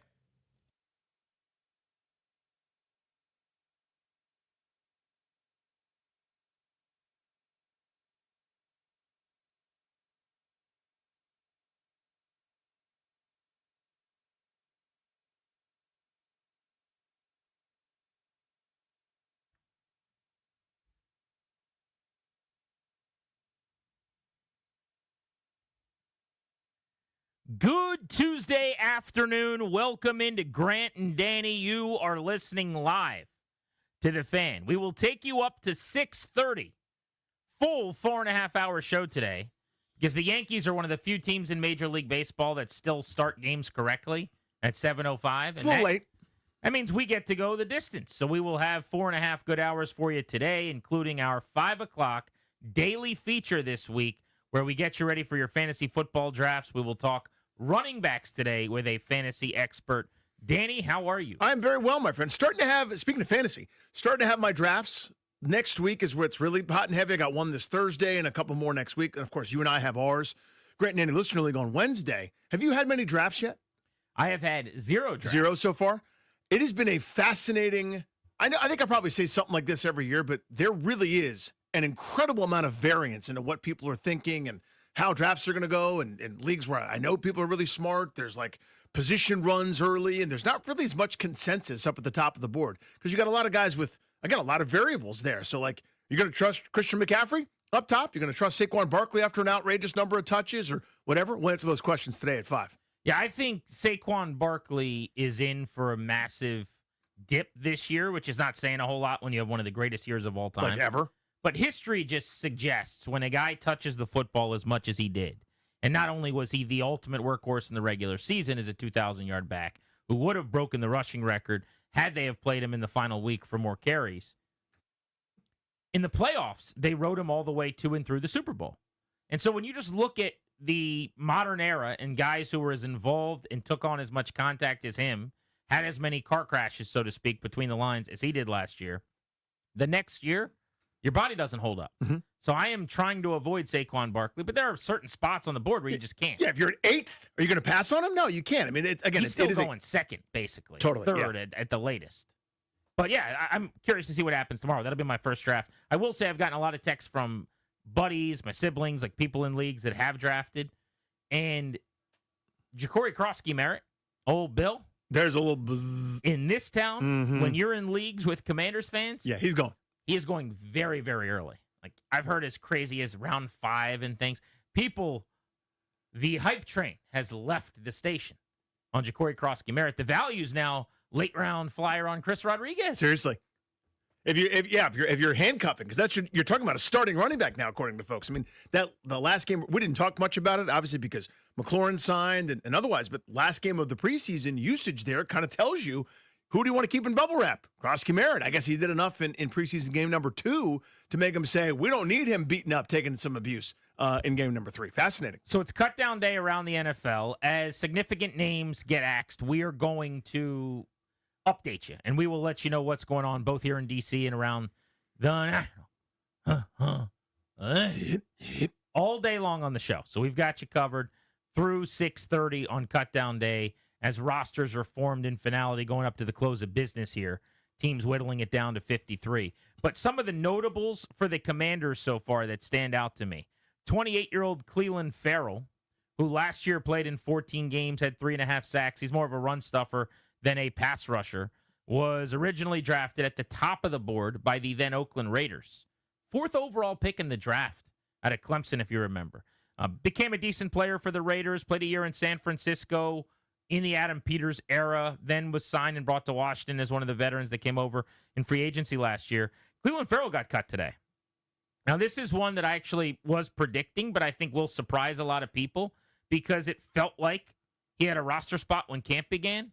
The only tell for me was when I watched the Bengals game and he's on the field in the 4th quarter in the dress rehearsal, my antenna went up a little bit. Yeah. That's not normal. Then he played almost the entirety of the first half against the Ravens when, again, 33 guys didn't play in that game at all. That meant a lot to this team, and I thought Clelin Ferrell might get cut. And sure enough, he has. But I'm really curious to see what happens on the D-line because we've also heard today that Jalen Holmes, who I like a lot, got released. He can play inside. He can play outside. And Andre Jones, the former 7th-round pick, previous regime, has also been cut. So that sounds like really, really good news for Javonte Jean-Baptiste. That sounds like very, very good news for Jacob Martin, yep. Who I think was probably a roster lock anyway, but you could call him a bubble player. So we'll see what else happens. I mean, this is the day now where Adam Peters has got an idea of what their 53 looks like, but he's also working the phones. We heard the Diana Rossini report today that they're trying to trade Noah Igbenogany. I don't know how much legitimacy is to that or not, but we've seen that last year. Yeah, it's a trial balloon. See what you can do. They traded John Ridgway last year. We see all over the league the last several days, guys getting moved. So Ferrell out, Holmes and Jones also released. There is going to be depth released on the D-line by this team that will play for other teams this year. Agreed. Yeah, and again, I'm trying to monitor who everyone else is cutting as well. Maybe that somebody comes in, but in terms of the defensive line, doing my quick back of the napkin math, I had 10 defensive linemen, thinking that would be the number they went with. Does them moving on from Holmes and or Ferrell tell you maybe they go with 9? Thinking that there's some rotation there or, some mix and matching there? Or do you still think it's 10? Because I'm trying to figure out who the 10th player would be because we now know that I had Holmes in as one of the 10. If he's gone and Ferrell's gone, do they get to 10? I have not heard that Sheldon Day's been released yet. I haven't either. They really, really liked Sheldon Day last year. So that's another interior guy. So that's Payne, Kinlaw, Newton, Day, and maybe Eddie Goldman. So that could be 5 defensive tackles then. Now, again, I'll reference my 53 occasionally. Everyone has their own. It means nothing. But I had Goldman out as well. Mm-hmm. I had both Goldman and Clelin Ferrell out. But, yeah, if you're talking about trying to just find 9 or 10, Dorrance Armstrong, Daron Payne, Javon Kinlaw, Von Miller, lock pile. Yep. Dietrich Wise, lock. Johnny Newton, lock. That's 6. Jacob Martin in, that's 7. If we say Eddie Goldman's in, that's 8. I think we now know that Javonte Jean-Baptiste probably made it based on what we know at defensive end. Mm-hmm. So that's 9. That would mean, knowing that Andre Jones has been released, Carl Davis has been released, right? We heard that yes. name. Jalen Holmes has been cut. So the only other guy, if they cut Sheldon Day, it's 9. If they keep him, that would be 10. And there's also the possibility of actually adding something from outside the building that they like to be one of the 10 as well. Like if they cut Day, it's 9 of their own, but maybe there's someone that got cut somewhere else that becomes the 10th guy. Indeed. Yeah, that's where the challenge comes in. Again, it is a numbers game because you're always, it's obviously a numbers game. You're getting to 53, but wherever there's a squeeze, right, where you go, okay, we're gonna keep one less guy at say a receiver spot, where we're only gonna go with 5 instead of 6 because we're getting our special teamer from an extra linebacker or an extra safety or whatever it is. Then, or the flip side of that is if we keep a 10th, it means we can't keep the 6th wide receiver or the 7th linebacker or whatever. Good news, though, for Eddie Goldman so far, I would say. Based on, To this point, yeah. Carl Davis being out. I think a lot of people had him in. And some of the other back of the roster math we're doing now with Jalen Holmes and some of these guys that didn't make the roster. So, again, as these names trickle out, we will get you the breaking news first here on Grant and Danny on the Fan throughout the show. So keep it right here on Cutdown Day. Some other notables, though. Hop into the other side of the ball. Sam Hartman released. This was a no-brainer, I felt like. He's going to be on the practice squad almost certainly. So, interestingly, I did the Take Command pod last night with Logan Paulson. For those of you that don't know, podcast, couple of years, X's and O's, breaking down the film. Really, really good show that Logan's been a part of with Craig Hoffman, who left the company for an awesome opportunity with Monumental. So I've taken over Take Command with him here right before the season. So yesterday we were breaking down the roster from all angles and talking about burning questions. I bring this up to say, even though we both had Sam Hartman out, and in fact, Logan had 2 quarterbacks and he also has Josh Johnson not making the roster. He thinks they should go get somebody else, another veteran maybe, to be their third quarterback if they want to do that because of the Marcus Mariota Achilles issue.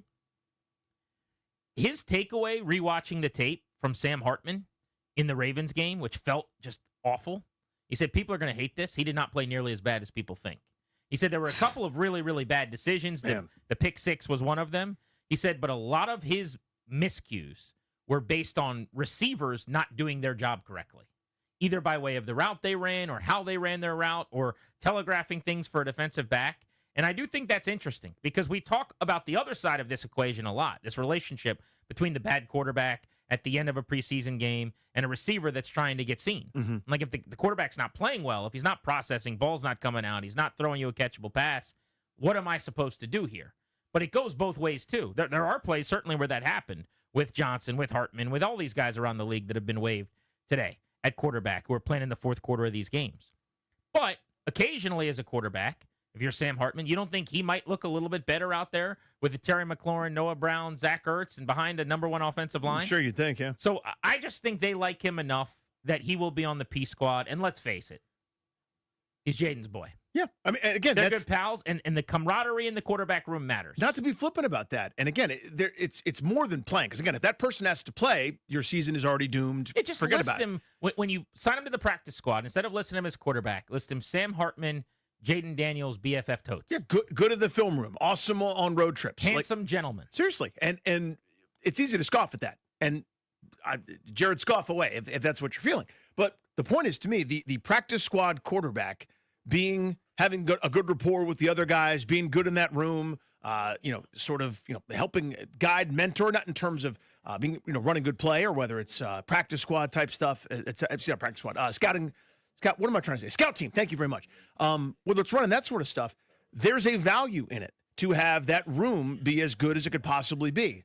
If that person has to play, you're doomed. I expect the third quarterback, if there is one, to be Josh Johnson. It's not like he lit it up either. It was better, certainly, than Hartman was. And you need that third quarterback, at least initially, with Mariota's health kind of being uncertain. But Hartman will be on the practice squad, and he should be, quite frankly. I mean, again, this is a good rapport, good relationship. Do not rock the boat. So far, wide receivers playing out a lot like we had predicted.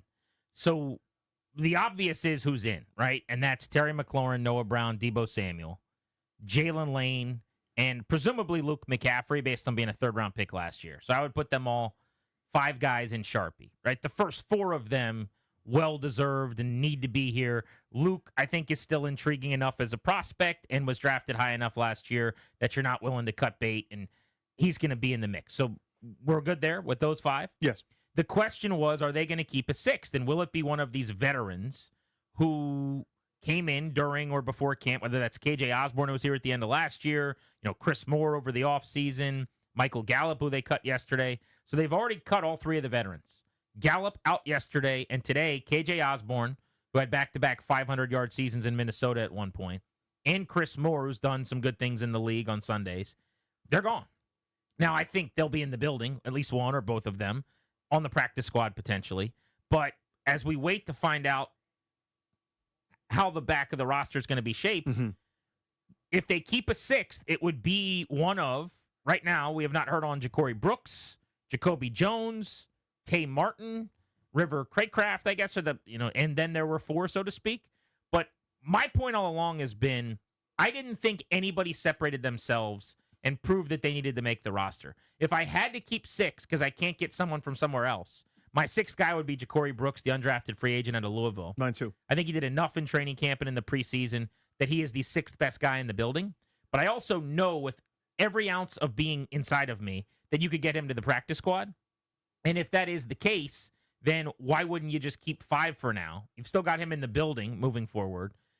And now you're shopping. There are decent wide receivers. There's some names. There's some guys that have caught 50 passes over the last few years, that are coming available that maybe you like more from a veteran presence standpoint than whatever you were getting out of Osborne and some of those other guys. So I've kind of thought all along it would be those 5 locks, and then you shop the market for the 6th guy. We could be headed in that direction, although I'm waiting to see exactly what happens with Ja'Cory Brooks. He's the most interesting other name to me. Yeah, this would be a candidate, and I hate for these sorts of things because you might find out, hey, you made the 53, and then someone's available you didn't think. Hey, you didn't make the 53 anymore. You're now, getting bumped down to the practice squad if you're willing to sign there. That would be a candidate there, or Brooks would be a candidate there for me in that regard. Their 4th, maybe 5th, maybe 6th best receiver, I don't think plays on this roster just yet. In other words, there are better players out there that will become available than guys that they have here in the building at this point. Maybe 4th, but probably 5th or 6th. I think that's crazy. I mean, so you didn't like what you saw from Jalen Lane a whole lot. I like him as a gadget guy, coastal line of scrimmage, but I'm talking about bona fide NFL wide receiver that's, caught 30, 40, 50, 60 passes in a season. I bet you something like that's going to be available. Look, there's going to be someone cut that you could sign that's caught more passes in a season than Jalen Lane, who's never played because he's a rookie. But I don't think anybody will come in here that could help you with speed and twitch and some of those things. Like, I'll say this. There's no one that just had the camp that Jalen Lane had, having been out there as many days as I was watching those practices, that's about to get cut with his upside as a 4.3, 4.40 guy who was just drafted not that late. I think it was the 4th round, right? So early 4th, basically, or mid-rounds. They're in a place where they're going to involve him offensively. I did not think that would be the case going in. I thought he'd be a return man and a gadget guy. And to your point, it's not going to be like week 1, he's going to catch 4 balls. There's just not enough footballs to go around. You've got McLaurin and Brown healthy. In a world, though, where, let's say, Terry's on a pitch count, maybe Jalen Lane is the guy taking the lid off, running the love of the game routes, going, pressing things vertically to open things up underneath for Zach Ertz, because they don't really have that guy otherwise. They do not. That straight line speed might be what he has to provide. But if we're talking training camp, preseason, I'll call it August, right? Yep. The summer, the most impressive receivers on this team, Deebo Samuel 1, Jalen Lane 2. And then a pretty big gap, but I don't even know where to go after that. Because you didn't see anyone else. Right. Yeah. I mean, there was no Noah Brown, and Terry McLaurin was in a hoodie. And, I mean, you could kind of put the rest of the guys in a blender. I would probably say Ja'Cory Brooks. Remember, he was a big story the first couple days of camp. Yeah, but he wanted to talk about it. Yeah. He actually was awesome those first few practices, and he led them in catches and yards against New England in the first preseason game. Let's do this next. I want to open up the phones for you guys on Cutdown Day at 800-636-1067. Here's the topic at hand. What is your number 1 burning roster question that you're most interested in? We've got a little indicator on how things are trending based on some of the names right now. But we'll go both sides of the ball, you and I, Danny. And for everyone else, we'll just ask you for your number 1 overall.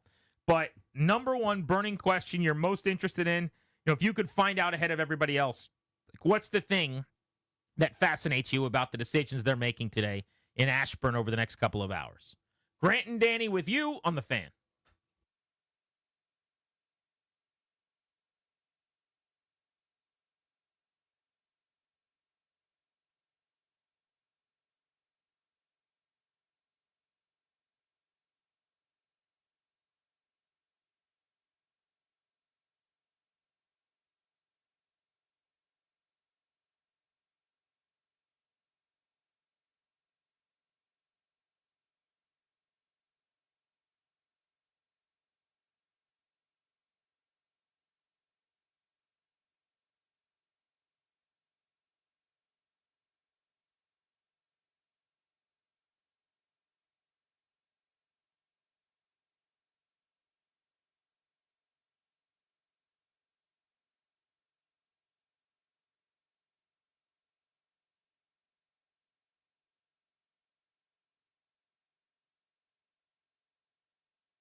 Altizer with your sports update on the Fan. This update is brought to you by Paul Henry's Window Installation, your clear home improvement choice. Cut down day around the National Football League. Some notable cuts today for the Commanders. Quarterback Sam Hartman, running back Demetric Felton, pair of wide receivers at Chris Moore and KJ Osborne, and a pair of defensive ends in Jalen Holmes and Cleveland Farrell. Also linebacker Duke Riley. Diana Rossini reporting that the Commanders have received interest about cornerback Noah Igbenogany. Other news in the NFL today, Titans running back Tyjae Spears was placed on injured reserve. He's going to be out at least the first 4 weeks with a high ankle sprain. In baseball, the Nationals continue their 3-game set in the Bronx against the Yankees tonight, 7:05 first pitch right here on the Fan. Mackenzie Gore takes the hill for the Nationals. He'll take on the 2024 AL Rookie of the Year, Luis Gil. This August only, score $100 off each window with a 5-window minimum and $500 off each door at Paul Henry's Window Installation. Schedule your no-pressure free estimate today at paulhenryswindows.com, your clear home improvement choice. From the Crop Metcalf 5-Star Sports Desk, I'm Toby Altizer on the Fan.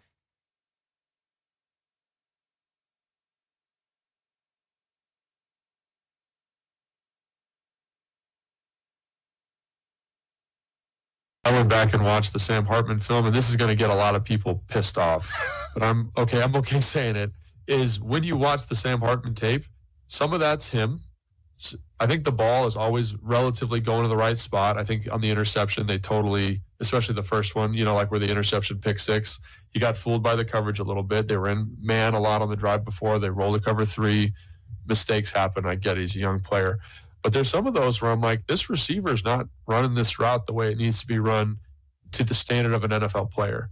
And I'm not going to shout that guy out here, but I kind of was like, that's going to make him look worse. So I think there was kind of a mix of poor quarterback play, or lacking quarterback play at times, lacking receiver play at times. Because again, it's a young receiver group outside of a couple veterans. That was Logan Paulson. That's what I was talking about from our Take Command episode that dropped this morning. I think he's perfectly willing to acknowledge it was not a good preseason for Hartman, but maybe it's not as bad as it looks when you're out there with a bunch of guys like him that aren't going to be on this roster. But Hartman was released and is very likely going to be part of this practice squad as QB4 in the organization. Maybe the more interesting question is QB3 Josh Johnson or someone that's not in the building just yet? And along those lines, we're asking you right now as we welcome you back on Grant and Danny, what is your most pressing question about the roster that you're most intrigued by? 800-636-1067. You can tweet us at Grant H. Paulson, at Funny Danny. Kristen did that. She says, number one question for me has to be, who's going to be on the roster for the first game that is not here today? I think that's, first of all, a lock. At least one, if not a couple. You would think so, maybe right? as many as 3 or 4 guys. Wouldn't really surprise me that much. But Noah Brown's the example from a year ago. August 28th, 2 days from now, Noah Brown comes in from Houston, and in their first win of the season in week 2, he made the big catch to set up a game-winning field goal, right? So there are going to be guys that are brought in that aren't here at this point. And that's something that we're going to have to track in the next couple of days. One more released player that's trickled out from NFL Network's Tom Pelissero. The Commanders have cut wide receiver Tay Martin, so you can whittle one more receiver off of the potential depth chart. A couple local folks also reporting Demetric Felton, running back, depth chart guy who had a good camp and looked pretty good at times in the preseason. Great practice squad candidate for them as well. I think he'll be in the building. I do too. There's no reason not to keep him around, especially if you're keeping McNichols on as a 4th running back. Then Felton's kind of the next guy up. Yep. And you're going to have at least one, if not a couple backs on the practice squad. All right, so Danny, you go first here. Biggest decision on offense for you that you're most intrigued by? Tight end. Kind of under talked about. You know about Zach Ertz, right? Good, done. You would think, obviously, no mystery here, that Ben Sinnott makes it, no problem. 2nd-round pick from a year ago. And now you know John Bates. But to me, I haven't seen very much from Ben Sinnott. The only thing I've seen is Colson Yankov catch a ball and rumble and look pretty good. I wonder if that's your 4th tight end. Are you keeping 4 as you kind of go forward? That's something I haven't heard much talked about. And again, it's because I would say, thanks so much, Colson Yankov. You're expendable because I've got Ben Sinnott. Do I? He's here. I mean, he'll be on the team, but I have not seen very much at all to make me think I don't need that 4th guy. So Colson Yankov is a special teams war daddy who I don't think is going anywhere. And after you show that you can make an explosive play, 52-yard catch in a preseason game, certainly doesn't hurt your cause either, to your point. Tight end, I guess, is curious. I think it's 4 and it's a lock, essentially. But none of us really know anything. Mhm. You know what I mean? So this will be an area. Here's what I'll say. If Colson Yankoff doesn't make the team and they only keep 3, They're going somewhere else to get one. well, not even that. I don't. I think if they're keeping 4, they'll keep Yankoff because he's awesome on special teams. But what I was going to say is, if Colson Yankoff gets cut, I'll be more surprised by that than Cleveland Farrell getting cut earlier today, who's like the most notable, interesting thing that's happened. Because Sinnott is a second-round pick. He's not Luke McCaffrey, where right now, this moment, he doesn't help you that much on offense. If Sinnott's out there, he's a very decent blocker. He can do some things in line at the line of scrimmage, and then the question is, can you get him the football or not? But that's kind of the bonus to like the ground level. You don't want this in the second round in the top 55 where he got drafted. But like he can do a lot of stuff at the line of scrimmage that will help you. So I think they feel okay about Ben Sinnott. The ceiling is the question now, how involved he'll be as a receiver. Reasonable. And we should want more than we've gotten as a fan base. Ertz is, if he's healthy, going to be, a top 10 tight end in terms of targets and catches in the league. John Bates is arguably at this point one of the best blocking tight ends in all of football. They paid that guy $7 million a year to come back. Dude, they paid him. So yeah, I think all 4 get in. And I think you're right. You have not heard a lot of talk about that, but at least from the conversations I've had with the people that covered the team, it just seems like there's not a whole lot of question about it. Like they all are kind of assuming that Yankoff's in and that all 4 make it. Here's mine. What do you think about this? I want to bounce this off of you. I am really curious to see what happens on the offensive line at the start of this season. So Sam Cosmi is going to be on PUP IR, whatever it is, to start the year, in my opinion. They have acted like that's not going to happen. I have felt like that was the case since before practice started. Well, this is my question. I hate to accuse everyone of lying, but it feels like there's this pretend game where he might be ready to suit up in week 1. And if he's not ready to suit up in week 1, you wouldn't think he's ready in week 2 because week 2 is 4 days later on Thursday. So I've been kind of a little bit. It wouldn't be that disappointing if you say, yeah, he'll probably miss the first 4 weeks. And we actually have some depth to fill in. We're in a pretty good place there. We're not going to waste a spot. But back to you. I just don't think there is a need to rule him out or to say 3 weeks ago that he's probably not going to be ready at the start of the year. Like you give the information when you have to give the information. Mm-hmm. You allow him to surprise you and to expedite his recovery or whatever. And he's moving along at a good clip. But I just think there's no reason to rush this guy. To your point, you just said it well. They have depth. They have some good NFL players. Nick Allegretti was a full-time starter at guard for them all of last year. If you got to plug him in for a few weeks, it's not the end of the world, right? If Connerly's ready at right tackle and Andrew Wiley can slide down to guard, he started inside on a Super Bowl team at one point. So you're okay there. So I think Cosmi goes to PUP. But here's my fascination. Week 1 against the Giants, against the best defensive front you're going to face all year. Do you start Josh Connerly and play him full-time as your right tackle? That's my guy. Every snap, you're out there with the first-team offense. Or do they do the thing they did with Brandon Coleman at the beginning of last year? He was a third-round pick, not a first-rounder, where they rotated him. Nobody's improved more since the beginning of training camp than Josh Connerly. And if you give him another 13 days, 12 days from right now, I'm sure there's going to be even more significant improvement. But is he ready for Brian Burns? Is he ready for the New York Giants front? So if they want to rotate Wiley and him first couple of games, then Allegretti's your starting guard. If they feel like Connerly's ready to just be thrown into the deep end and kick Wiley down to guard, well, here's why this matters. Now Allegretti can be your backup center, and you don't need to keep a guy like Michael Dieter. But if Allegretti's starting at guard, you might need to keep Dieter as a backup center or bring in a center that gets cut somewhere else, because otherwise, you don't have the center depth that you're looking for because Allegretti's busy moonlighting as a guard. You see what I'm saying? That's exactly what you're saying. So yeah, that is what I don't have an answer for. And if I could get one answer with Truth Serum right now, it would be, do they envision Connerly being an every down right tackle in week 1? Or are they going to have Wiley either play that game or rotate in that game? Just going on past precedent, I would bet they do that rotation bit. It's not necessarily what I would do. I would go Connerly, deep end, let's go. And you know who's going to be to your right an awful lot is John Bates. Right, just to make sure, just the extra little chip, the extra little maybe occasionally dealing with a rusher on certain downs, a little bit more max protect, because we want to make sure that you are fine, and eventually you'll be on that island all by your lonesome. Because he'll grow into that, I think. All right, so those are our big questions on offense. We'll get to our defensive queries here coming up in a few minutes, but let's get to the phones. AD, Washington State, listening on the Odyssey app, always free and available wherever you are. What's up, AD? How are you? I'm okay. How you guys doing? Good, man. Very well. What do you got? Well, I think the biggest thing we need going to the first regular season would be a kicker. We need a reliable kicker that we can depend on. Last year we had the Dallas game that we lost due to a kicker. And then for the playoffs, I think it was the last game towards the playoffs, we had a dink that we barely could have lost. So we need somebody that we can really rely on. Thank you. I mean, they felt like they found that guy in Matt Gay, who's been a career quality kicker. He has struggled a bit from 50 and beyond. Going back to last year, he was 3 for 9 from 50 plus.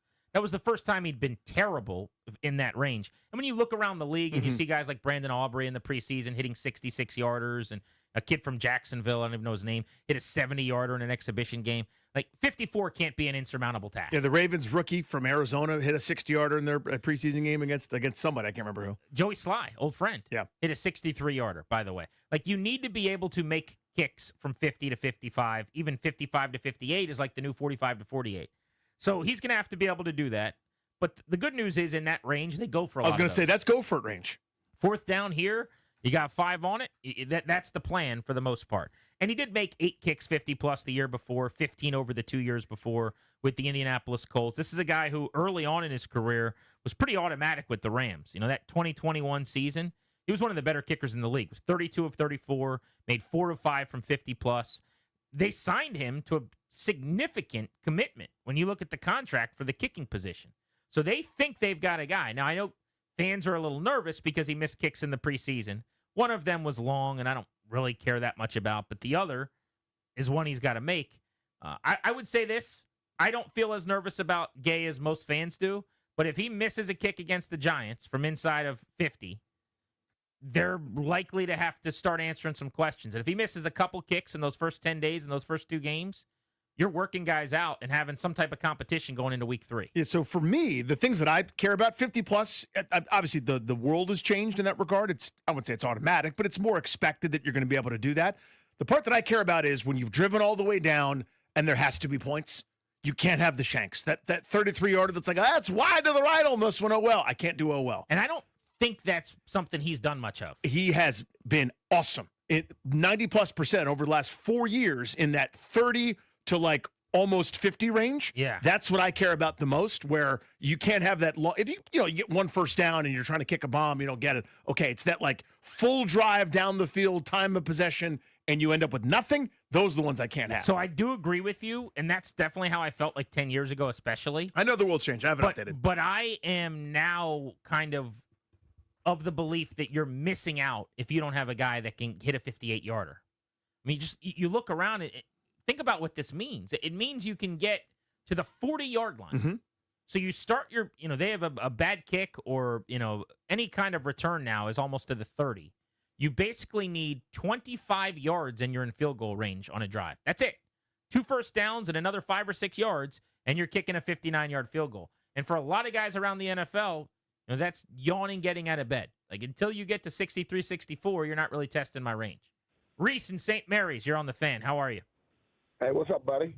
Chilling. Hey, man. All right, I'm intrigued by the offense, and bear with me for a minute when I say this.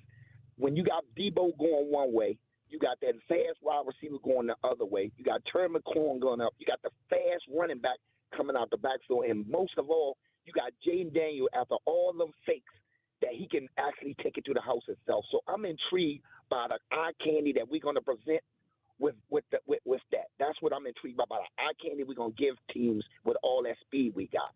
Yeah, they're going to have plenty of movement before the snap, I think. And you're right. This is Skittles and Starburst and Snickers and Hershey bars. That's what I want.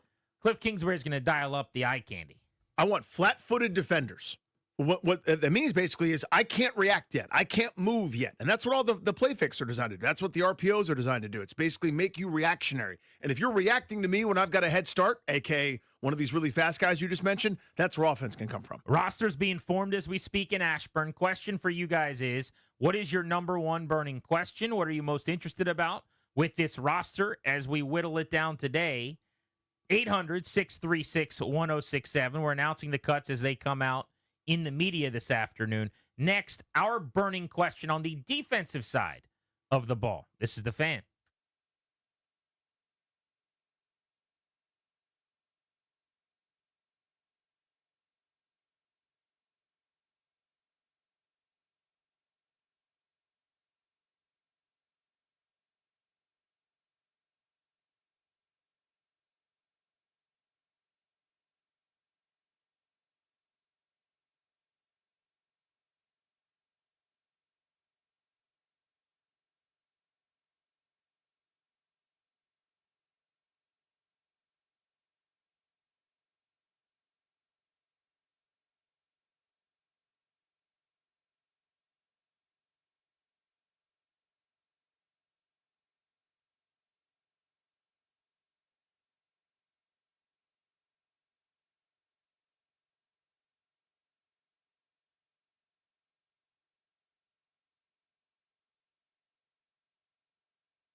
And then for that fourth defensive tackle spot, Grant, I think this is where it gets a little bit interesting.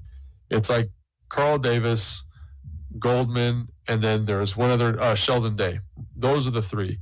And I think Sheldon Day's had a pretty good preseason. I think Carl Davis has actually popped a little bit. And then Goldman, I was a little bit generally disappointed with. I thought, there were some things he did well, some things he did poorly. But I think those are the three. And so it kind of just depends on what you want to get out of that group. And so I ended up saying Carl Davis, but to me, it's like flip a coin. Who could you get to practice squad? And maybe that's another spot of the roster that kind of has some fluctuation to it heading into Wednesday. That's the voice of Logan Paulson. Take Command show that I do with him. Welcome back, Grant and Danny on the Fan.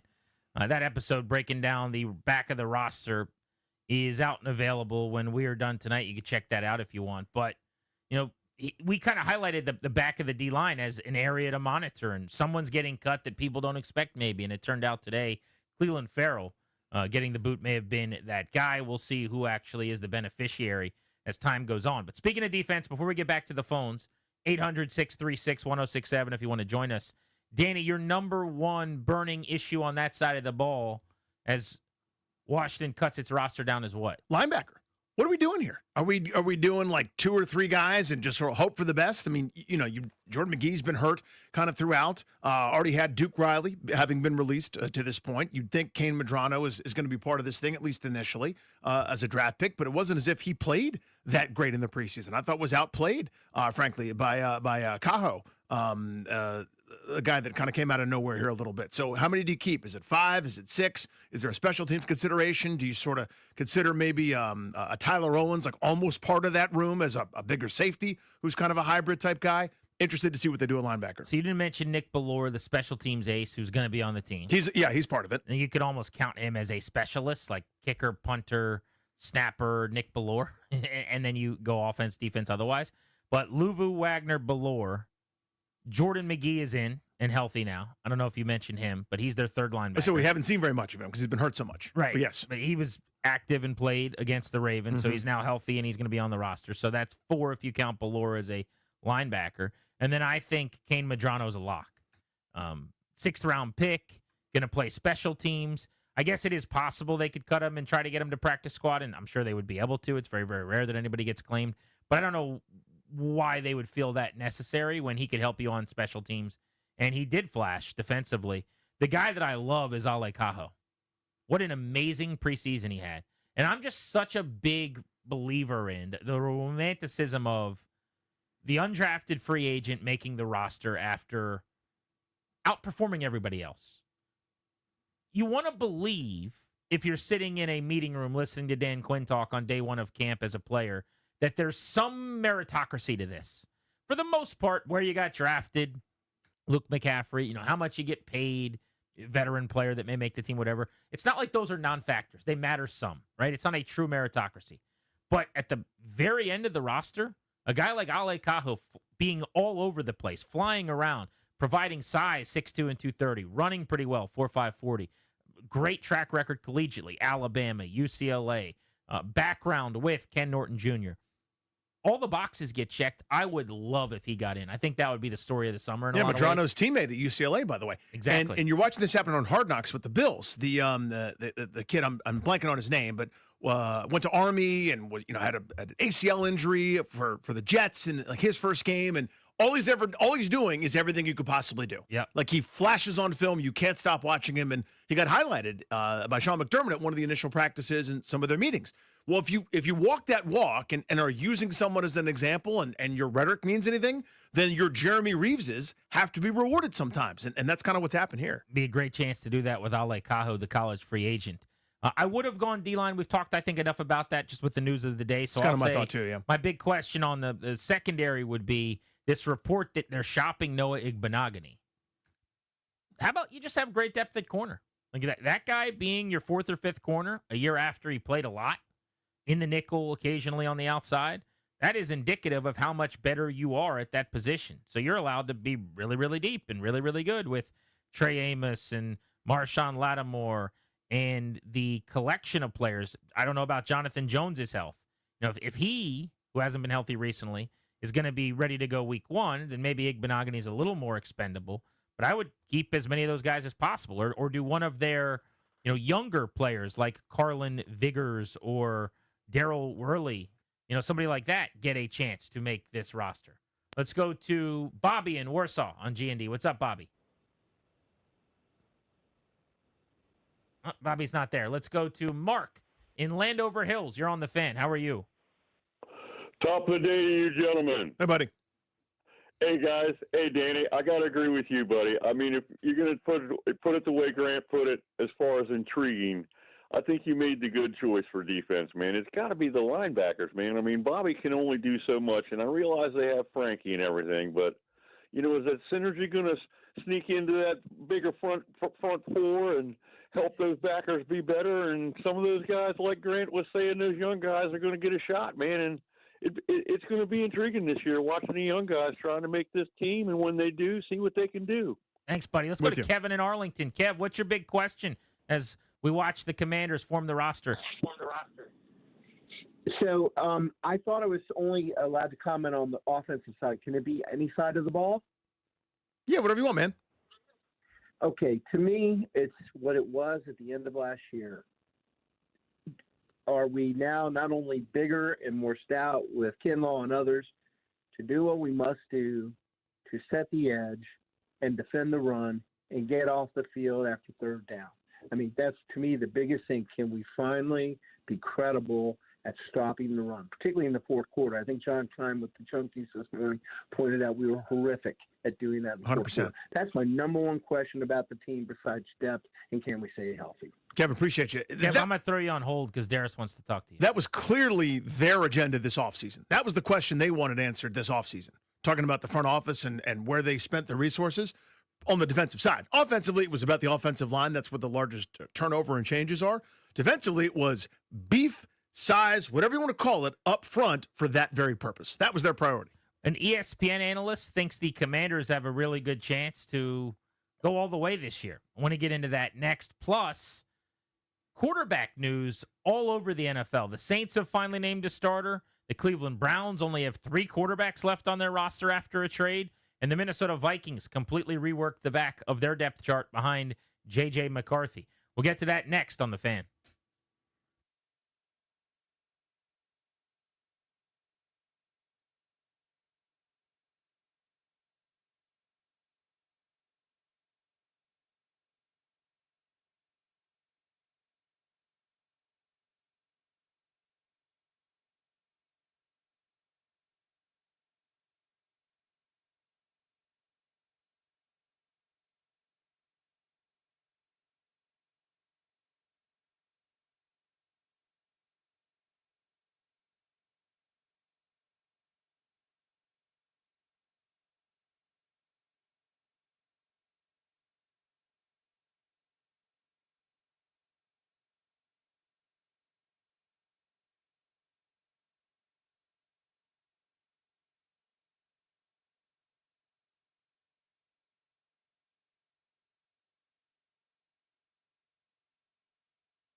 I'm Toby Altizer with your sports update on The Fan, and this update is driven by the Ted Britt Automotive Group, home of Ted Britt for life. In the NFL, cut-down day comes up at 4 o'clock today. Everybody needs to be down to 53. Some cuts today for the Commanders. Quarterback Sam Hartman, running back Demetric Felton, wide receivers Chris Moore, KJ Osborne, and Tay Martin. Some defensive players, Jalen Holmes, Cleveland Farrell, Andre Jones, Carl Davis, Duke Riley, and Bobby Price, among others, have been cut by the Commanders today.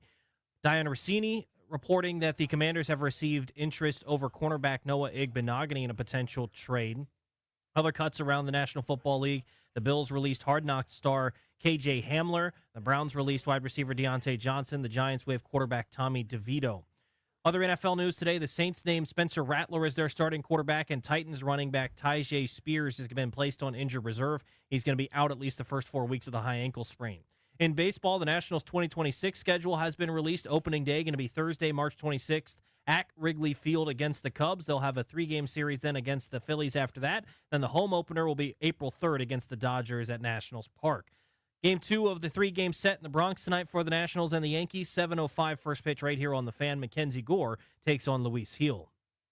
For over 65 years, Ted Britt has set the bar for the best car buying experience in the D.C. area, hands down. Ted Britt Ford Fairfax, Ted Britt Ford Lincoln Chantilly, and Ted Britt Chevrolet Sterling, all home to Ted Britt for Life lifetime vehicle coverage, and all just a click away at tedbritt.com. From the Crop Metcalf 5-Star Sports Desk, I'm Toby Altizer on The Fan.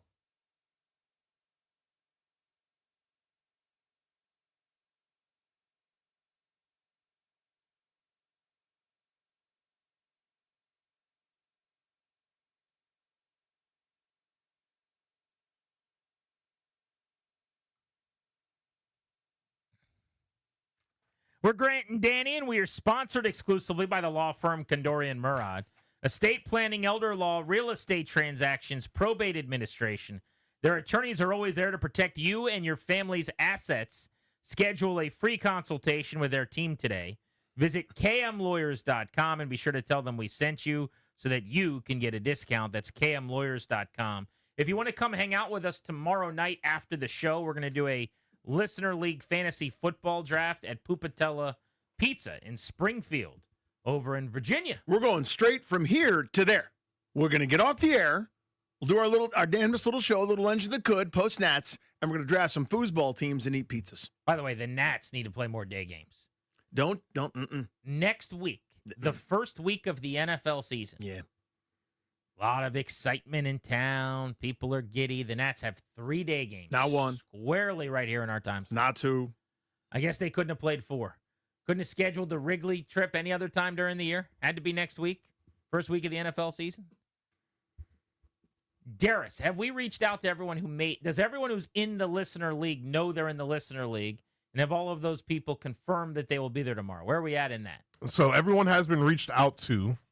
There have been, I would say, over half of them have responded. Actually, more than half have responded, but there are a couple who have still not responded yet. So potentially, where should we could people be looking? Social media, emails, social media, direct messages. Correct. Okay. Yes. So if you wanted to get into the league, check your DMs. Very possible I reached out to you. Dad may have slid into your DMs. It's possible. If he didn't slide into your DMs, you're not currently in the league. But if these people don't respond, we got to keep it moving. Absolutely. I will be moving on from a couple of these people who haven't responded yet soon. So, yeah, keep a lookout on your DMs. If I hadn't reached out to you yet, it's possible I still might reach out to you today. All right, I want to talk quarterbacks around the NFL. Let's start with this one in Cleveland. So for all the talk about the Browns having 4 QBs, because originally it was 5, now they're down to just 3. They've got their starter, the ageless Joe Flacco. Flacco. They've got their backup, who they just drafted, Dylan Gabriel, who was taken in the 3rd round with the 94th pick. And then they've got Shedeur Sanders, who's going to be their QB3, who they also just drafted in the 5th round, 2 rounds after Gabriel. But here's where I wanted to go with this. So, number one, good for them. They only kept 3 quarterbacks. That's the correct thing to do. They traded Kenny Pickett last night to the Raiders for a draft pick. And they actually did better in that trade than I thought they would. Pretty awesome. The Shedeur Sanders commentary and discourse is just at an all-time level. We haven't really seen this since Tim Tebow, in my opinion. The arguing, the nonsensical takes, the insanity over a quarterback who's 3rd on a depth chart, went 5th in a draft. I mean, some of the stuff that you see about this is insane to me. I walked in to pick up lunch today, and the big screen was showing FS1, and it was, I think, Aaron Andrews sitting in for Colin Cowherd. Not Aaron Andrews. Rachel Nichols sitting in for Colin Cowherd, and the bottom of the screen said something to the effect of, Browns trade Kenny Pickett, keep 3 quarterbacks. What does this mean for Shedeur getting on the field or something? And everyone's just doing the thing where they're trying to come up with the topic because they know it's polarizing and divisive and whatever else. But if you go around and look at some of the things that were said about Shedeur Sanders, the O-line suddenly doesn't know how to hold up since Shedeur Sanders starts playing, but Dylan Gabriel has all day to dance in the pocket. Something isn't adding up. Josina Anderson was like a national reporter. Kevin Stefanski was way too diplomatic today with how he handled his quarterback evaluation. As far as what was necessary and what wasn't, the head coach has to be cognizant of actions that build his guys up versus introducing more mental static than is necessary. Second, unless Shedeur Sanders, oblique, was wincing just to walk, he should have played it. Like, everyone knows more than Kevin Stefanski. Right. The idea is that he is trying to ruin Shedeur Sanders' career, that they're throwing him. I don't know this person, Jerome Anton. Kevin Stefanski gives Dylan Gabriel easy, short routes with max protection, and then gives Shedeur Sanders BS plays with an O-line that looks like they just ate a gang of little Debbies. Bleep you, Browns. Trade Shedeur. Like, these are media people. Yeah. I don't know to what extent, but Mike Renner, who is a great draft analyst from CBS Sports, gathered a bunch of these, aggregated a bunch of these. But you see this everywhere. I mean, it's incredible. People are going insane about this. My favorite take, Danny, the one that's the dumbest of them all, is Robert Griffin.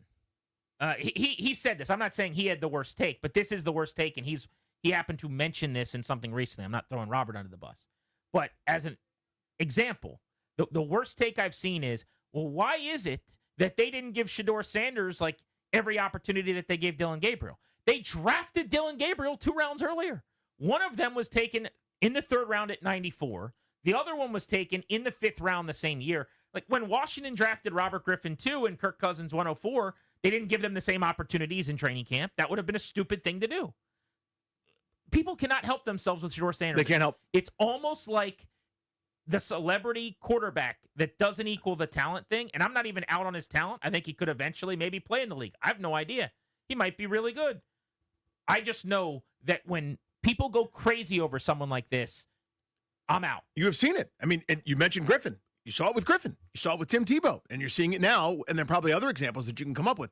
The one to me isn't even that one. It's the one you mentioned kind of early on that I really want to hone in on. The offensive line blocks worse than the Bradley Beal, hand on the chin emoji kind of thing. Let's delve into that for just a brief moment, if we may.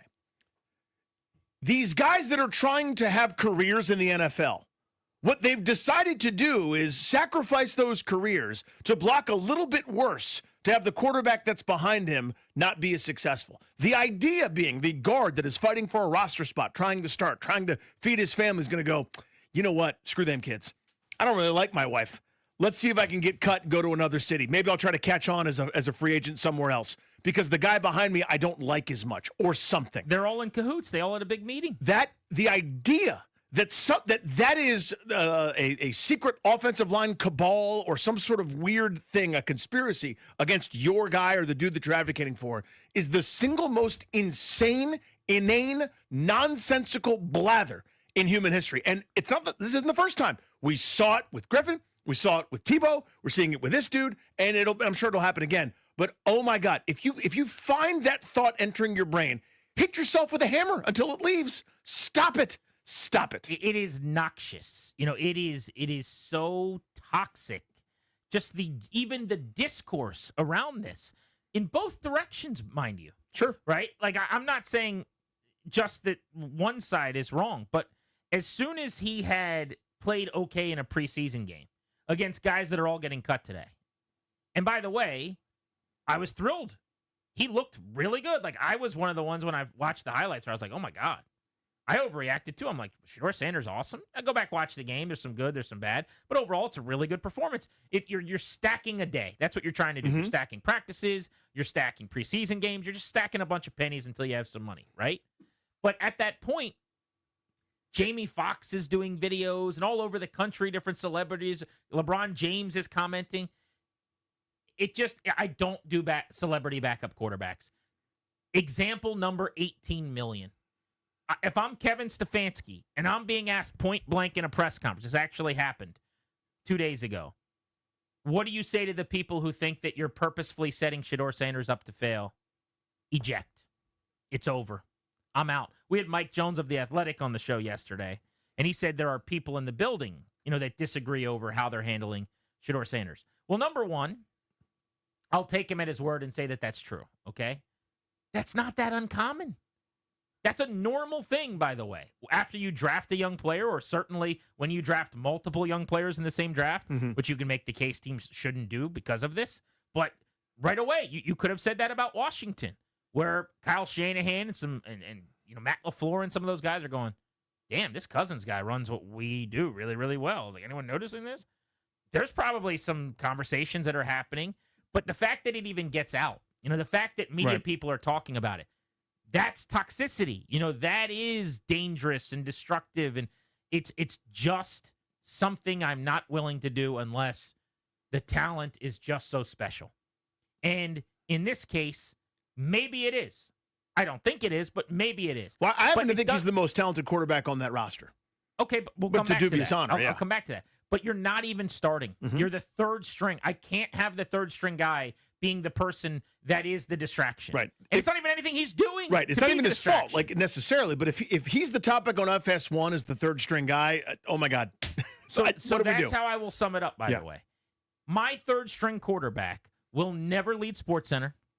My third string quarterback will never be the Chiron at the bottom of the screen for Shouty shows. Rachel Nichols on the Shouty Show, talking about what does this mean for him? Nope. That is the 51st most important question in my building today. I got 50 other guys with questions I'm answering before the third string quarterback. That can be Sam Hartman. That can be some Driscoll to be named later. That can be Josh Johnson. Name that, Keenum. That can be Russell Wilson. Yeah. It will not be whatever is happening in Cleveland. But people were like, well, how did this get to this point? Why did he fall so far? It's almost like it's playing out right in front of your eyes. Because this is a net minus, not a net plus. Everything's under a microscope. The other backup quarterback, Dylan Gabriel, who they took in the third round, he answered a question on the sideline from a reporter about reporters, and he said something like, yeah, some people are entertainers, some people compete, I'm out here competing. Listen to the question. Yeah. It was literally about the media, basically. It was taken as this personal shot across the bow to Shedeur Sanders. Nope. No interest in this. Therefore, I am out. Now, going back to what you said, I also agree that he's the most talented guy on the roster physically. I don't think that means he's the best quarterback on the roster. Probably not at the moment, no. Joe Flacco's gives you a better chance to win right now. I'm sure of that.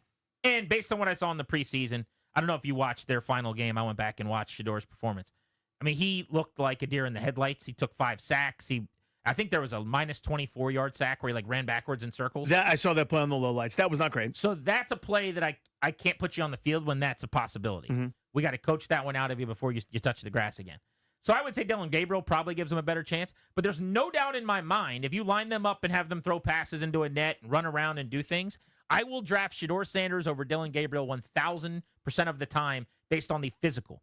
It's so much more than that, though. I'm not just talking about mental. I'm talking about, is Rachel Nichols yelling on TV about Dylan Gabriel? And to me, that matters some. Not to everybody, but to me it does. I get it. Yeah, I mean, if that person's your starter, if it's round one, pick one, if it's Caleb Williams or whatever, you go, yeah, it's fine. There's a circus that's going to come with the guy that's been a presumptive high pick, etc.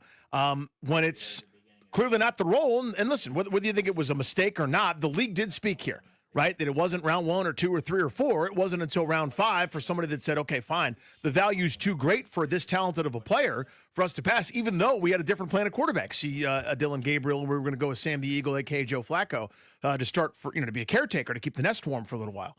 But, yeah, I mean, it's one of those things where you invite the mess, and then you're surprised when a mess shows up. Darius asked, do I have any issue with Rachel Nichols? No, she's just I looked at the screen today, and if a different Shouty Show was on with the same exact graphic at the bottom, I would be talking about that Shouty Show person. She just happened to be the one hosting today. And they were asking a question about the third string quarterback for the Browns. who was a deer in the headlights the other day in a preseason game against backups. That's all. All right, let's move on. Quarterback conversation. Grant and Danny, cut down day. The Saints just named Spencer Rattler their starter over Tyler Shuck. No issues here. You might as well just empty out the toothpaste tube before you move along on Spencer Rattler. I think I got a pretty good idea of what he is and what he isn't. I know what you are. I know what you're not. You're not a starter. But you might as well give him one last shot before you go to the rookie who you can kind of groom and develop here for a few weeks until he gets on the field. So no issues there. Yeah, so very rarely you can find a Bryce Young situation where a young quarterback gets benched, then comes back and actually does better.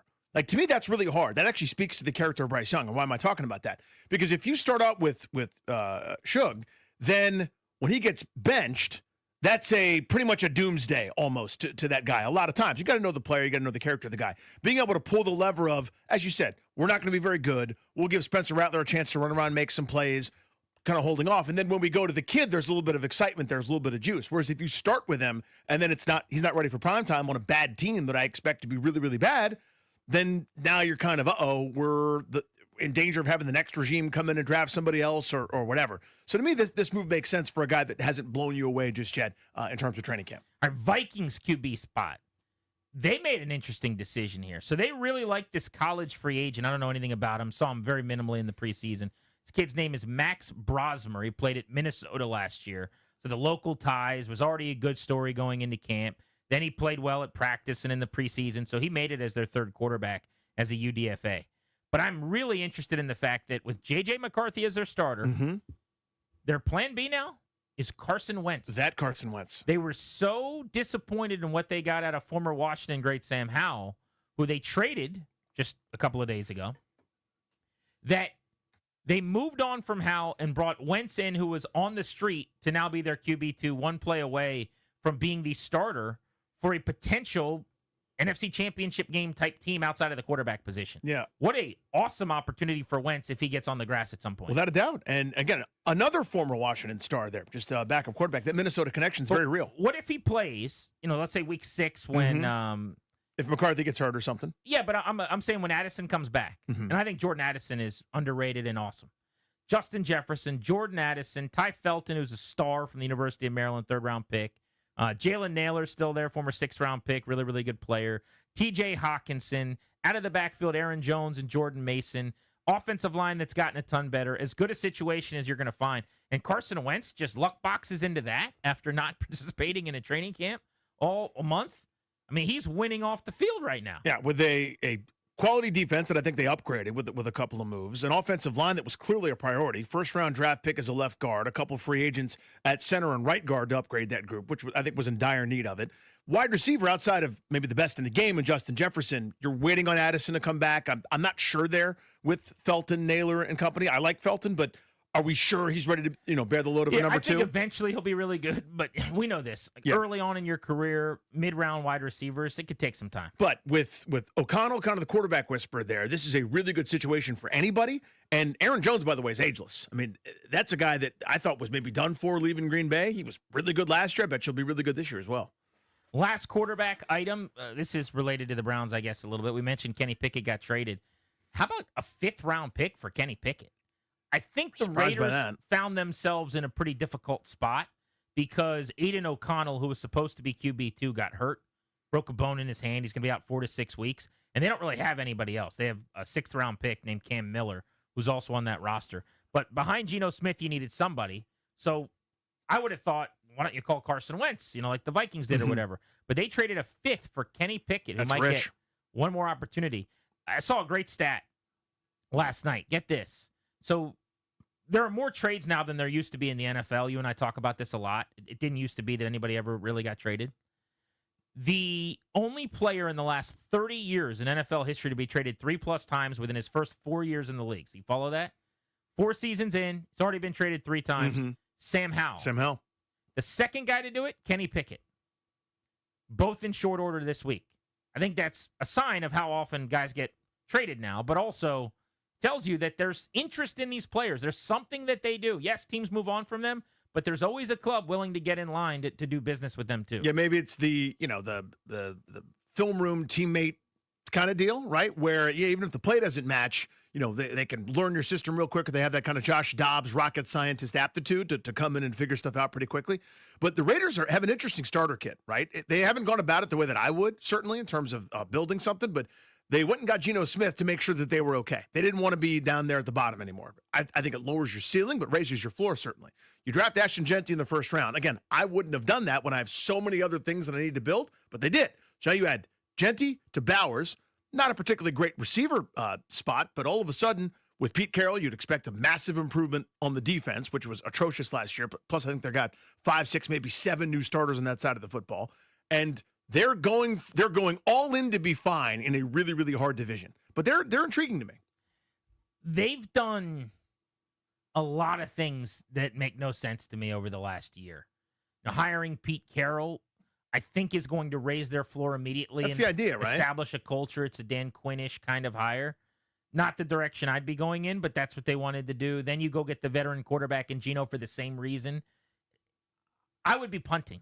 I'm trying to bottom out, to pick high, to find my QB of the future. They're doing the opposite. But Pickett, a 5th-round pick, that one is tough for me to square, I got to tell you.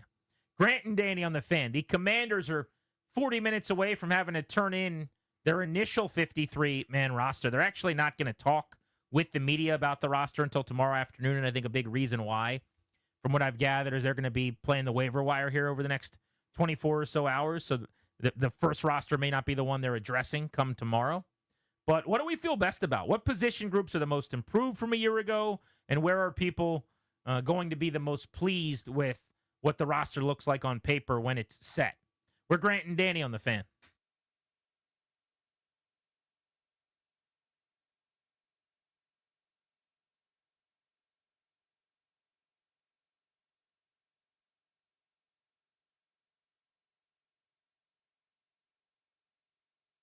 What's up, guys? Danny Rouillet here, along with Grant Paulson, for our friends at Window Nation. The end of summer is here right now.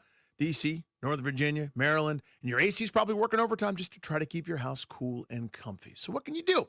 Replace those older builder-grade windows with new ones from Window Nation. That's what you can do. This month only, schedule a consult and get 50% off all window styles. This is a plus now. You could even get them with 0 down, 0 payments, and no interest for 2 years.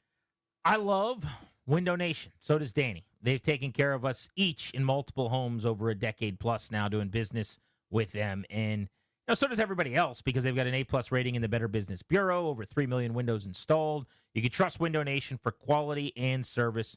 You got to hurry, though, because DMV is 50% off. All Windows sale that they've got right now does end soon, so do not miss out. Schedule your estimate today. 866-90-NATION, 866-90-NATION, or visit windownation.com.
I'm Toby Altizer with your sports update on The Fan, and this update is brought to you by Cars for Kids, cars with a K. In the NFL cut-down day, teams need to be down to 53 by 4 o'clock today. The Commanders have made some cuts. Quarterback Sam Hartman, running back Demetric Felton, wide receivers Chris Moore, KJ Osborne, Tay Martin, Cole Turner. Notables on defense, Jalen Holmes, Cleveland Farrell, Andre Jones, Duke Riley, among others. Other NFL news, the Saints named Spencer Rattler as their starting quarterback, and Titans running back Tyjae Spears has been placed on injured reserve. He's going to be out at least the first 4 games with a high ankle sprain. In baseball, the Nats fell to the Yankees last night, 10-5, game 2 of the 3-game set. The Bronx tonight, 7:05, right here on The Fan. Mackenzie Gore will take on Luis Heel. 106.7 The Fan congratulates Cars for Kids on 30 years of changing lives. Over 1 million cars donated, more than 100,000 kids helped. Be part of the legacy. Donate your car today at carsforkids.org and join over 1 million satisfied donors. From the Crop Metcalf 5-Star Sports Desk, I'm Toby Altizer on The Fan.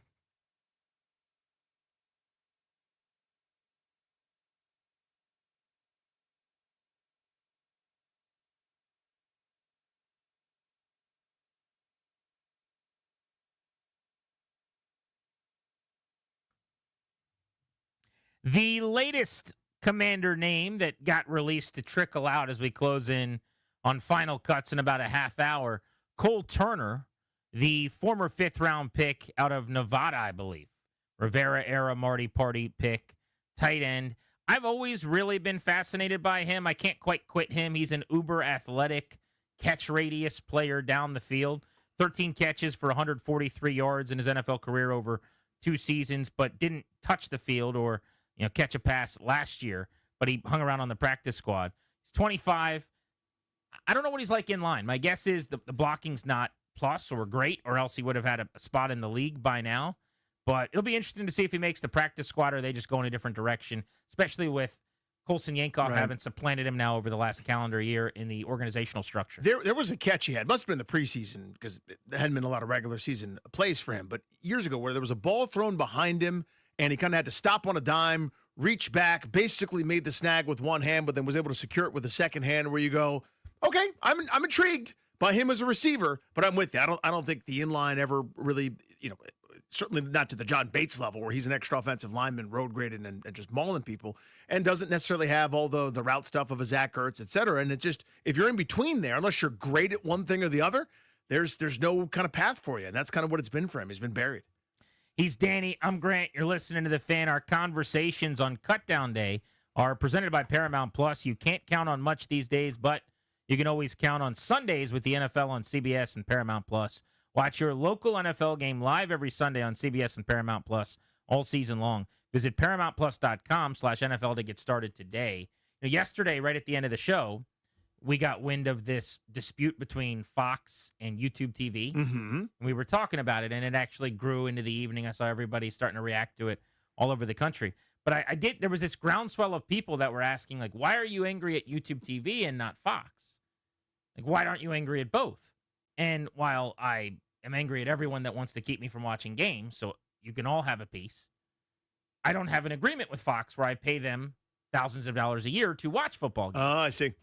So my analogy to those people is when your wife or your husband cheats on you, you should be more mad at the spouse that has agreed to have this life with you than the person that they slept with. Now, I can also not like that person very much either. I have room for both. But that Hatred, person never stood in front of all of my closest friends and family promising not to do that. And so I've got this agreement with YouTube TV where I pay them an unbelievable amount of money to be able to plop down and watch things. But yeah, Fox can get some anger too if they want some. I don't There's really plenty care. to go around. It's the McLaurin Adam Peters thing. Until you guys agree to a deal, nobody's the good guy here. Figure this out. At some point, I'm just going to have to go send you each to your rooms. But I'm trying to let you sort it out right now. Yeah, I think it's a very fair way to put it. Regardless of whose fault it is in the dispute, who I'm sending the checks to for a thing and I don't get the thing, that's who I'm going to be most mad at.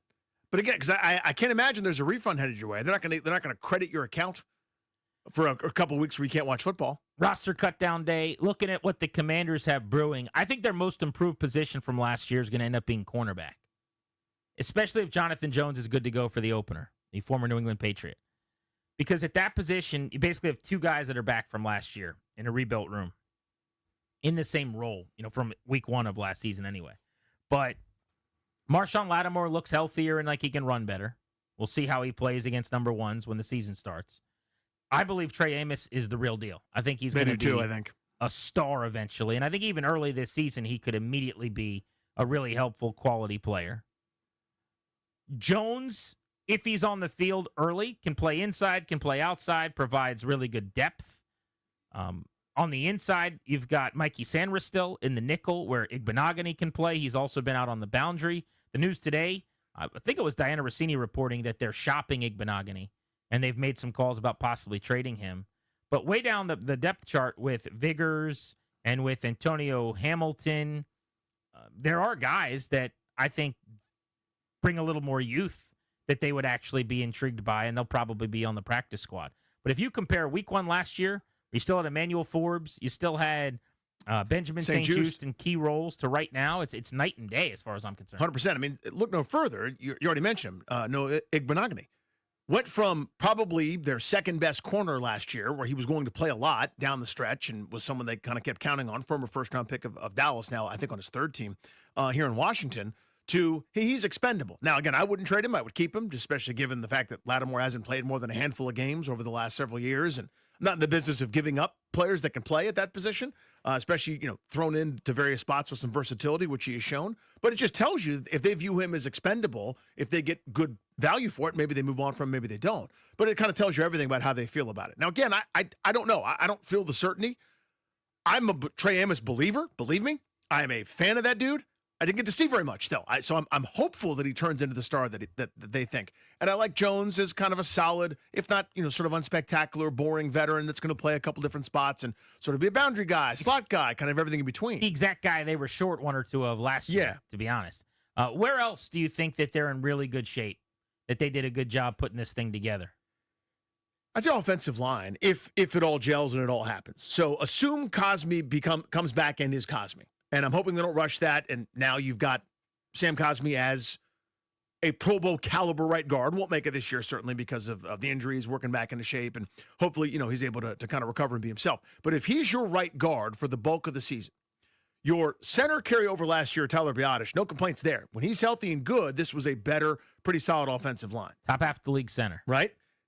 You add in Laramie Tunsil for all the warts and faults, a major upgrade over what they've had, really, since Trent Williams was here. Brandon Coleman, who I thought was adequate to even plus at times at left tackle, is now a potential stud at left guard. Your right tackle then is first-rounder Josh Connerly, who's got all the attributes that you would want, especially in terms of athleticism, getting into space, and things like that. So you're really talking about 3 potential major upgrades with 2 holdovers that certainly weren't the issue, thinking about Cosmi and Biadasz there. And you've got adequate fill-ins at that right guard spot in Allegretti, Wiley, some short-term answers there that could be plus because they're not asked to be, more than they are at tackle spots.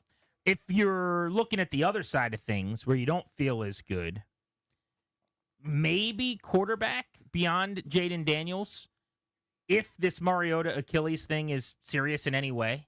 And I don't think it's serious in the moment, but a Achilles problem can become a Achilles injury very, very fast.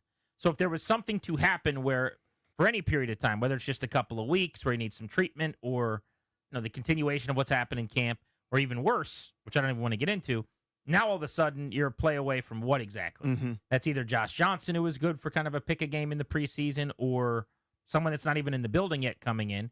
So that's something to monitor. I feel plenty good about running back. I know there's some consternation within the fan base from what I've seen, but I think if Eckler stayed healthy last year, we'd be having a different Austin Eckler conversation. Agreed. Because of the injuries, the concussions, I think people's last memory is a fumble against the Eagles, the NFC Championship game or whatever. But I think people sleep on the fact that there were a lot of games He's where so effective. They would come out on their opening drive, their A stuff, their best, their first 15 script, and Eckler was the featured player in the offense. Like, they were dumping the ball off to him. They were running a design screen through him. They were coming out 11 personnel with him next to Daniels in the gun. It's not because he can't play. I mean, They wanted to get him into the open field to allow him to make plays. I still think he's got that wiggle. I don't think anything's going to have changed over the offseason. Krosky Merritt, we're probably now to the point where the hype has gone too far. but I certainly think he's going to be an upgrade over touches he gets on first and second down than Brian Robinson was, with a chance to break more of those. Rodriguez is your Robinson thumper. I don't think that's a drop-off at all. And we saw a lot of McNichols. He's mostly, ideally, going to be special teams or fill in for Eckler when he's gassed as a pass pro, third down, out of the backfield type. But to me, the running back position is not significant enough in today's NFL where it needs to be an A+ or something. I think it's plenty good enough. And I actually think while the floor might be a tad lower, the ceiling is way higher. I will take that. Yeah, for me, it's addition by subtraction. To simplify what you said, I thought they were going to do the Brian Robinson on pace for 230 carries thing again this year. The fact that they're not just means that room got better to me. It's more dynamic, as you already said. Even if they hadn't gone out and drafted Krosky Merritt, if it was Eckler, Rodriguez, McNichols, as you said, really the threat of Jaden Daniels is the running game to me. And now that you upgraded, presumably you found something in JCM, I feel much better. For me, the position is linebacker. Louvu and Wagner, I didn't have questions last year. I don't have questions this year. Behind them, I've heard a lot about Jordan McGee. That continues to be my sample. He never played. I've heard so many things. Then it's special teams guys like Nick Bellore and Medrano didn't wow me in the preseason. But let me et say cetera. this though, and I want to get your reaction. Okay. Barring an injury to Wagner or Louvu, they don't play linebackers enough for it to matter. I mean, there were more reps at camp and in the preseason where they had one linebacker on the field than three. You know what I mean? You need two guys, and I think they're going to use two, even fewer downs maybe than they did in the past, because they're going to have Louvu come down and basically come off the edge like he's a pass rusher. So in the way our older brothers or our dads did it, where it was I know the 43's dad. Sam, I get it. Mike, and Will, like, how many do you need, man? I mean, Bellore, I don't even count. He's a special teams guy. But if you've got McGee when he's healthy, Medrano, I thought in the preseason was okay. If Ale Cajo makes the team, actually, man crush style, like, there's my Jersey hipster. Paulson right there. Can I get myself a 51 KAHO on order, please? Like, they're fine. I'm not saying Ale Cajo's going to start 13 games. I'm just saying, is there a less important position to what they do schematically right now if Wagner and Louvu are there in terms of depth and linebacker? Yeah, if those guys are good, then you're good. So you're saying if one gets hurt? Yeah, I mean, well, if one gets hurt, their defense is going to stink. And that's kind of my those point. guys are massively important, especially with Wagner, because again, the gold jacket upper 30-year-old not making it through a season isn't the craziest thing in the world to have happen. I mean, he's been unbelievable here and through his whole career. This is not me knocking Bobby Wagner at all. That is a star. I'm glad he chose us. But beyond him, I just don't know. And there wasn't much done about that. A 6-rounder, and wait till you see Jordan McGee. I'm still waiting. Grant and Danny on the Fan. Let's get you a double play next. What's going on in our lives? Nothing to do with sports. We'll go blitzing at 4 o'clock, and then next hour, we'll see what else has come out, because cuts are due in about 20 minutes. The team is not going to be making any formal announcements, so it's kind of up to reporters to get news, or we're going to have to continue to wait. This is the Fan.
Each and every day at this time, our double play, what's going on in our lives, nothing to do with sports, comes your way driven by your local Washington area Honda dealers.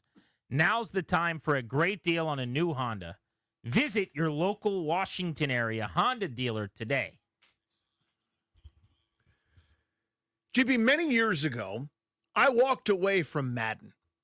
It was the year, and Darius will probably know, it was the year with the passing cone for the first time.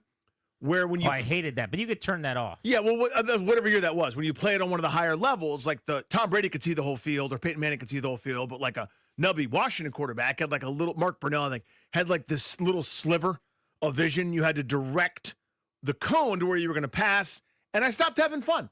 It just became unfun to me. It became more realistic or whatever. And to me, it was fun to like build my roster and have a year where my running back ran for 2,000 yards or a receiver would go for 2,200 or something like that. It was just fun putting up video game type numbers in the video game, obviously.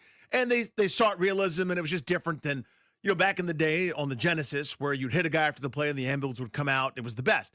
So I hadn't really played very much, and it really hadn't been my thing for a long time until last week. My oldest says to me, now this, keep in mind, this is a computer gamer. He sits with his headphones on, plays Roblox and different things in the Roblox universe and plays online games and does those kind of stuff. He's a computer gamer. Much to my chagrin, I'm not a computer gamer. I'm a console man. He says, Dad, I want Madden. I want to play Madden. I said, okay. That's awesome. We've got Madden in the house. And I'm hoping I got a little gateway drug. I'm hoping I got some NFL enthusiasm. Hope it doesn't translate to like the Broncos or the Titans or whoever gets assigned an ultimate team. A mode I've got to do some research about. But there's a sliver. As the great Marty Schottenheimer said, there's a gleam, men. There's a gleam. Some NFL video game football action in my household. It's happening. This is how all the kids, all the young people, well, everyone Toby's age, fell in love with soccer teams where they've never seen them play live. Right. Where you've never been to Tottenham. You don't know where Fulham is on the map, but you play as them and you love them. That's how soccer became so popular, I think, in America.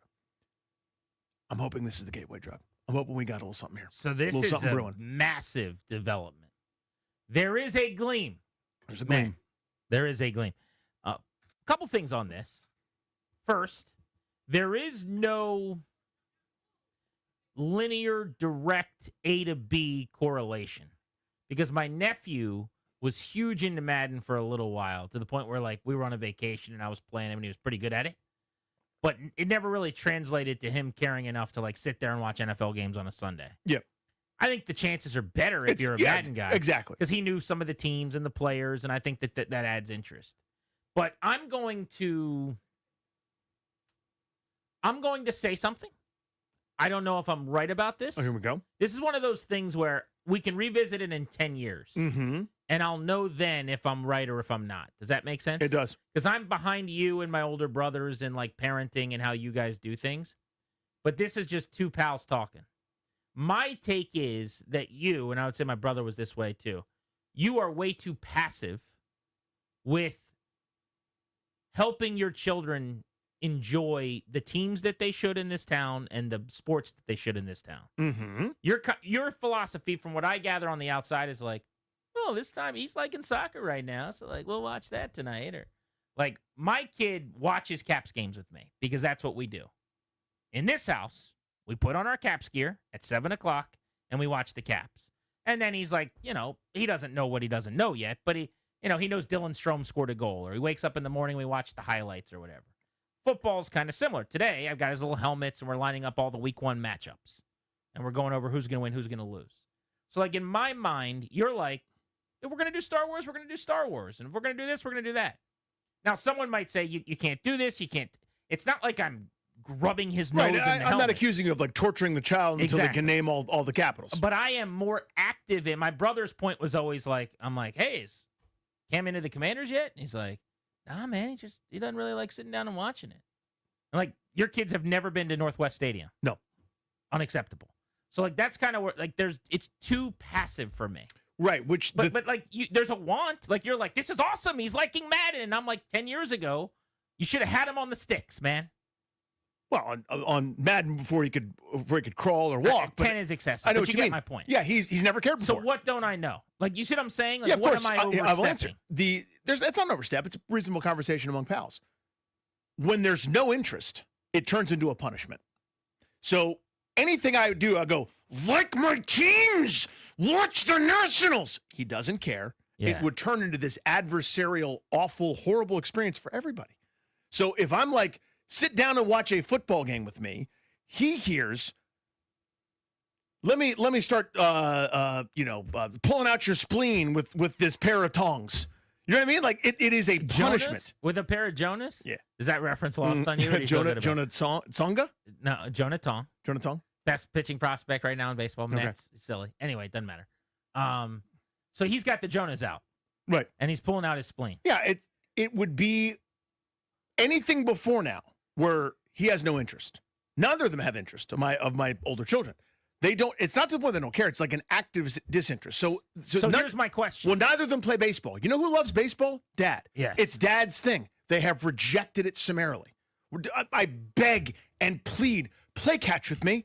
Here's a glove. Here's the ball. Your dad loves sports, coaches sports, lives sports, breathes it, passionate about it. His whole living, his whole entity's tied up into this thing. I got to go out of the house to coach other kids who give a damn. You guys don't care. Please hit this ball with this bat. Yeah. I will throw to you until I need shoulder surgery like my father before me. And all they hear is eat this scorpion raw and get stung by a million bees. But here's my question. Mhm. If you would have earlier on, like, guided them at an age where, like, now, and again, I'm speaking out of things about I don't really now know. it's too late, is your point. But my point is, they now have their own things and their own, like, it's boring to deal with Dad right now. Yes. But, like, my kid is 4.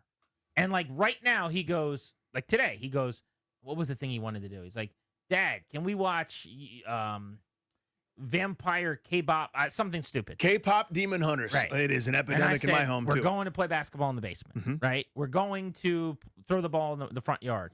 And, like, at night, I'll go into his room sometimes when he's, like, in bed. And my wife finally gets him to bed, and I'll be like, hey, bud, if you want to come down and watch the game with me, you can do that.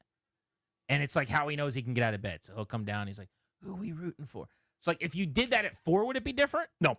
You don't think so? No, and I know it because I tried. I everything I possibly could. So I'm tried open the to carrot this possibility. Carrot. There's no real stick you can do there, Yeah. but figuratively, everything I possibly could. So what Please- happens? Does he come around on the back end? I don't know. Like, I there's don't no know. chance your kid's going to be 27 and the Commanders are playing on a Sunday and he's at the, something else. Honestly, maybe. I mean, I would bet probably not. But just the fact is, they were god awful. B, an embarrassment. C, none of his friends cared at all. But when you were his age, where you were already sports obsessed. Yes. See, when I was 4, I'm like, I knew every Commander and, like, Dude, I'm sure I knew the Commanders, by the way. They're very real. Such a Commanders guy at 4. I played entire bullet seasons, all 82 games with the correct schedule upstairs on Nerf hoops, and I kept stats, like on graph paper. So yes, I was sports So obsessed. I am praying for you that this is the beginning. I just hope. I just want anyone to care about anything and to not be criticized and yelled at. That's the second part was not really related to the first part, but it's just things I So want. what percent, we'll end it here because I know we got to get to the update and the Beltway Blitz. Mhm. What percent of their lack of, like, care about the teams is just this is how it's going? And what percent would you say, like, if you would have taken them to a bunch of games or whatever, that it could have been different? Does that make any sense? Yes. 100 to 0. Okay. They've been to Nats games. They've been to Wizards games. They don't give a buttered blank about either. They don't care about anything that I like. The things that I like, they don't like. Here's the console game. Do you want to play that with Dad? No. Do you want to get online and play a crappy computer game with horrendous graphics that looks like it was designed by a 7-year-old 4 minutes ago? Yes. Why? Because Dad hates it. Anything that I like, they don't like. To that point, like, my kid, a lot of what he does is just to troll me, too. Oh, yeah. Like, today, as an example, we line up all of our little mini helmets. So we're talking about the Giants-Commanders matchup. He's picking the Giants. And he goes, I want the Giants to win. And I tried to send him to his room, and then he said Commanders. Like, he doesn't really want the Giants to win. He's just trying to get a rise out of you. He keeps asking me, if the Eagles play the Cowboys, who do you root for? And I keep saying, we don't talk about that. Yeah, we don't talk about that. But it's week 1 matchup. So Right. now he's, like, blown away that it's the Thursday night game to open the season. We hope they tie. Yeah. So I'm like, we root for the Meteor, brother. That is what we do in this home. Root for good tweets of coverage. We're just laying down the groundwork. But it's something I am very cognizant of. Yeah. Honestly. Like when the Orioles were playing the Nats, my wife really wanted to take them to the game. I grew up a diehard Orioles fan. Mm-hmm. She's still a huge Orioles fan, has all the Orioles gear in her closet and whatnot. But I would not take him to the Orioles-Nats game because I thought it would be too confusing. And she's like, what are you talking about? I'm like, I'm just starting to get him to understand. I get this 100%. And like, I can't take him to the O's-Nats game where we're rooting for both teams. Where somebody gets a hit, you're like, yes. Who You're do like, I like? What do you Who want? don't I Yeah. like? So like, I'm overthinking it. I guarantee you, and it may go the other way. 15 years from now, your kids who you didn't push are the biggest fans in the world, season ticket holders, and my kids are like, I hate my dad and I hate sports. But like it's going to be a good experiment because I'm doing this very differently than you do. Yeah, we have a control. You know what I mean? There's two distinctly different ways. The Beltway Blitz is next.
I'm Toby Altizer with your sports update on The Fan, and this update is driven by the Ted Britt Automotive Group, home of Ted Britt for life. Cut down time has passed at 4 o'clock today. The Commanders down to 53. Some of the notable cuts today for the Commanders: quarterback Sam Hartman, running back Demetric Felton, a couple of wide receivers. Ja'Cory Brooks was possibly going to make the 53. He ended up cutting one of the final guys: Chris Moore, KJ Osborne, Tay Martin, Cole Turner, Jalen Holmes, and Cleveland Farrell. Defensive tackles Carl Davis and Sheldon Day. Linebacker Duke Riley. The Commanders also placed Sam Cosmi on the PUP list, meaning he's going to be out at least the first 4 games of the season. The Bills released wide receiver KJ Hamler, who's become a darling of Hard Knocks this year. Browns released wide receiver Deontay Johnson, and the Giants wave quarterback Tommy DeVito.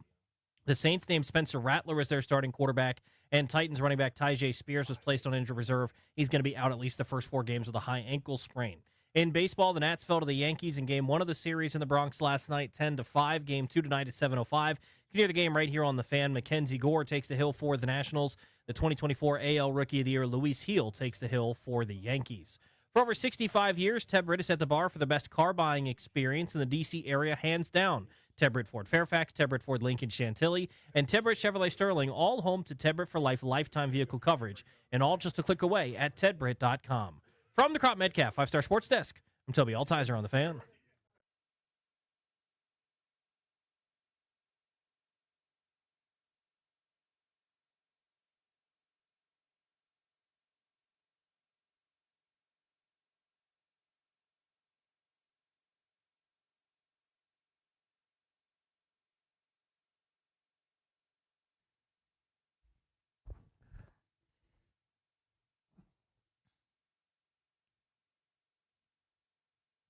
Grant and Danny on The Fan, welcoming you back ahead of our Beltway Blitz.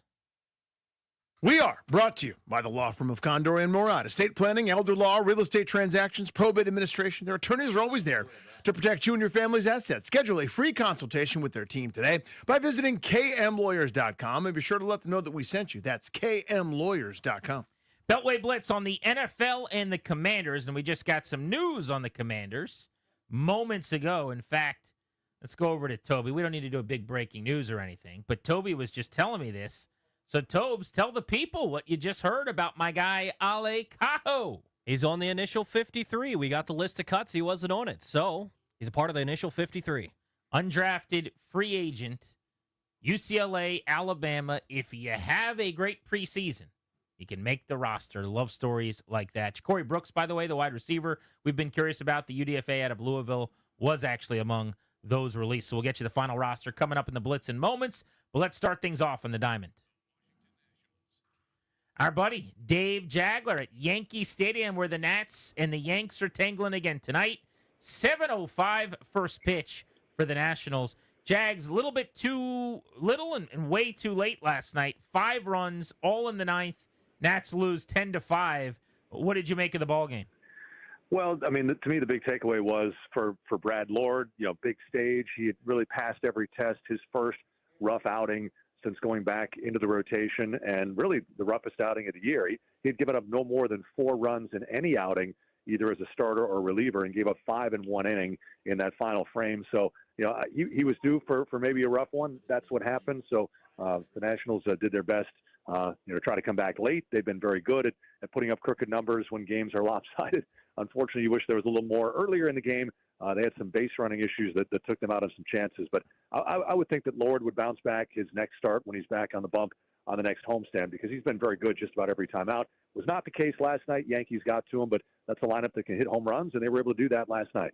Jags dropped 3 in a row, but albeit to very quality opponents here, 2 in Philadelphia, then last night to the Yankees. But in general, over the last, I think it's 15 or 16 games, right around 500, as this group kind of continues to scrap. What are you seeing? Well, I think this stretch was a real test, because as you talk about quality opponents, I mean, you had Phillies, Mets, Phillies, Yankees. So you're talking about, the top 2 teams in the NL East and one of the top teams in the American League East. And they split a series with the Phillies, won a series from the Mets, and had a chance maybe to win a series in Philly. Took 1 game, rallying against one of the best closers in the league. And obviously, we'll see what happens over these next 2. So I think this team is playing a good stretch. They're a team that has a lot of guys who are fighting for spots. I mean, Miguel Cairo is rotating different outfielders. daily basis, whether one guy's the DH, one guy's on the bench, four other guys are playing. So guys are fighting for their spots and trying to show that they're worthy of being part of the plan going forward. So this is a very motivated team right now. And so far, you're seeing some good things. You're seeing some young mistakes, in particular on the base paths. But overall, I think you have to be happy with how things have gone here in this very tough stretch. Dave Jagler, you'll hear him on the call with Charlie Slows tonight right here on 106.7 The Fan. Jags, Dalen Lyles out of the lineup for a second straight game. We've seen a lot of this where Robert Hassel will miss 2 in a row. Brady House will miss 2 in a row. I don't really get it at this point. I know Jacob Young hit a grand slam last night, and I'm a JY guy. But for me, the lineup every night should start with Wood, Cruz, Lyle, Hassel, like the key young guys getting at bats in a lost season where the team is terrible, and then figure everything else out. Like, what am I missing? Well, you are actually missing a key point regarding Dalen Lyle. This is actually going to be the 3rd consecutive game that he's missed. And Dalen Lyle was under the weather yesterday. He was upset stomach, was vomiting, and so was unable to be in the starting lineup the last 2 days. So I'm assuming that's a carryover to today as to why he's not in there for a 3rd straight day. So Dalen this Lyle's is been still in there. from – I did actually remember seeing that he was, like, throwing up or something, but this is still that? Yeah. Oh, yeah. That was yesterday. So, Okay. I mean, sometimes it takes you more than 24 hours to get back feeling good. So, I mean, Dalen Lyle's been in there almost every day, and it's really been giving them quality at-bats. You look at the 2 big hits he's had in the 9th inning on the last 2 road trips. Carlos Estevez in Kansas City, 9th inning game winner. The game-tying hit against Iran, against the Phillies on Friday. Then the stolen base, the throwing error allows them to win that game. Dalen Lyle is part of the mix, and the only reason he's not in the lineup these 3 days is because he's not feeling well. So there's no issue with playing time or any sort of situation like that. I think as soon as Dalen is physically able, he's right back in there just about every day. There's been more of a rotation, honestly, between Young and Hassel. That's kind of been almost a quasi-platoon in center field. So with Lyle being down, Cruz is going to DH, and both Hassel and Young are in there tonight. So this is all kind of contingent right now on Dalen Lyle's physical well-being. As far as the third base situation, House is back in there tonight. Paul DeYoung's been such a hot hitter. He's had his starts at second. He's had his starts at third. House has kind of been trying to feel his way here. He did have a better game. He had to hit some balls hard in Philly. So hopefully maybe the days off are fewer and far between for House, although he was off last night. But again, with the outfield, that's kind of the puzzle piece every night. And again, Dalen Lyle just not feeling up to it. So I'd hope he'd be back in there tomorrow for the series finale, feeling better. Jags, thank you as always. Have a great call this evening. Absolutely. We'll see you guys back home. Big Labor Day weekend homestand. Hope we'll see you guys out there. I look forward to it. I will be there Friday night. Sounds good. Appreciate you, buddy. Hit that NFL sounder, please. Alrighty, John Oran, Puck News, joins us to talk about the NFL. Really some TV rights when it comes to the NFL. John, who's mad at who right now? Give us the latest. Oh, everybody's mad at everybody right now. I'm most interested in who's mad at who in college football. I know that you asked about the NFL, but how about Ohio State and Barstool Sports? David Portnoy. That's a great story, isn't it? Yeah. So the latest there is Ohio State's basically saying, no, we didn't ban him. You guys are silly geese. What happened? Basically, David Portnoy said that he was banned from going inside of Ohio State. Ohio State's AD said that he wasn't banned. And what this basically is to bring it back to media, Portnoy is about to start a career as on-air talent for Fox Sports on their college football pregame show. This Saturday happens to be Lee Corso's last game on College Game Day on ESPN. And all anybody's talking about, at least on my timeline, is Ohio State and Dave Portnoy. And so it's Dave Portnoy is creating a lot of controversy that's going to guarantee some tune-in for Fox's pregame show. This is exactly why Fox went out and hired Portnoy, and why Fox ended up cozying up to Barstool. I was going to say, isn't this kind of the way these companies are trending? Is it's the clicks and the eyeballs and the social media presence. Like these are not traditional Big J journalists or even traditional analysts at the desk. I think College Game Day had, I remember a couple of years ago, it was like a famous Peloton instructor that they hired. And, you've got Portnoy. Like, I think that's what we're doing, right? We're getting personalities from other realms. Yeah, and College Game Day, of course, has Pat McAfee as sort of that's their version of Dave Portnoy over there. But that's what's so interesting about Lee Corso to me is that Lee Corso his whole career has been much more as like an entertainer than it has been sort of a X's and O's analyst on set. So the whole idea about college football pregame shows is all about the entertainment and getting crowds into it, much more so than trying to decide who's going to win because of various analyses. What will the ESPN NFL relationship look like? That's a good question, and there's really not a good answer to that right now. I can tell you that some of the things that I'm going to be taking a look at is ESPN right now. They do have a really big editorial arm, and they have an investigative unit that writes really good and tough stories about ESPN's league partners like the NBA and the NFL, like college football. What I'm going to be looking at is to see if they still get the same amount of support as they've always gotten at ESPN, or whether that shrinks a little bit. I don't think that ESPN is going to necessarily get any better games because the relationship with the NFL. The NFL's poised to take a 10% ownership stake in ESPN, but the NFL also happens to have an ownership stake in CBS as well, which is another NFL partner. So this is the NFL sort of propping up a little bit traditional media, especially as everybody's going to streaming. And we just don't know yet. We're waiting to see how the NFL is going to treat these networks or media companies any differently. How about this dispute? YouTube, Fox. We ended our show with this news last night that dropped that there's a carriage fight now. It seems like no matter what I have, Fox or CBS is fighting with somebody constantly. Is there any chance I'm going to miss Ohio State, Texas on Saturday? There's a small chance that you're going to miss it. My bet is they're going to come up with a deal right before that game. But what's unique about this is that just last week, Fox launched a direct-to-consumer app called Fox One. So if they don't come to a deal, you can download Fox One for $20. You'll be able to stream the game.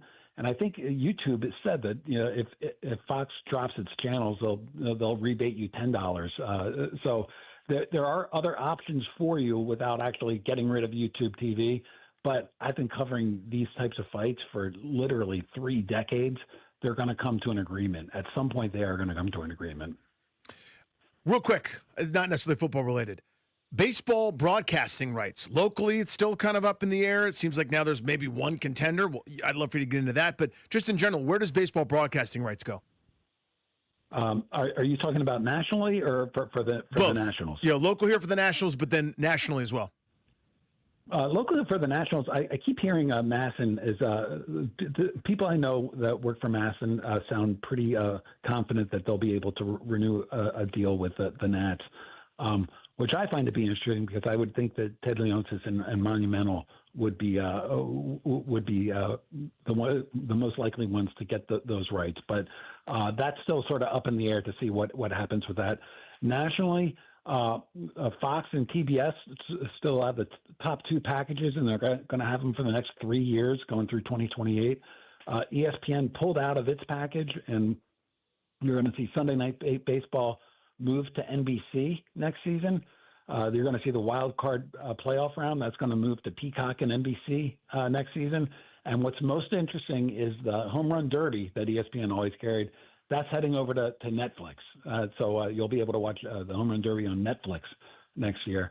ESPN's going to stick with baseball. They're going to have some midweek game on Wednesday night maybe, or I'm not sure which night. I don't think baseball knows quite yet which night. And also through the ESPN app, which also launched last week, you will be able to stream out-of-market games, MLB.TV, through the ESPN app. So that's a pretty big deal for ESPN. John, awesome. As always, good insight. Love talking about the media and sports with you. Thank you. I feel like I just passed my final exam, guys. Thanks. Love it. Yes, you did, with flying colors. Let's talk Commanders football. Our buddy Mitch Tischler. Mitch, biggest surprises on cutdown day as far as who's in and who's out. What do you got? Yeah, I think only keeping 5 receivers certainly seems to make a lot of sense, but a little surprising nonetheless to see. I think a couple of those guys will be going through to the practice squad, and they're going to be searching the waiver wire almost like they did a year ago when they found Noah Brown a couple days after cutdown day. I think Josh Johnson making it certainly is interesting, and I think the only name that kind of looked like a surprise or wasn't exactly expected was Ali Cahoe at linebacker. So it all kind of played out, I think, how most people thought. To me, I was a little surprised that they kept three quarterbacks. I think they could have moved on from Josh Johnson. I don't know that he's getting claimed by another team, so he would have been available there. But ultimately, now that Terry's on board and it looks like Noah Brown's a little healthier, pretty much as expected here. What position group was upgraded the most on paper from this point last year to today? Oh, offensive line. It's hard for me to think elsewhere. Corner looks better with Trey Amos out there, but offensive line, I think they upgraded at multiple positions there. I think, Laramie Tunsil is obviously a massive upgrade at left tackle. Josh Connerly looks to be settling in nicely at the other one. And I think, based on, a lot of that position flex guys who can play elsewhere, whether it's Allegretti or Wiley, that's ultimately going to start at right guard. I think Brandon Coleman seems to be transitioning better at left guard. I think this offensive line is much upgraded, and I think that's going to help out the entire offense. 4 running backs, no surprise there. I'd say since the Brian Robinson trade had a pretty good beat on what that was going to look like. How do you feel about that room in general, though, and kind of how they'll divvy up first and second down carries? I mean, I feel really good about the room, on paper, at least to start a season. I was advocating for keeping Brian Robinson, not to get, double-digit carries, but because he gives you a level of security as a guy who's, done it over the course of an NFL season multiple times. There's a lot of question marks within the group. I think Jacory Krusky-Merritt, Bill, kind of gets those first carries. I think Chris Rodriguez is more of your bigger back, and then Austin Eckler kind of works in much like he did last year. And you hope that, that group, including Jeremy McNichols, are able to stay healthy and make us all forget the reliability piece of what Brian Robinson gave you, and that you knew you were going to get, 14-plus games a season out of him. Give me outlooks for Ben Sinnott and Luke McCaffrey this year. Honestly, I don't see a ton of work for either of them, really. I mean, you look at an offense and you look at the number of targets the two of them got last year, and not much changed in the tight end room. And then you added a guy like Deebo Samuel, as a receiver / gadget guy who's going to get a number of looks, and I think those looks have to come from somewhere. And Terry McLaurin should get similar number of balls, similar number of catches. I think Zach Ertz, if he's able to stay healthy, is going to be a big part of this offense. And, as long as Noah Brown's healthy, he's going to be your third receiver. So I don't know that Luke McCaffrey is going to get a ton of work there. Jalen Lane is going to be the guy that kind of steps in. Tight end room, pretty much the same as we saw last year. I think a similar amount of work for Bates is what's on tap. Mitch, I'm going to sneak this in. You've kind of mentioned this, but areas where you think this roster could actually look different in 48 hours as they shop around? Yeah, I mean, I think wide receiver might look different. I'll be interested to see what happens in the quarterback room, if they truly want to keep Josh Johnson on this 53, or if he's a short holdover. I think keeping 7 linebackers is interesting, and certainly, leaves some room for movement. Are they going to maybe add another D lineman somewhere in there? Certainly Cleveland Farrell getting cut is a guy who, we've gotten used to seeing here in Washington, and Andre Jones was a draft pick last season. So a couple of names that, folks might recognize a little bit. But on the defensive side, I think I think it looks pretty set. I just wonder if there's a couple little changes that happen offensively. Mitch, thank you, buddy. Have a great week. Absolutely. Thanks so much, guys. See you, dude. Mitch Tischler, Monumental Sports. So the roster has been put out by the Commanders. They have released their final roster. They're not going to comment on it. Adam Peters believes addressing the media tomorrow around 3:30, right around practice time. So let's dig into it. Let's see what we think. We'll go through position by position, the 53, and give you your takeaways of how they formed this thing next on Grant and Danny.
I'm Toby Altizer with your sports update on the Fan. This update is brought to you by Staples. Cut down time has passed at 4 o'clock today. The Commanders' initial 53 has been put out. Some of the notable cuts, though: wide receiver Ja'Cory Brooks, KJ Osborne, quarterback Sam Hartman, defensive linemen Jalen Holmes, Cleveland Farrell, as well as Carl Davis and Sheldon Day. The Commanders place Sam Cosmi on the PUP list. He's going to be out at least the first 4 games of the season for the Commanders. In baseball, the Nationals fell in Game 1 of the series at Yankee Stadium, 10-5. Game 2 tonight, 7:05 first pitch. Can hear the game right here on the Fan. Lefty Mackenzie Gore starts for the Nationals. He'll take on righty Luis Gil, who was the reigning AL Rookie of the Year.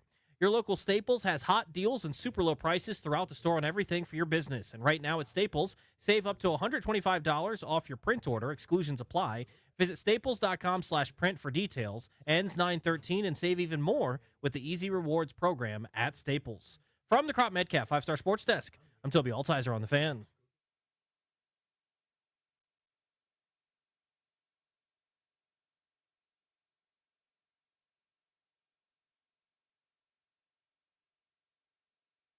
Yeah, I mean, I think wide receiver might look different. I'll be interested to see what happens in the quarterback room if they truly want to keep Josh Johnson on this 53, or if he's a short holdover.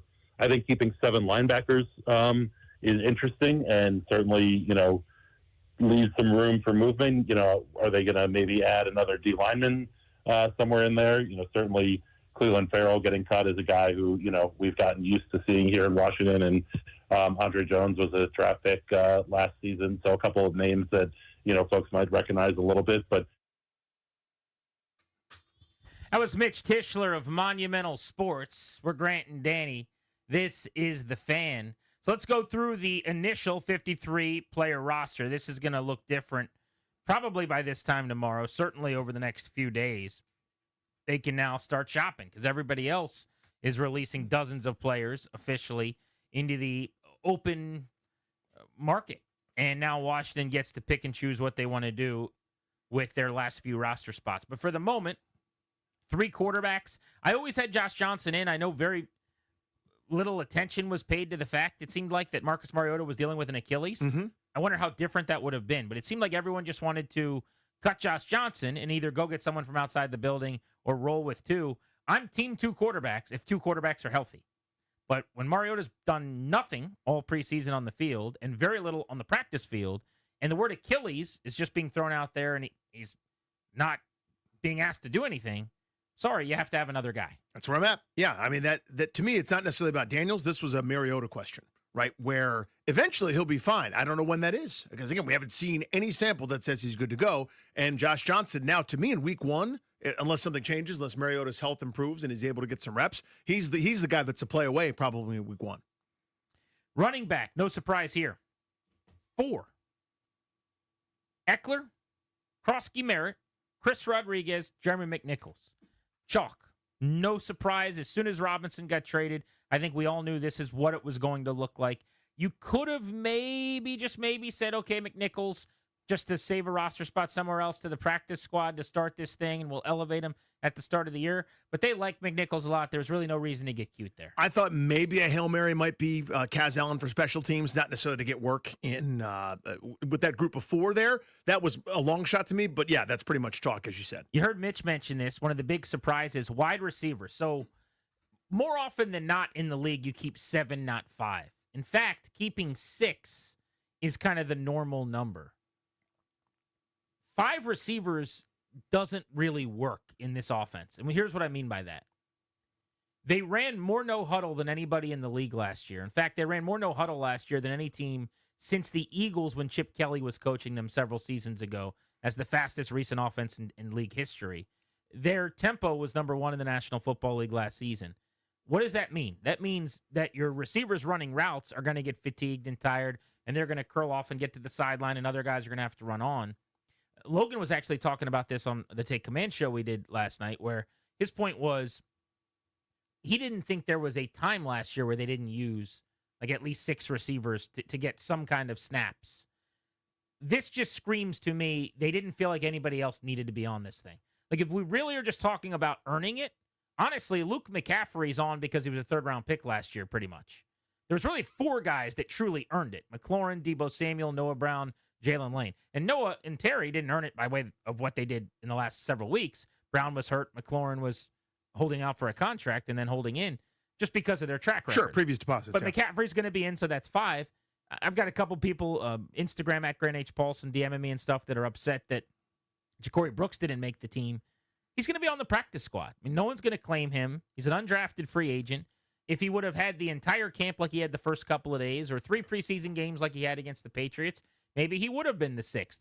But they feel better about some of the other veterans getting cut, and I totally understand that.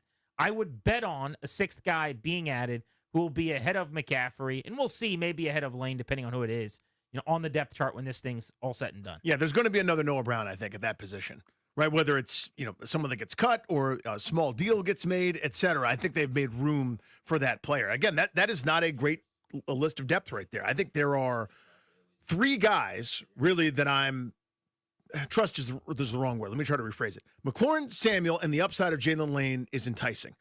I like Noah Brown fine. How could you count on Noah Brown for 17 weeks? Just given what we've seen here and given there's a reason he was available initially to Washington last year at this time. It's because of that track record of not being able to count on him week in and week out. And Luke McCaffrey hasn't shown a ton. I would anticipate another move is coming here sooner rather than later. Now, if they kept a 6th, let me be clear, Obama style, Brooks was my guy. That would have been my choice over Osborne, Gallup, Moore, any of those veterans. Because you got to go young somewhere. Just once, please. Oldest team in the league. But they're going to go out and go the veteran route. No problem there. And if he's in the building, what's the difference? Right? Mm-hmm. I mean, if he were to get claimed and you lose him, now we can have a conversation that you made a mistake. It just doesn't happen. Every team has the undrafted free agent that had a good camp that they like in their own building. 4 tight ends. I thought this one was super easy and never really worth talking about. Ertz, Bates, Sinnott, Yankoff. Yankoff, people forget, was on the team for almost the entirety of last season and played a lot of special teams. No surprise there. I know you were really interested in tight end just based on not seeing a lot from Sinnott, but that doesn't change much in the way of, who was going to be in or out. Yeah, I didn't know if that meant something for Turner, who we found out, of course, subsequently was released, presumably a practice squad candidate there, but to see how that position would shake out. Offensive line, they ended up keeping 9 because Cosme went to PUP.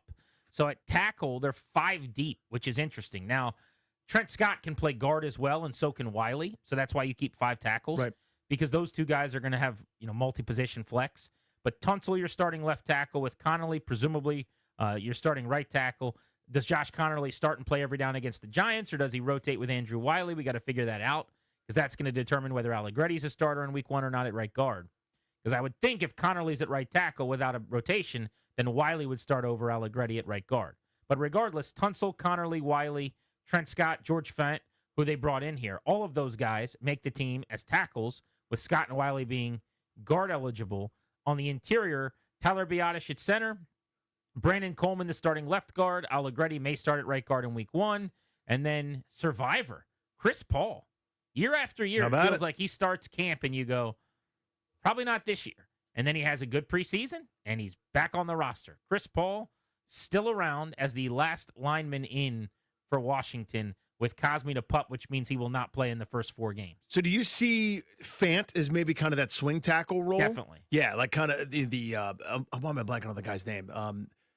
This is gonna kill me. Tyron Secchi? Yeah, the Tyron Secchi role, right? Where he was never the plan, but somehow ends up playing 3 games at left tackle, 4 games at right tackle, part of different packages, etc. I mean, that's just a job. Like that's like that's the thing. Being a utility infielder. I mean, everybody's got a swing tackle. You got to be starting caliber third tackle, basically. Fant's played a lot in the NFL. I just thought when they brought him in, you don't bring him in a week before cutdown day to then release a guy with his resume.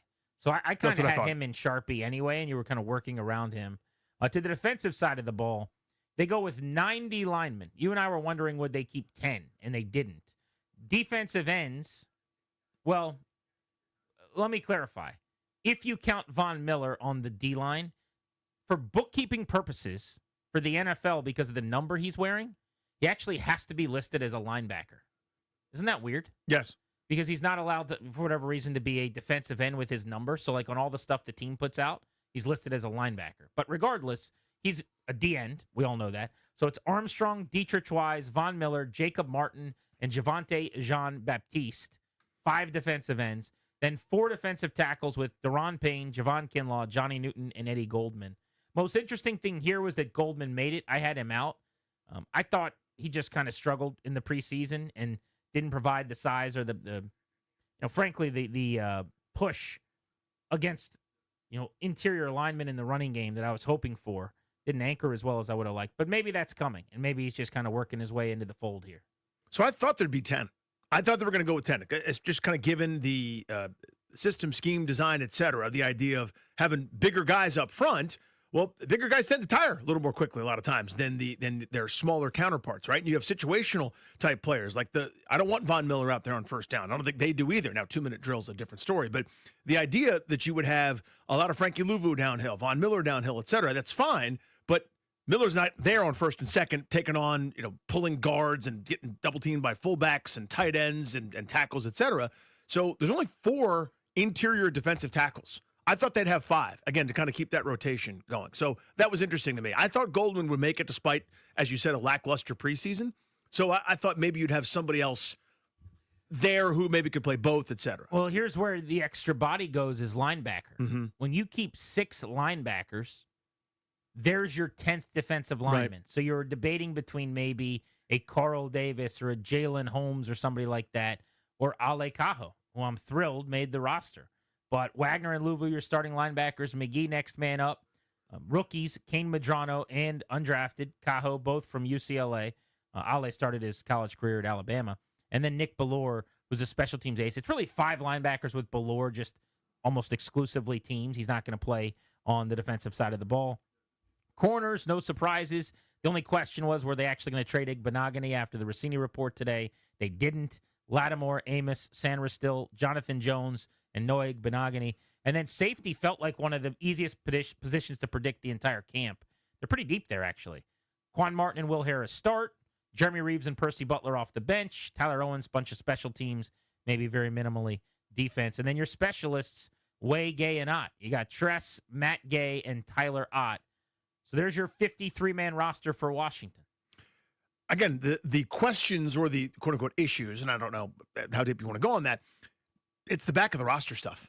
You know what I mean? It's the who's their 6th receiver? Isn't that always the case? It's normally not who's at the start of the roster. Well, it's more so some years going, who the hell are they going to give the ball to? Who the hell's going to start here? It's now I'm like, who's the backup center among that group? Like, who do I feel most comfortable with? They're in a pretty good spot in terms of what they've done over last season plus. All right, I'll pose this question to you when we return, and I want to hit the phones on this. Let's open up the lines, guys. 800-636-1067 for you now. Your favorite decision that they made and the least favorite decision that they made. Like the guy that you're pumped that got in, or something you're happy that they did, and then something that you wish they would have done differently. 800-636-1067 is the number on Grant and Danny.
I think the more I think about it, you mentioned the tempo stuff. I think you just need bodies for this. I don't think there was a game last week or last year they didn't have at least 6 guys up, if I'm remembering correctly. Yeah, just need somebody that you feel comfortable with and you can trust.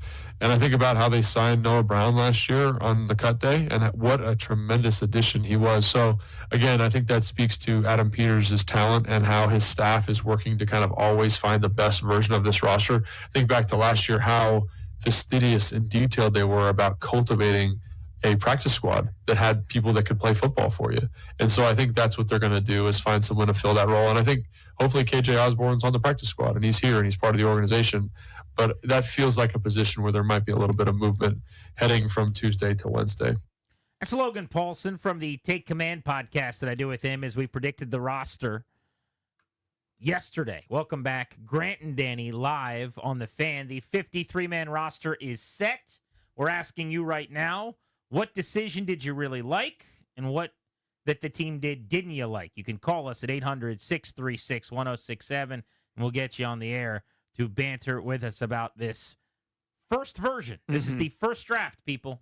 There will be many other drafts, including, I bet, another one they turn into the teacher tomorrow that looks slightly different. But some just quick blush thoughts. One of the big stories, 3 quarterbacks with Josh Johnson in. I think that goes against the grain from the last several days, at least the narrative of what was going to happen. Only 5 wide receivers with Luke McCaffrey last in. Nobody else made it. And on the defensive side of the ball, 6 linebackers with Ali Cahoe being kind of the last guy in maybe. Earned his way as an undrafted free agent, the only player to do so this time around for Washington. Pretty good story. So, Danny, that's my favorite thing that happened. Cahoe, who had a great preseason, who started camp as just a dude that I didn't know, and most people were like, who's number 51? Oh, that's a decent little play.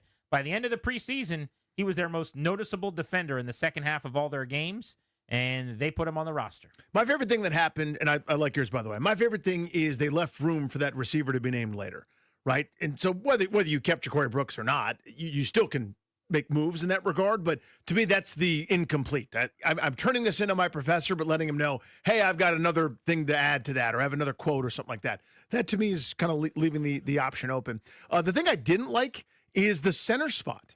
Biotish is awesome, but last year you had a guy play 25 or almost 26% of the snaps over the course of the season, and Michael Dieter. He didn't make the roster. He got cut. I don't know what the answer is there. I don't know if that's, again, a TBD or someone's going to go, I also play center to kind of fill it in. Allegretti played center all camp, right? So that's kind of their plan, is he'll be backup guard, backup center. He'd be their center 2 right now. But to your point, there's not a lot of depth there. I mean, if he's going to play guard, now you do have an issue. My guess is this means that Wiley plays right guard against the Giants, and Connor Lee is going to start and play full-time. If I had to bet on that, yeah. But, listen, I'm not telling you Dieter's someone to write home about, but I'm telling you that he played a bunch last year, and that offense was pretty good. So I don't know that I would have rocked the boat as much there. That's not kind of adding a bonus one. Sheldon Day didn't make it. I think he played the 3rd most snaps after Jonathan Allen was hurt for this defense last year as a guy that was kind of a stalwart in the middle. He didn't make the team. That's kind of interesting to me. Yeah, I don't think he was the reason they couldn't stop the run, but they probably look back to last year and go, he played a lot last year. And we couldn't stop the run. At a position where we really struggled, and they feel like Eddie Goldman's size gives them more. But I just didn't think Goldman stood out in any way that was overly noticeable this summer.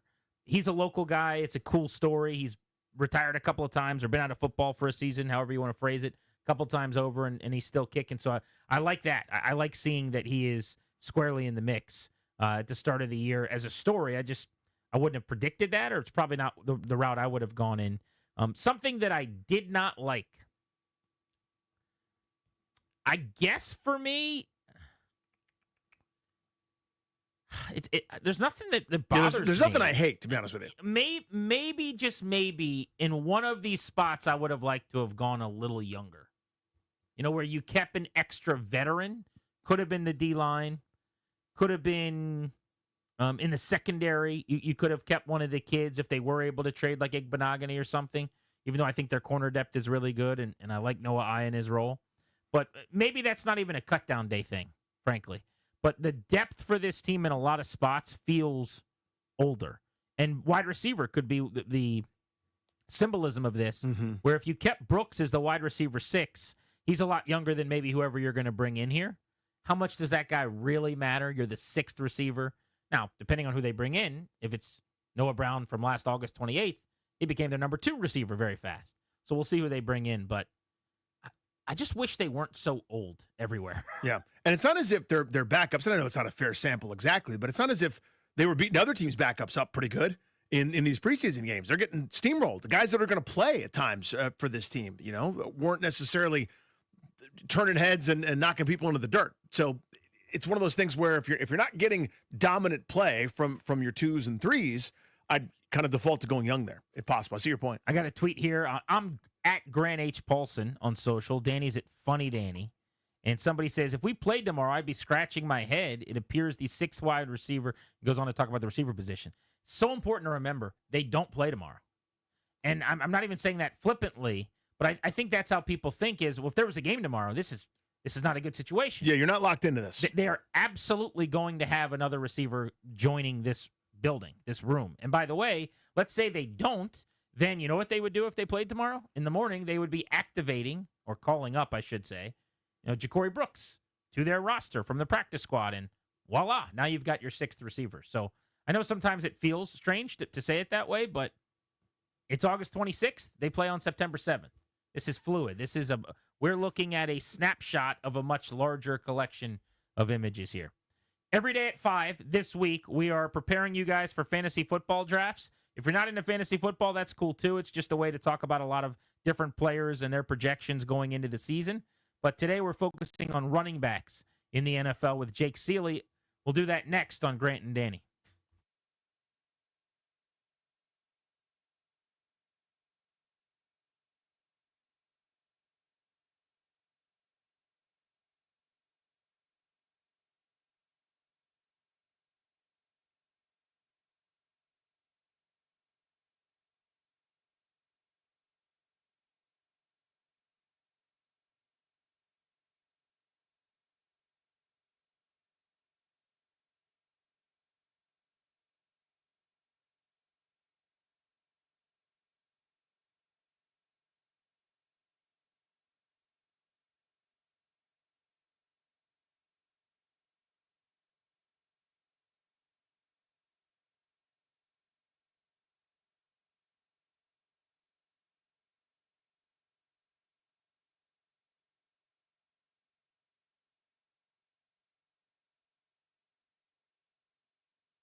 I'm Toby Altizer with your sports update on The Fan. This update is brought to you by Paul Henry's Window Installation, your clear home improvement choice.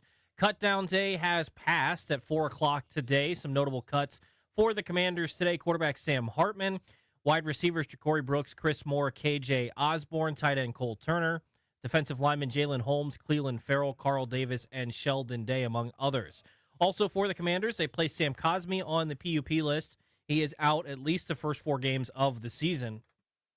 Falcons right tackle Caleb McGarry is going to be out for the season with a leg injury. He signed a 2-year extension earlier this offseason. The Saints named Spencer Rattler as their starting quarterback, and Titans running back Tyjae Spears has been placed on injured reserve. He's out at least the first 4 games of the season with a high ankle sprain.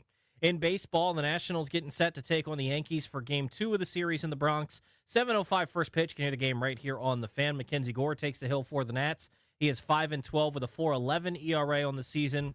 He'll take on the reigning AL Rookie of the Year, Luis Gil, who is 1-1 with a 4.26 ERA. Nationals and Yankees 7:05 right here on The Fan. This August only, score $100 off each window with a 5-window minimum and $500 off each door at Paul Henry's Window Installation. Schedule your no-pressure free estimate today at paulhenryswindows.com, your clear home improvement choice. From the Crop Metcalf 5-Star Sports Desk, I'm Toby Altizer on The Fan.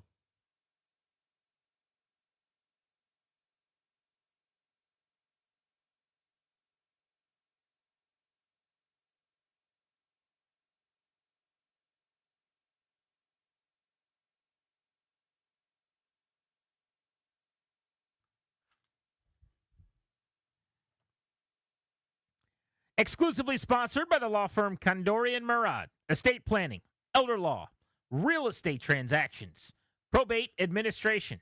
Their attorneys are always there to protect you and your family. Schedule a free consultation with their team today at kmlawyers.com.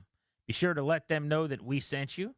That's kmlawyers.com. We'll get into our fantasy football series that we're doing at 5 every day this week, coming up in just a couple of moments.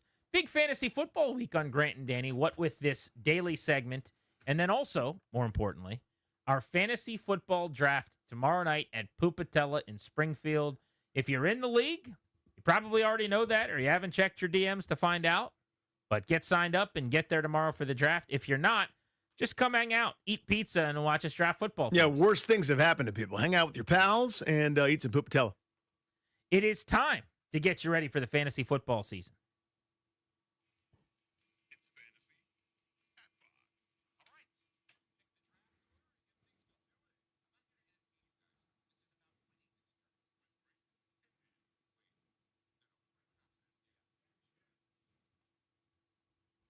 Today, we are covering the running back position, and to help us break it down from all angles, Jake Seeley, senior writer, The Athletic Fantasy Coverage. Jake, thank you for hopping aboard. We appreciate you. How are you? I'm doing great. I'm ready for the season to start and not get any sleep until January. Yeah, it's that time. Yeah, man. And we're all fired up about it. Got to win the races to the waiver wire, obviously. But when you think running backs, I guess we'll let you drive here early. What's your philosophy this season? What are some of the things you're thinking and that we need to know at that position? So I've pretty much stayed with my position throughout the years of whatever you want to call it, bell cow, hero, RB, whatever it might be, but basically getting elite running back in the first 2 rounds. And there's been years where I've gone against it just because of how the draft board was for me. But I think this year it's become even a little bit more important than normal. Not so much because of the success from last year, as I try to say that, because I don't think we could expect them all to stay healthy as they did last season. It's more for the fact that you guys know how deep this draft class was, and because of that, we have so many questionable backfields of who's going to be the lead, who's going to get time, who's going to be the passing option, that I'd rather get one of those clear-cut lead running backs in the first 2 rounds, and then just load up at wide receiver for a while, because I can still pick and choose from those backfields the same as anybody else is doing in the 3rd round. I can do it in their 5th or 6th round and probably get the potential same output. Jake, how are you treating some of these guys with ridiculous upside that we've seen in the not-too-distant past? Barkley, McCaffrey, Devin Achane. Some of these guys, though, with that upside that's ridiculous, but also could absolutely kill you if it's your first-round pick and they're not available for weeks or months at a time. How are you treating some of those guys? So one of those names I'm treating a little bit differently. Most often, I'm not too afraid of having my first round pick blow up in my face. I've been on both sides of it. I was Team C.J. Anderson next to Peyton Manning back in the day, and I took him in the first round, and I was a knucklehead for doing so, and he was a bust, but I still ended up winning an industry league. I've also gone wide receiver the one year that Dez Bryant and Jordy Nelson got hurt. I took them in the first and second round. Amazing. So it can happen to you at any point. I'm not so much on the side of, Barkley touched the ball 400 times. Like, he's not the same running back as everybody else. It's not like he got slammed into the turf 400 times. Derrick Henry, I know he's a freak of nature, but, we've seen him be able to withstand most seasons. Christian McCaffrey is obviously, you want to take the risk or you don't. I'm not going to tell you you're stupid to go either way. We know he can be the best player in fantasy football. If you're afraid because this is now multiple seasons of injuries back and forth, I get it. But in the first round, if I'm with a bunch of sharp people in my league, I'm trying to win the league first or last, as Ricky Bobby used to say. I have no problem taking McCaffrey. The one you said was Achane. Because it's an injury and we're questionable already from week one, so there's somebody in the industry, Sigmund Bloom, he always says, you're always going to get injuries. I don't need to invest in them to start my draft. And that's where I'm a little bit more hesitant on Achane. If he's there at the end of the second round, he's still there in the third, I have no problem with it. But I'm not trying to start my season with a person who's already questionable for week one, who's had soft tissue injuries. Man, I can't talk today. So I think that he's the outlier just because we're going into week one with a giant question mark. Jake Seeley is part of the Athletics fantasy coverage, does a great job covering that part of the game. He's with us here on Grant and Danny, our Fantasy at 5 series all week long. We're talking running backs today. So your RB1, let's go rapid fire with some stuff top of the board here. Your RB1 would be who if you were going to take a running back right at the top of the board? I go Bijan, Barkley, Gibbs in order, and then McCaffrey's my fourth. So that would be my next question is Gibbs or Barkley. Is it Saquon substantially better or narrowly? Like, is that a coin flip behind Bijan? No, so I actually do tiers. So I have Bijan, Barkley, and Gibbs all in the same tier. If you wanted to argue Gibbs first, if you want to argue Bijan third, whatever it might be, I'm not going to call you nuts. McCaffrey's in a tier of his own because I just treat him as he's his own world. He can be the best or he could be a bust. So any of those three, I have no problem with any of them. All right, then I'd imagine somewhere in tier 2 is some variation of, we're talking Derrick Henry from the Ravens, a couple of the young guys like Ashton Genty of the Raiders maybe, or Bucky Irving of the Buccaneers. Jacobs is a workhorse with the Packers, is in that convo. Jonathan Taylor, same deal with the Colts. Like, what's the next group look like, and how do you sort it out? You went 5 for 5. You're only missing 2 names out of that tier. You want to take 2 more stabs at it? Well, you said McCaffrey. I mean, the next on my list would be Kyron Williams, James Cook, probably. Am I missing someone? So no, Kyron Williams, Achane's in that group. McCaffrey's in his own, so it's kind of the same group. But you got the Kyron Williams. I think that the only concern we had was the contract, and he got it, which means Sean McVay is not going to turn away from him if he has a bad game or two, like he's done with the past running backs. But all the other ones you mentioned, you nailed them. Ashton Genty's right dead in the middle. He has as much rookie upside as Barkley or Zeke before him. But obviously the question mark is how effective will the Raiders offense be? Will they have the same touchdown equity as some of the others? And then Jonathan Taylor is the last of that group. Talk about injury risk. Nobody ever wants to bring up his name. He's been hurt all of the last 3 seasons. And I think he's as big as an injury risk as McCaffrey or anybody. James Cook is in a very, very, very small group with Chase Brown and Omarion Hampton. That's it. That's the end of the list for me because James Cook has the touchdown risk. Chase Brown, we assume, is going to see all the work now as the guy for the Bengals, and they didn't really do much in this offseason, but there's still the chance that he's not who we think he is from last season. And then Omarion Hampton should be the guy for the Chargers, but they do have Najee Harris waiting in the wings that they signed and is finally back on the field. And we know what Greg Roman does. He loves 2 running backs, so that's just why they're kind of in their own special group. How do you view the good player on a mediocre or bad team? Thinking of the kind of that Kamara, Chuba Hubbard, maybe Tony Pollard in Tennessee, et cetera. Is there value there? Give me some guys in those kind of situations that you're into or not. So I am, and they actually kind of fall into a similar group. Like Pacheco's on the other side of it, but we don't know that Pacheco is going to get a ton of passing game work. So it really comes down to if they're on a bad team, like Hubbard's a great one, Kamara is going to see the passing game work. I need the volume to offset that. Like I need to know that they're going to get 250 touch range, and maybe Kamara's a little bit under that, but he makes up with it so many of it being passing downs. The other side of it is you have the Pachecos of the world, or Swift, as we assume, should be the lead option for the Bears, and we assume that the Bears will be better, and he should have lesser volume, but he's on what I say assume for now the third time. We assume that offense is going to be fixed by Ben Johnson. So Pollard's in that same range. I'm glad you brought him up. He was actually RB24 with he had 300 touches last year, and he was RB24 in fantasy points per game because he's on the Titans. So I think that's a really good conversation to have, is all those names are kind of those, I'm okay with them being my RB2, but to go back to that very first question you guys led off with, this is why I want all of these as my 2. I don't want to go 3 straight wide receivers and have my lead running back having to be like, well, he has to get all the volume or the offense has to support him with double-digit touchdowns. Jake, give me a guy or two that you've, and then think of the running back spot specifically here still, that you've ended up with a lot, whether it was your design or someone you've targeted or just maybe the way the drafts fell, et cetera. Give me a guy that's on a lot of your rosters. So this is going to sound like a lie, but I'm victory lapping this one. Ollie Gordon for the Dolphins. I will take a victory lap on this because I was called crazy 2 months ago when I said that he was coming for the Raheem Mostert role, and everybody's like, it's Jalen Wright. And I'm like, let's not forget Ollie Gordon 2 years ago was thought to be a potential first-rounder. Talk about a guy that was screwed over by not being able to leave after the second year in college. Ollie Gordon, I brought up Achane earlier as the injury risk. He's out there to split the touches. Wright won't be out there in week 1. And if Achane were out, we're talking about somebody that might have a lot of volume to start things, and then at worst is a timeshare piece. I've ended up with a lot of him, but that one, like I said, sounds like this is late in the game and it's coming back around.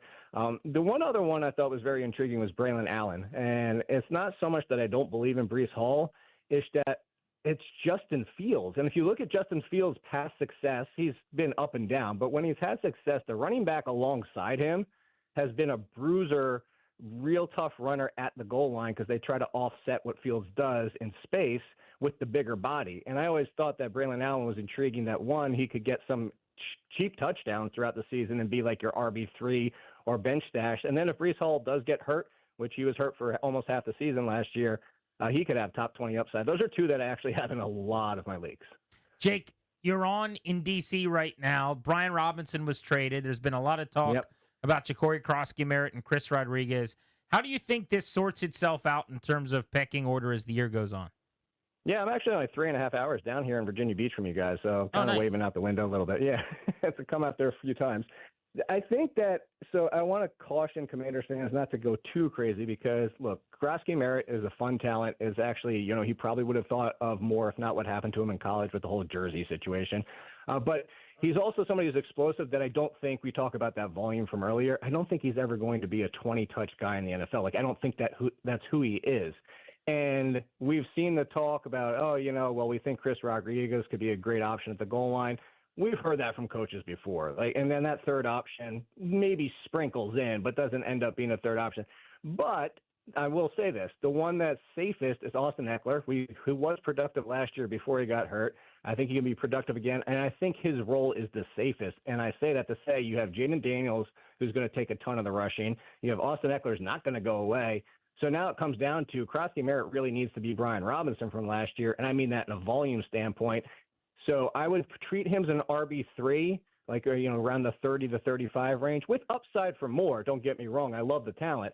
But the worst case scenario and why I'm only treating him as an RB3 is because this could blow up in our faces for fantasy purposes and be a full-blown committee, and maybe he is telling the truth about Chris Rodriguez, and all of a sudden Krosky-Merritt's only getting 12 to 14 touches per week, which is fine. It's just going to be very inconsistent for production. What's the right round, easy for me to say, to take one or both of those guys?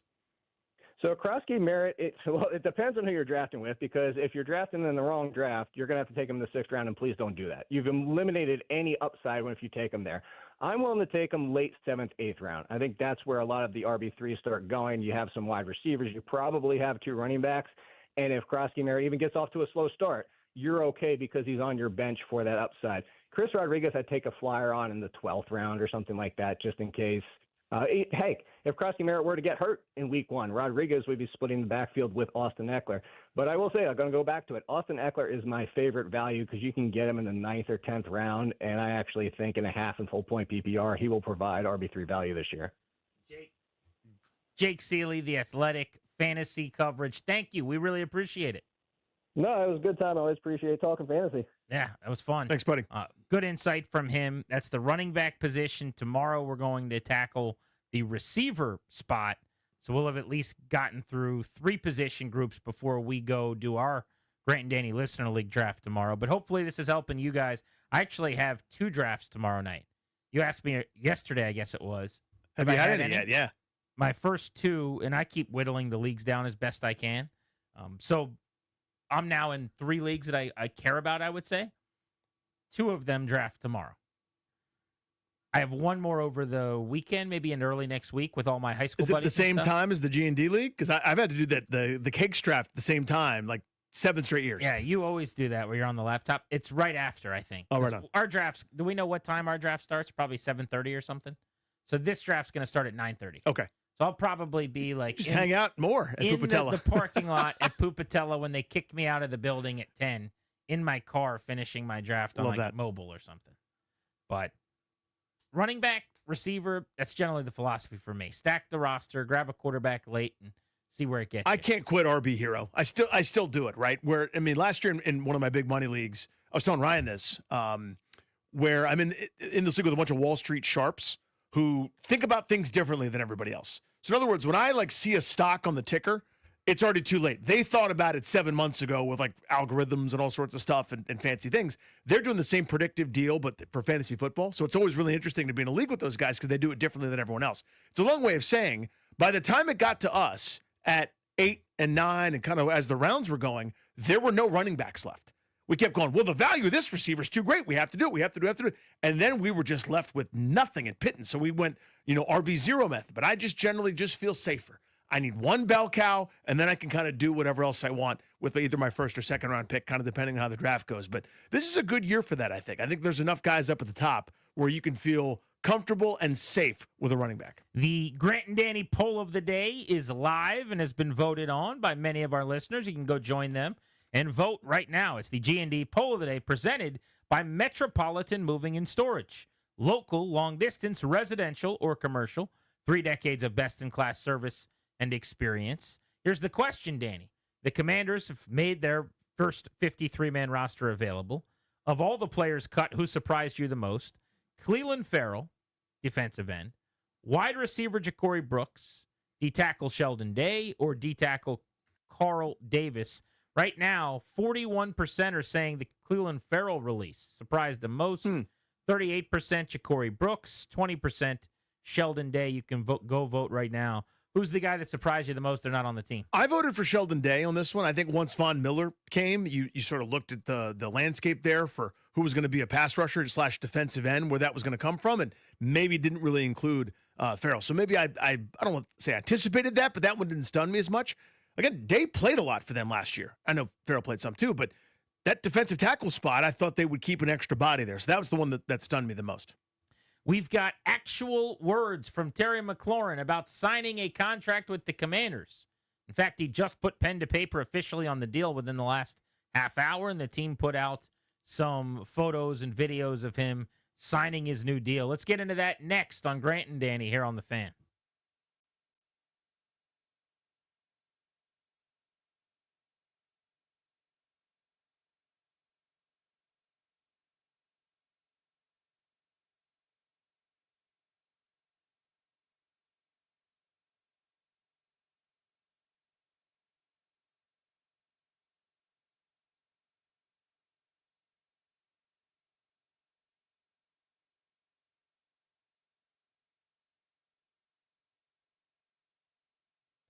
Guys, it's GP. Listen up. Today's the day.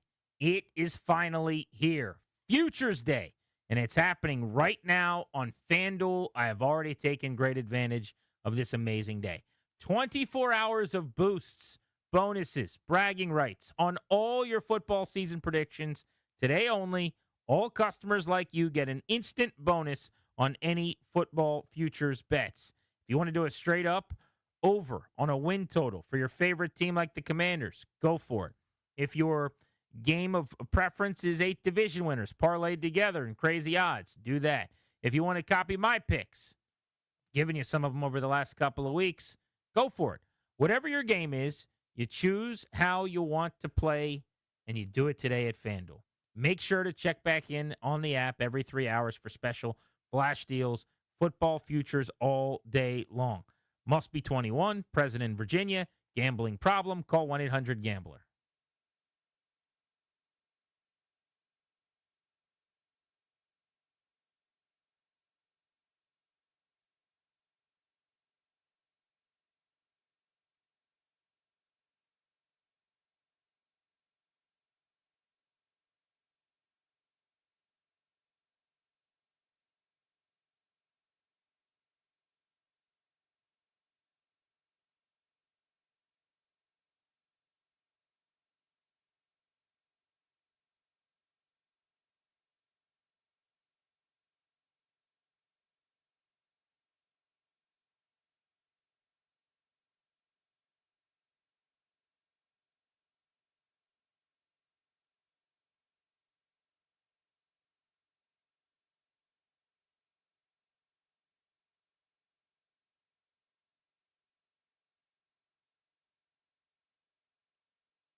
I'm Toby Altizer with your sports update on the Fan. Cut down day today has passed at 4 o'clock today for the deadline to get down to 53. Some of the notable cuts for the Commanders today: Sam Hartman, as well as wide receivers Ja'Cory Brooks, Chris Moore, and KJ Osborne, tight end Cole Turner, some defensive linemen Jalen Holmes, Cleveland Farrell, Carl Davis, Sheldon Day, among others. Also for the Commanders, they placed Sam Cosmi on the PUP list. He's going to be out at least the first 4 games. Falcons right tackle Caleb McGarry is going to be out for the season with a leg injury. He signed a 2-year extension this offseason. The Saints named Spencer Rattler as their starting quarterback. Titans running back Tyjae Spears has been placed on injured reserve. He's out at least the first 4 games with a high ankle sprain. In baseball, the Nationals fell to the Yankees 10-5 last night. Game 2 of the series at Yankee Stadium, 7:05 right here on The Fan. Mackenzie Gore takes the hill for the Nationals. Reigning AL Rookie of the Year Luis Gil takes the ball for the Yankees. From the Crop Metcalf 5-Star Sports Desk, I'm Toby Altizer on The Fan.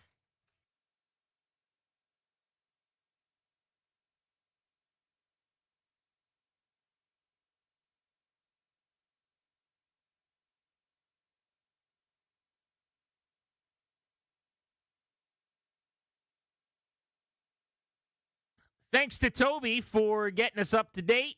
Welcome back, Grant and Danny on The Fan. You can listen to us all over the DMV on our flagship, 106.7. Of course, we are live in Richmond, AM 910, FM 105.1. You can listen wherever you are, coast to coast, out of the country. The Odyssey app, free and available. And you can watch us online in high definition on the 106.7 The Fan YouTube page. In fact, a lot of people at recent appearances have come up and told us that they just put us on their smart TVs. Very cool. And that is how they're enjoying the show now, which is a pretty cool deal. So however you enjoy the content and the program, it does mean a lot, and we appreciate you. So thanks much. We're taking you up to 6:30, about 1 hour from now, on Cutdown Day in the NFL. Terry McLaurin signing day, officially. He just put pen to paper on his new deal.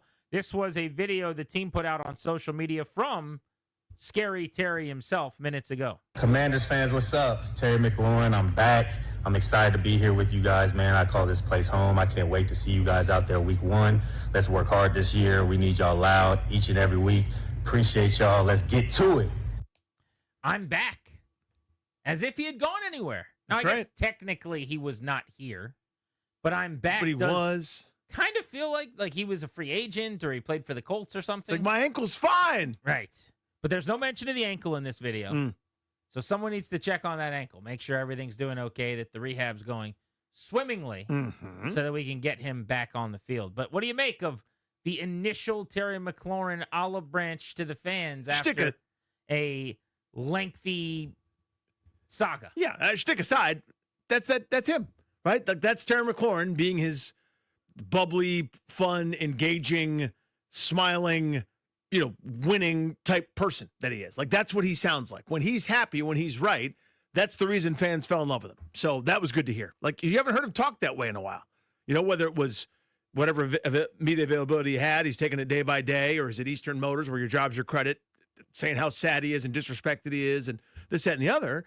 It hadn't been like that. So having that be harmonious, the engaged billion-dollar smile, Terry McLaurin, that's way more fun for us fans.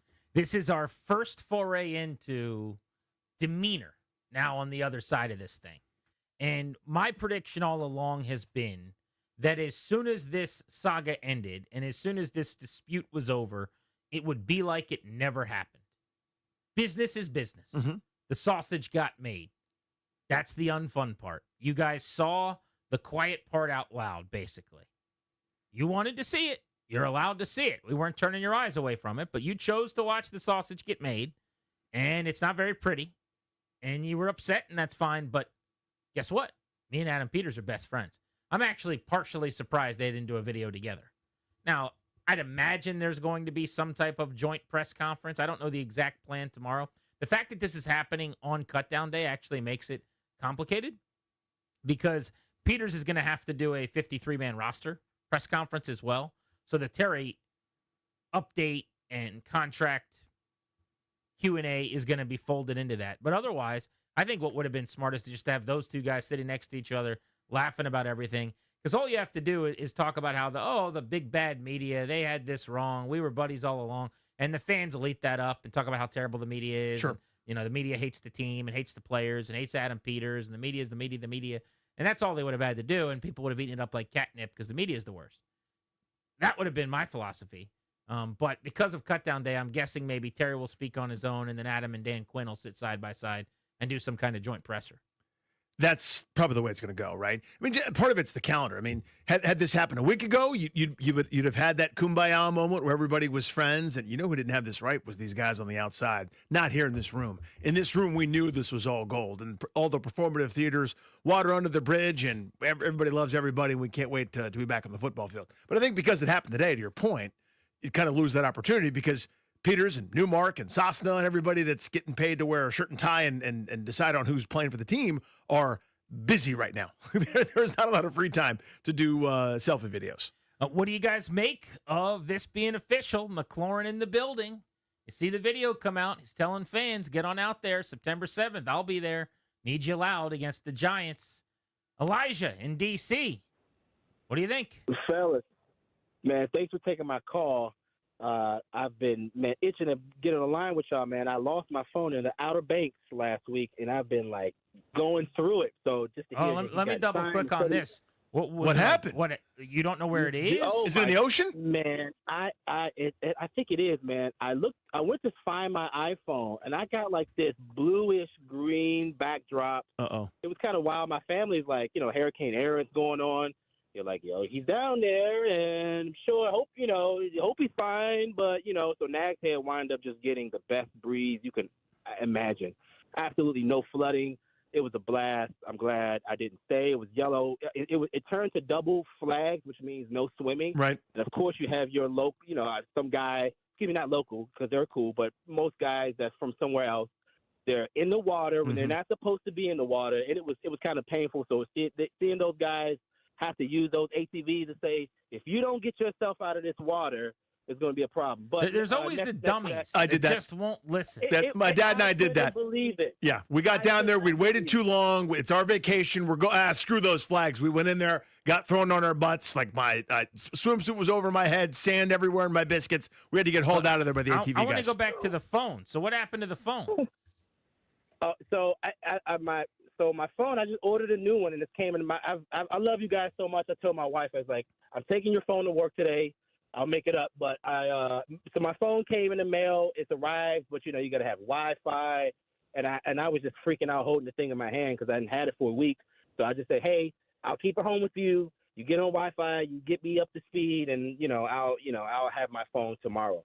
But the last week was nuts. I didn't know how much I, thought I'd need my phone, even though the break without it, surprisingly, people want to know where you are 24 hours a day. We've accepted that in our society. But to have a few days with no reference of anything was a very refreshing thing, I will say. So we're going through this right now at my house. Mm-hmm. There's been a little bit of a dispute. Kerfuffle? Between me and the wife. Mm-hmm. So she is on day 5, I think, without a cell phone. Unacceptable. I'm at work all day. There's zero communication. There's no ability to talk to her. Is everyone alive? Did anyone break in and steal anyone? What is going on? Mm-hmm. Just would love to be able to get some type of insight on my offspring or what's going on at home from when I leave the house at 11 or so in the morning until I get home at close to 7:30 at night. And that's not happening. But I have never, as a grown-up, I think I got a phone when I was 15 or 16 years old, if I had to guess. I've never gone 24 hours without a cell phone since. I'm addicted like everybody else. It's just not something I'm going to do. But when my phone breaks, I go right to Verizon. I go to the store, and I immediately buy a new one. And I sit there, and they go, oh, we can't help you. I sit on their desk pretzel style until they help me get a new phone. I'm not leaving until the phone's in my hand turned on. Oh, well, we'll give you this one. You could go program it at your house. Nope. I want to be able to make a call before I walk out of here. Thank you. That's kind of my philosophy. Mm-hmm. She called some insurance third party, and they said they'll mail her one in the next couple of days. And there was no, corresponding email, and so she has no idea what's going on or where the phone is. Everything's fine. It's only been 4 or 5 days. I just can't fathom You're it. apoplectic. I'm just so beside myself. 5 minutes without a phone is irresponsible. Now, does it count? You probably say it doesn't, because I had access to it had I needed it. But there have been many times where at the beach house where I normally go, it stays in the room and I don't look at it for days. It's not the same thing. Not the same, right? You're saying your phone is working. Mm-hmm. You've turned it off because you're on vacation to not be staring at it. Right. Good for you. This is not that. But that This doesn't is, count. If there's an emergency right now, can you get a hold of anyone? The answer is no. You're doing it wrong. Try something else. Unacceptable. Has any adult that you know been without a phone for more than 72 hours in their adult life? How could you possibly? One guy, and I love him to death, but he's the. I don't think he'd mind me saying this. He'd wear it as a badge of honor. He's the cheapest dude on the planet. Like, I'm pretty frugal, and this guy puts me to I was shame. going to say, Danny, why are you talking about yourself? I know. Well, like, we have cheap offs, and he wins. He's better than me at this. Yeah, he's like, I eventually give in and say, bleep it, I'll pay. He lives it, and he's amazing. He's gone days without it, where he's like, if I don't pay this shipping and handling, or if I don't do this, I don't, you know, all I have to do is wait an extra day or 2 days or 3 days or 7 days. I don't have to pay the $19.95. I've seen him do it. It's amazing. I just can't. Like, if you, he actually said to me, if you need to text me, text my mom. And I went, I love you, buddy. I'm not doing that. Right. Does he live with her? Like, no. But she was like relaying messages at various points that were like semi. Carrier pigeon? How was she communicating? I don't know.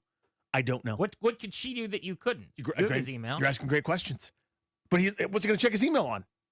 Well, the air? A computer, maybe? No, but like if we're out and about, this was like arranging stuff. But he goes, if you need me, just text my mom. And I said, again, dude, I love you. I'm not going to do that. That's nuts. By the way, we still have no terms on the McLaurin contract at 5:40 in the afternoon the next day. I think once he signs, we'll get him. Maybe that's why we don't have him yet. We're going to get them when they get submitted to the league and then they get leaked to like Spot Track or whatever. Mm-hmm. So that's when we'll get them. But I think that tells you a whole lot, doesn't it? That all we found out was the 3 and 96, like the big agent number, and there was no other money that was given. I think that's going to tell you this thing's going to look very different when we actually get the real terms of this. Now, I saw there were a lot of people. I didn't get to see all the coverage of what's going on with Terry McLaurin and his contract because I was, busy doing the show and doing everything yesterday. Yep. But there are a lot of people that I don't understand why people care who caved, or I don't understand why people care about how much McLaurin wanted or the team was offering. I can't understand not being interested in those things. Not only because it matters to building the team and the salary cap situation, and I don't know, this little detail like how many years is he actually going to be here for? Right? Because it's not 4. That seems important, yeah. It's less than that, but is it 2? Is it 3 that they can get out of it when he gets John Allen by this team, when there's not a whole lot of guaranteed money left, who was a good soldier for a long time? Like, those are minor details that I care about. But I also get, and I try to be open to the fact that for a lot of fans, there's plenty of plugged-in fans that care about the nuance and are like subscribing to Substacks on the team so that they can read real insight. But for a lot of people, it's like, is Terry McLaurin going to be on the field in week 1? I don't care about anything else. Yeah, I'd like to watch the team on Sunday. Will he be playing? Like, all right, you guys. So we have a group of 3 here that are fans of the team, that go to games, watch the team. I'd be curious. I want to start with Toby, who is, I would say, Lieutenant McLaurin in our show group here. He is by far the biggest Major McLaurin. Homer. Apologist. Yeah, that's negative. But yes, so is Homer, I guess. So that'll work. He wore a Terry McLaurin jersey yesterday all day. I didn't even realize it till after the show. I'm like, have you been wearing that all day? It's like, that's kind of a good bit. So do you care at all about the terms of the Terry McLaurin contract, or you've moved past it and he's under contract? I mean, I'm going to be interested in what they are, but I'm not waiting every second, like holding my breath to know who won the negotiation. I'm just glad it's over and he's going to be on the football field week 1. But when you hear people like say, it doesn't matter what the contract is, he signed, your response to that is? I mean, I think that's a little bit crazy, but right. I would be more on that side than saying like, oh, I have to know before I worry about, like, to me, everything was about this season. That's why it was so frustrating it dragged out. Now at least you're to a point where hopefully he can get on the field and play week 1 and it doesn't affect this season that much. Right, that's the big key, no doubt. I think that without knowing the terms, we don't know what their cap situation is moving forward, first and foremost, kind of important. And more significant, we don't know how many years Terry McLaurin's actually going to be here for moving forward as of this contract. right, Darius, what about you? Your level of interest in finding out those details? I would say if the high point of it would be a 10 and the low point would be a 1, I would say maybe a 6.5 is my Okay. level of interest. I like yeah, that. and it's for the points that you just mentioned, where I just want to know, is this a glorified 1 or 2 year deal, or is this actually a 3-year All extension? right, what about just in a who won sense? Peters or Buddy Baker? You have no 1 to 10 that. I would say 6. So you're still interested? Yeah, I'm a little bit interested. I yeah. am a 10 out of 10 on the team stuff that matters. And if you don't understand why, and you're a media member, I don't know what to say to that. That's ridiculous to me. But on the Terry McLaurin's agent versus team who won thing, probably an 8.5 or a 9. I'm still even that storyline, it consumed the town for months and months and months. Now it's over and we went to the movie theater. We stopped and we got candy at the gas station to sneak in. I had to fill up the car on the way. Then I bought the tickets. Then we got our popcorn. Then we waited in line. Then we got to the theater and I said, I won't watch the movie. And I went home. Like, what? Well, I mean, for a lot of people, it's here is a problem, right? We know what the problem is. He's not signed. Who do I blame for the problem? Who do I blame? I want someone to blame right now. Hey, man, the problem's been solved. Oh, I think that's how a lot of people view it. But finding out what he got kind of tells you who's more to blame. Whoever caved and went to the other person's number is more to blame than the other person. Once the problem has been solved, for a lot of fans, the page is immediately turned. Right. That's amazing. Right. Cool. That is not how I see the world. For me, it's probably a 2.5 out of 10 on how much cash does he get to take home. What in terms of this year, that stuff's I'm intrigued because it's part of the gig, and I want to know the salary cap hits and those sorts of things. You're and how long 2.5 out of 10. Yeah, on those particulars. On right? how long he's going to be here and what is. Wow. Because it's either 2 years, 3 years. I'll find out in due course. That I'm not that. I gotta know. I'm a 277 trillion out of 10 on the element of who won the negotiation. That I care about so much. I care about that to the end of the earth. I think that's so secondary. That to me is the only thing that I'm concerned with. So right now I'm sitting here waiting with bated breath at all the people who screamed all sorts of things at me. Do they get to be right or do I get to be right? Well, and you that's care what I care so about. much about that. This and is what I everything care all about the time. This is what I care about. Clary. I care at probably a 4.5 out of 10. I do care in a sense, but also the deal is done. Now, if Jaden Daniels was, let's say, in year 3 right now, and he's about to get paid, then I would care because we need to save every single penny for him. But this contract's not really going to affect. Well, it affects Louvu next year. It affects Tunsil and then San Risto. So many things. Yeah. I mean, yeah, but $1 million, $2 million. So I mean, we'll see. What do you mean $1 million, $2 million? I mean, annually, if it's whatever's guaranteed. I mean, the things, what is your thing? It's $30 million in a year. That's kind of your threshold of if they go over that, then the Commanders won, or if they go under that. It could be the difference in terms of actual money of $15 million in terms of guarantees. If this thing comes back and he got $60 million versus $44 million, or if it's $52 million, those are big differences. Yeah, in terms of team building. I agree. I just don't think it'll probably get to that point. It's probably $60 million guaranteed, maybe. I don't know at this point. And that's the thing. Now going back to your other point, if he gets $60 million guaranteed, Buddy Baker, your music's playing, brother. I don't think it'll be anything close to that, but my God, would that be amazing? And Adam Peters for having all the leverage. Terry just then you caved to that guy. He's doing a dance in the end zone. Uh-huh. I don't think that's what's going to happen, but we're going to find out. My guess is if he got close to $60 million guaranteed, you guys would know about it right now. Buddy Baker wouldn't keep that from. He'd probably make that one public. What's the guy's name from Starbucks? Jordan Schultz. Wouldn't keep that one from Jordan Schultz. Wouldn't have done that. Grant and Danny on the Fan.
Ben Standig's going to join us to go over Washington's roster. They cut down to 53 today. That's coming up at 6 in 10 minutes right here on Grant and Danny. You're listening to The Fan. We're taking you up to 6:30. Nats at Yankee Stadium. I still get sized for the Nats at Yankee Stadium. Just the interleague intrigue, them being in a ballpark that's historical that they're not normally at. It's the aesthetics of just a matchup that's uncommon. If the Orioles were playing the Yankees, you'd go 1 of all right, 19 this year, or whatever the number is. Yeah. The Nats and the Yankees on the road at Yankee Stadium, which used to be so rare, and now you get annually, is a pretty sweet deal. Still pretty neat. Yeah. I mean, there are a few stadiums I feel that for. For whatever reason, I feel that more with Fenway than Yankee Stadium, but I do smell what you're cooking. Where are you at on Fenway Park? Oh, I think Fenway Park is overrated. Like, I found it. Listen, museum, cool. Yeah, it's a museum. I found it amazing when I went to World Series games there in 2004 when the Red Sox won it. They broke that curse. Were you at the 04 World Series? I got to go to the first 2 games up there. No kidding. Yeah, pretty amazing. Were you weren't living there? No. What's that about? So my good friend, it's a boring story, but our kind of like a mentor, like older brother, figured us. His dad is one of the minority owners of the Cardinals. I remember that. Yeah, so the story is, everyone remembers 2004 Red Sox. Well, it wasn't as if the 04 Cardinals didn't have a remarkable series. We might remember that one if it weren't for the fact that the Red Sox came back in 3 games down against the Yankees. But we're watching the NLCS the next night. Cardinals win it. We get a call at our group house where a bunch of my dude bros were living when I was Ryan's age. And he's like, all right, he's from the clubhouse. He's calling us. He goes, who's going to Boston? And I'm like, all right, everybody shut up. Who wants to go to Boston? 1, 2, 3, 4. 9 of us. He goes, done. So we all book our flights, stay crash on our buddies' couches up there in Boston, and went to the first 2 games of the World Series. That's really cool. The big news in sport today, Danny, was not cut down day. The engagement of Travis Kelce and Taylor Swift. It's official. I get off the elevator today up here, and I'm walking around the bend, and within 30 seconds of me getting to the second level of the office, just into the bullpen area, CK comes running out of his office, and he goes, "Did you hear the news?" And I'm thinking like something crazy happened. Did someone get cut? They And I'm traded like, someone? No. He's like, Kelce and Swift are engaged. And I was like, oh, yeah, I did just hear that. Thought you were talking about something that I was interested in. You know what I mean? And then no sooner than I'm like, oh, yeah, I did hear that. Ryan comes running out of the studio, and he goes, you see it? Travis Kelce and Taylor Swift are engaged. And I kind of thought people were doing a bit. I'm like, so this is definitely. They're like, let's all coordinate and mess with Grant when he comes in. Why are they all telling me this? But I'm happy for them. There seems to be people that are annoyed that this is a story. That's a you problem, as far as I'm concerned. They're engaged. They're in love. They're allowed to get engaged, just like you were allowed to get engaged, and I was allowed to get engaged. They're allowed to post it on their Instagram account, like you probably did. And the fact that they're rich and famous doesn't mean that they should just do this all quietly and privately. So if you have an issue when she's on television for 14 seconds during the NFL game, I don't agree with you. It's not a big deal. You're allowed to feel that way. But that's not how I feel about it. And with this thing, I don't know if I've softened because my wife my daughter likes Taylor Swift or whatever, but I don't know, man. I've just never been bothered by the Taylor Swift thing, really. I get bothered, and it's not her fault. So we talked about this earlier with Shedeur Sanders, where all he's trying to do is play football. Now, there's other stuff, but bear with me. When he's trying to play football and the conversation is hysterical, the non-football people that, like, love Taylor Swift waltzing over into our thing and, like, making fun of it. They're like, I like sports ball now because Taylor Swift said it's okay. Nope, into the sun. Big rocket ship, a lot of fuel, you ride, sun. So that's the part I get annoyed about. She didn't do anything. She's world famous, and every time she opens her mouth, it's a smash hit, and she's prodigious as a songwriter. Nothing she does will ever move me to emotion. I don't care about that person at all, but I understand that people do. I live in our society. I get it. The conversation surrounding her, though, I don't want any part of it. So my general axiom, and this is true for all of you. Now, among friends, it's different. Like, I care about you and who you end up marrying because we're friends. But in general, as an athlete, someone I've never met, I don't care who you are.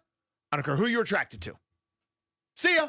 I'll be here doing the show tomorrow as long as they let me. So, like, I'm not interested in that they're engaged at all, but I know people are, so I'm aware of it. I don't care about that part of it. I care about the conversation that surrounds it, that enters my sphere when I don't want it to. Does that make sense? Yeah, I also have just a strange interest in celebrity couples, I would say. Like, not that I'm desperate to find out information all the time, but I'm kind of curious, like, what's their life like? I liked MTV Cribs. What's her house look like? Yes, welcome to my house. Taylor Swift's baking random bread with Travis Kelce. Let's see what that kitchen looks like. Like, I find myself curious. I'll walk into an open house on a Sunday at 1 o'clock to see what the neighbors are working with over there. Right? I'm a curious person. You are very curious. I probably could stand to be a lot less curious. Some would say. I'm the opposite extreme. I'm You just don't care at all. I'm surprised that they got engaged, though. Are you? Very much so. Okay. It just seemed like a weird tandem from the start. Sounds like everything's going swimmingly and they're in love. But yeah, I would not have had that in the office pool when this thing got going. What did you think? It was like just convenience and she was I opening up thought to an they audience, were like it was all dating and, conspired like, or something? I mean, how long do celebrities stay together? How many actors and actresses go 3 years together or whatever? I mean, it's just a thing. It's Yeah, a I fling, think all it those happens. are PR arrangements where it's like Sure. we need to come off this movie strong. Let's get her a new boyfriend and appear at some I just premieres. think when you're super famous and you both make a lot of money and you're, traveling the world and you're not together for weeks and months on end, it's hard to stay in a relationship. I just would have bet against them getting engaged and getting married. But congrats to them. It's pretty cool. I'm sure my daughter's fired up. I wouldn't know because I haven't been able to communicate with anybody at home all day long again. So are her fans excited about this? Like, do they approve elated. of him or whatever? They love Travis Kelce. They Oh, they think do? it's the Okay. greatest thing in the world. Oh, okay. Yeah.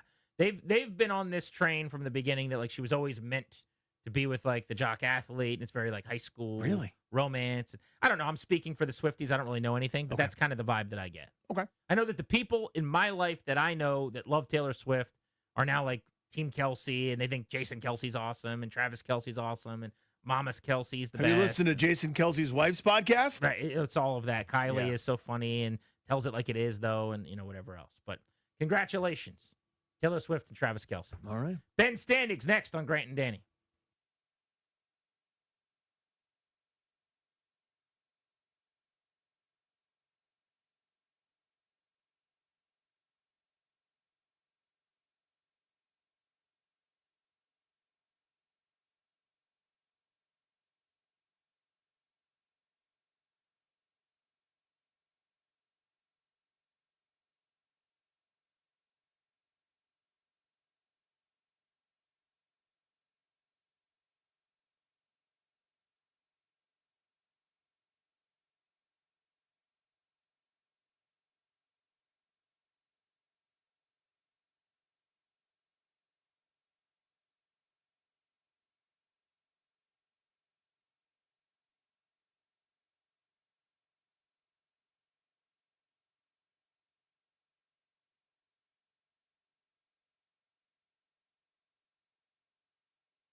I'm Toby Altizer with your sports update on The Fan. This update is brought to you by Reynolds and Power Home Team, Keller Williams Realty.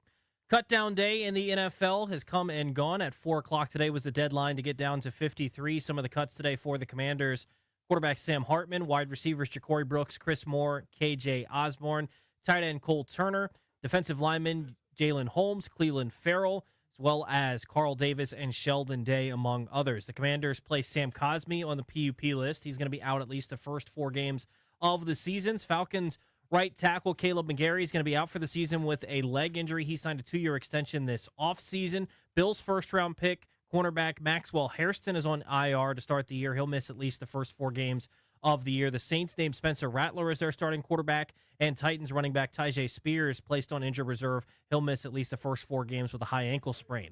In baseball, the Nationals taking on the Yankees for Game 2 of the series in the Bronx tonight.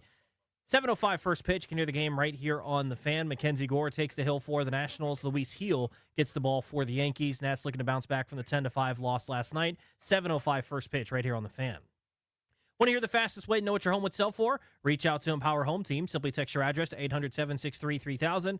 No phone call. Just text your address to 800-763-3000. That's 800-763-3000. From the Crop Metcalf 5-Star Sports Desk, I'm Toby Altizer on The Fan.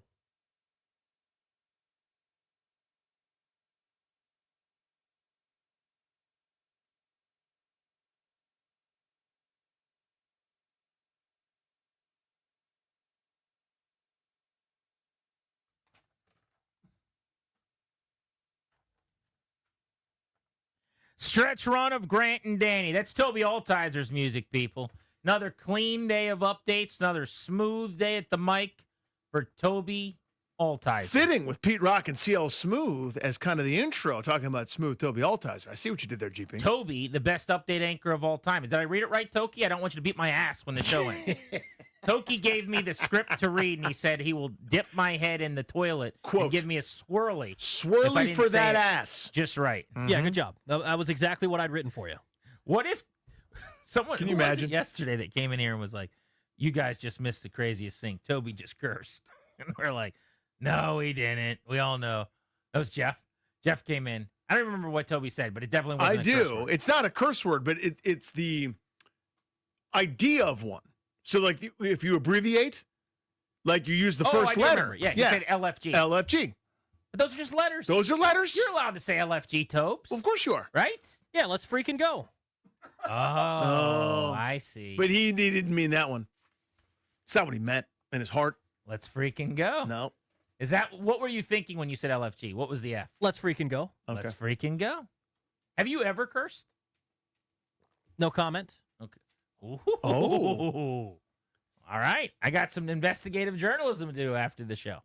Well, let's get to the Rude guest hotline. Rude, the most reliable heating and air conditioning products in the DMV. Our buddy Ben Standig awaits. You should be subscribing to Ben Standig's Substack. He is Substack Standig, after all. Ben, how can people do that? Yeah, I appreciate that, Grant. Yeah, it's if you go to Substack, you can look up Last Man Standig or lastmanstandig.substack.com/subscribe. I just posted my thoughts on everything that happened today, what this roster looks like, strengths, weaknesses, hopes, concerns, all that good stuff. So, yep, check it out. I appreciate it. Have you ever said a curse word? You're lucky I haven't in this conversation. Yeah.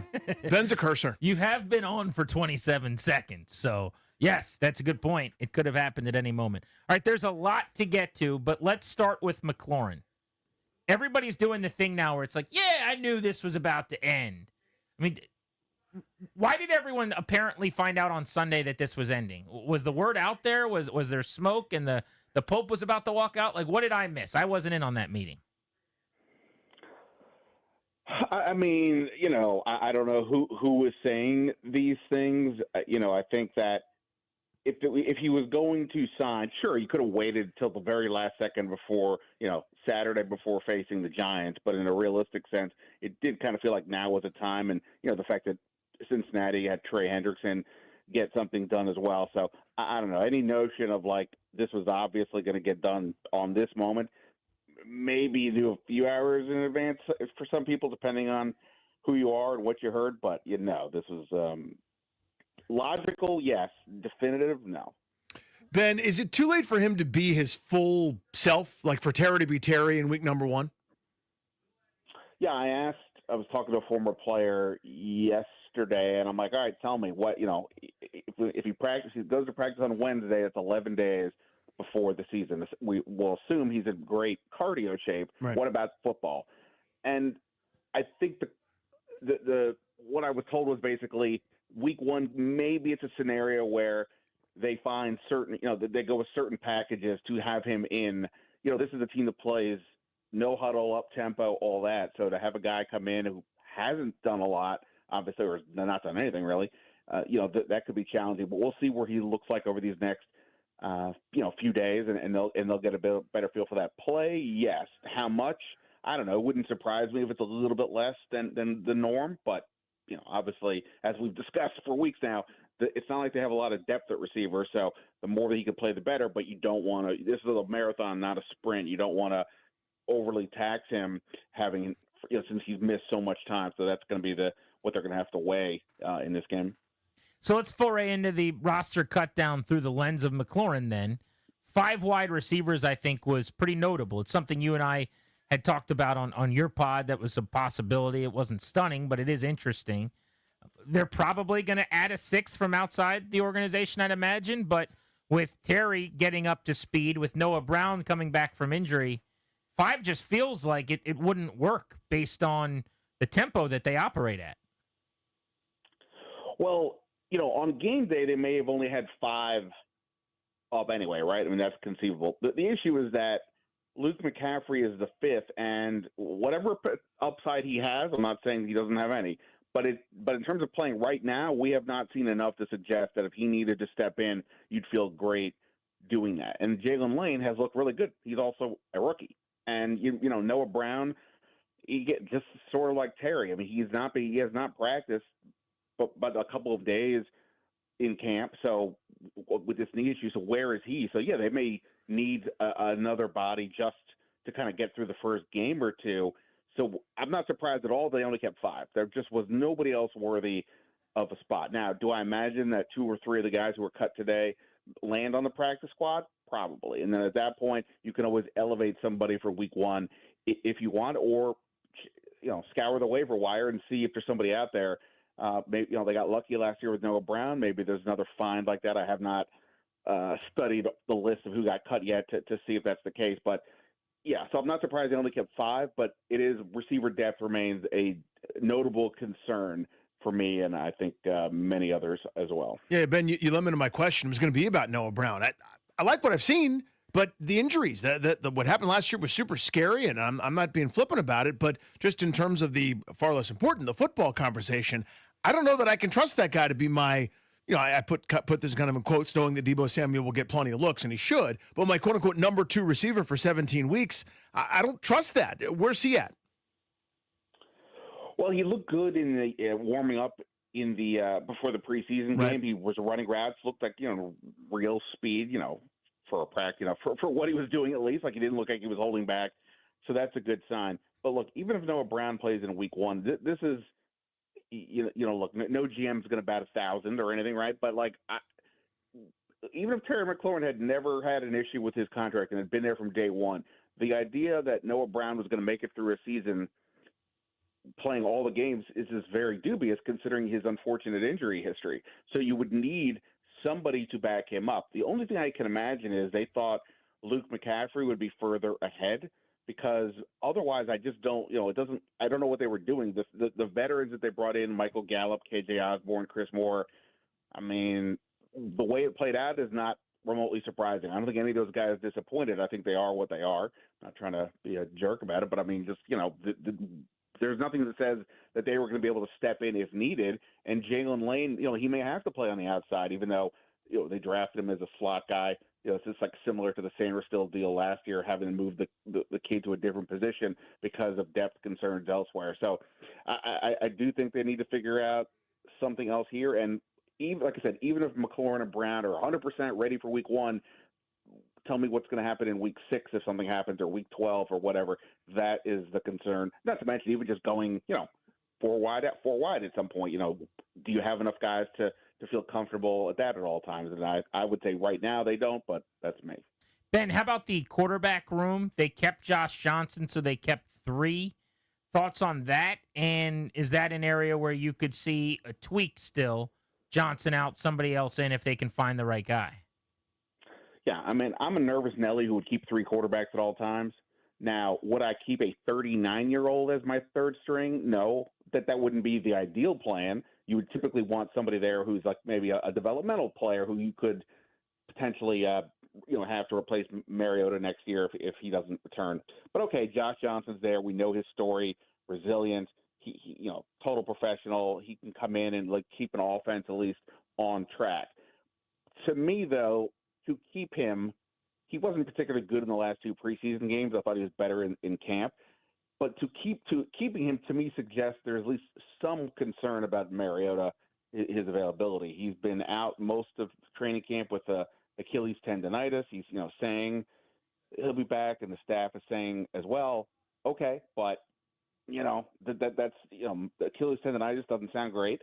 So we'll see about that. And if there is any concern there, I think they had to keep Johnson because you can't afford to be looking for a potential backup quarterback off the heap who hasn't either practiced with the team, doesn't know the system and all that. At least Johnson knows that. I think Sam Hartman may end up on the practice squad, but obviously he did not show enough to think that he's a worthy option. So I think keeping Johnson to me is at least brings into question Mariota's situation, but in general, I'm typically good with 3 quarterbacks. Is there a position or a keeping or somebody that they cut, Ben, that had you kind of scratching your head that maybe surprised you that you didn't see coming? Well, I mean, only because cutting Carl Davis and Jalen Holmes ruined my chances of having a perfect 53-player. Not to be a jerk, that's why I asked though, because I got it in my email, my last man standing that I'm a subscriber to on the Substacks, and you didn't get perfect. Yeah, kind of unhappy with Adam Peters for that. But look, honestly, the defensive line was the place where I kept saying I think there's like 14 guys for 10 spots. Now they only ended up keeping 9. Again, I would imagine that some of these guys, including Jalen Holmes, end up on the practice squad.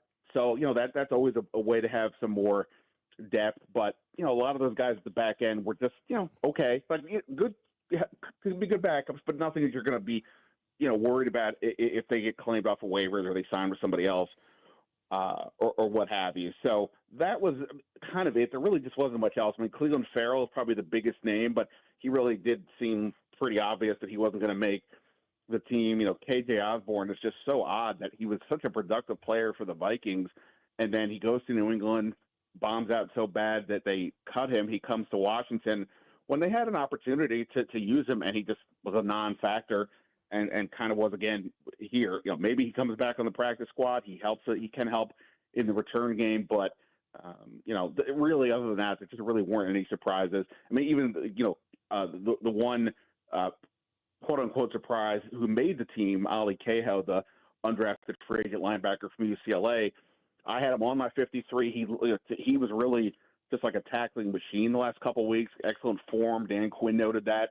And then, until Jordan McGee is definitively good to go, they needed kind of another potential like outside backer if they want to use some 4-3 looks when the other teams go with 2 and 3 tight ends. So I thought he had a good summer, and I was glad to see that they kept him. Ben Standig with us on Grant and Danny here on The Fan. All right, then give us a little primer. We'll let you out on this. But next 24 or so hours, 48 hours maybe, what would they like to get done, do you think, if they have their druthers? Yeah, again, I think the receiver situation is something to watch. You mentioned the quarterback. Again, if there's any concern about Mariota, you probably have to keep Johnson. If there's not a concern, and it was just, hey, let's keep the third quarterback and see.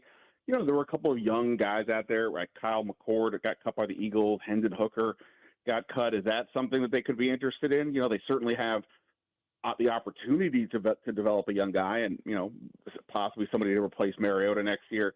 Maybe there's that. And just in general, always looking to pinch up.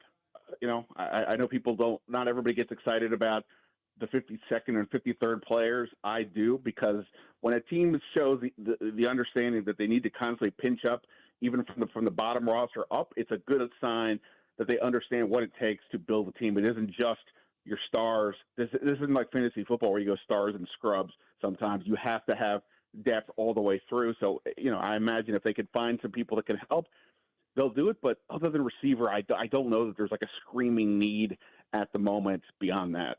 Ben, appreciate you as always, man. Keep up the great work. Fellas, appreciate it. See ya. He's grinding. Last man standing. Go check out the Substack. The 53 is formed. I guess if Cleveland Farrell being cut or Ale Cajo making the team are the biggest surprises, it was drama-free then. It kind of tells you. I mean, that was the point I was trying to make earlier. I didn't make it very well, but I'm sitting there going, they didn't keep a 10th defensive lineman. I thought Sheldon Day was a lock. That's where the drama was. That tells you it's, as you said, pretty drama-free. I am really intrigued to see where we go in the next couple of weeks, though, at wide receiver in the way of what happens with Luke McCaffrey and what does Washington do to sign somebody? Is that guy active and Luke McCaffrey isn't? Because I think where this story trends is going to tell us a lot about his future here. You're not going to cut a guy who was a third-round pick last year. I'm not suggesting that they should have, but he's way closer to the roster bubble than he is to going out and being a real impact performer for them, which should not be the case when you're drafted in the top 100. So if they do sign a dude today, throwing him, idea out there, off of the practice squad from some other team's plans or whatever, or off the waiver wire, I should say, and then he comes in, and then in week one, McCaffrey doesn't dress, and that guy does, I think how close it was to him not making the team.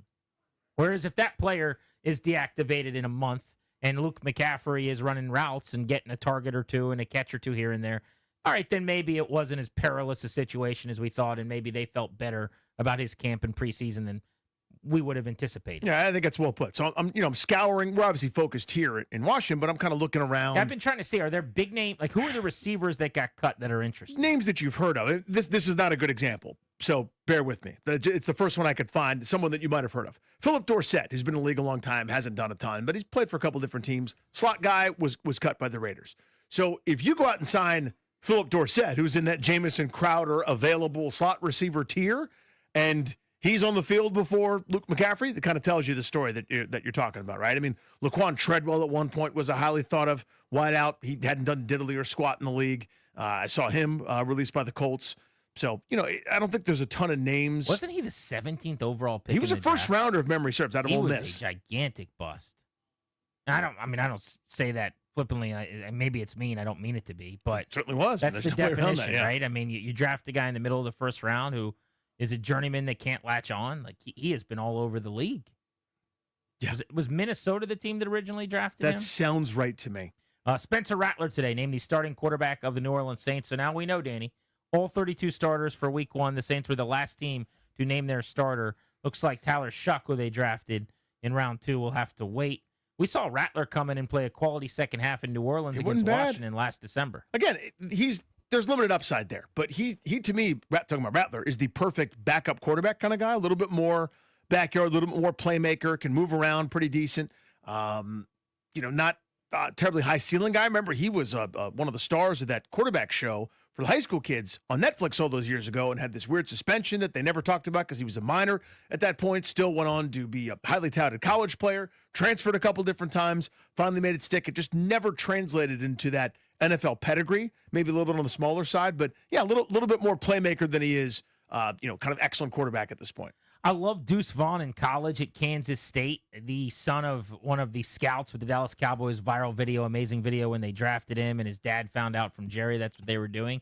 He got waived today. Ideally, he'll be on their practice squad and can hang around, but I'd imagine he'll be in the league. He had a great college career and is a small, shifty guy, even though he hasn't been, a huge success in the NFL just yet, trying to find his way. Elsewhere, among cuts today, interesting names that are out there. I saw that the Chargers took Najee Harris off of the NFI list, the non-football injury from the firework incident back on July 4th, to now being on their active roster. So they've been saying they think he's trending toward being ready to play in week 1. That's certainly a good sign that that'll be the case. Well, there you go. I mean, that running back room is kind of okay now all of a sudden, right? They've got a couple pieces there, including Hampton as for the Chargers. The guy that looks like he's probably going to be the starter, but you never know. I mean, if you play for Harbaugh and you're a running back, you're going to get some touches. NFL roster news today on The Fan, presented by Paramount Plus. You can't count on much these days, but you can always count on Sundays with the NFL on CBS and Paramount Plus. Watch your local ParamountPlus.com/NFL to get started today. All season long, watch that local CBS. Danny, give us the Nats lineup as we hit the leadoff. It is time. They're in Yankee Stadium once again. It is a Mackenzie Gore day. Happy Mackenzie Gore day. Leading off playing left field, that's James Wood. Batting second, playing shortstop, Jake Abrams. Batting third at second base, Luis Garcia Jr.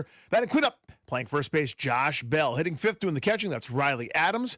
Batting sixth, your DH tonight is Dylan Cruz. Batting seventh at third base, that's Brady House.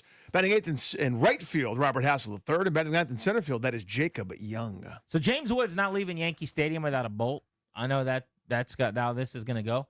So is it tonight or tomorrow? Is it the day game getaway style, or is it tonight that he goes deep? It's got to be tonight because they usually get about 1 or 2 hits during day games. Yeah, I think they're 4 and 800 this year during day games. And everyone's just like, we got to get on the bus. We got to go. That was the leadoff, brought to you by the Window Man. Since 1989, the Window Man's been the educational window company. Get your free in-home estimate or visit thewindowman.com's all-new Fairfax showroom. You want more Nats content? A brand new episode of Bustin' Loose Baseball with Toby Altizer is available for you wherever you get your audio.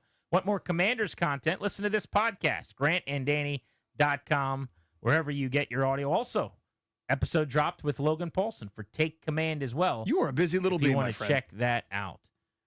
For Danny, I'm Grant saying so long. Thanks to our producers behind the scenes, working hard as always. Darius, Ryan, Toby. Nats are playing tomorrow. When they're done, we'll be here to talk. And we'll just wait. So whenever they're ready, We'll be we'll be here on Grant and Danny. Thank you for coming.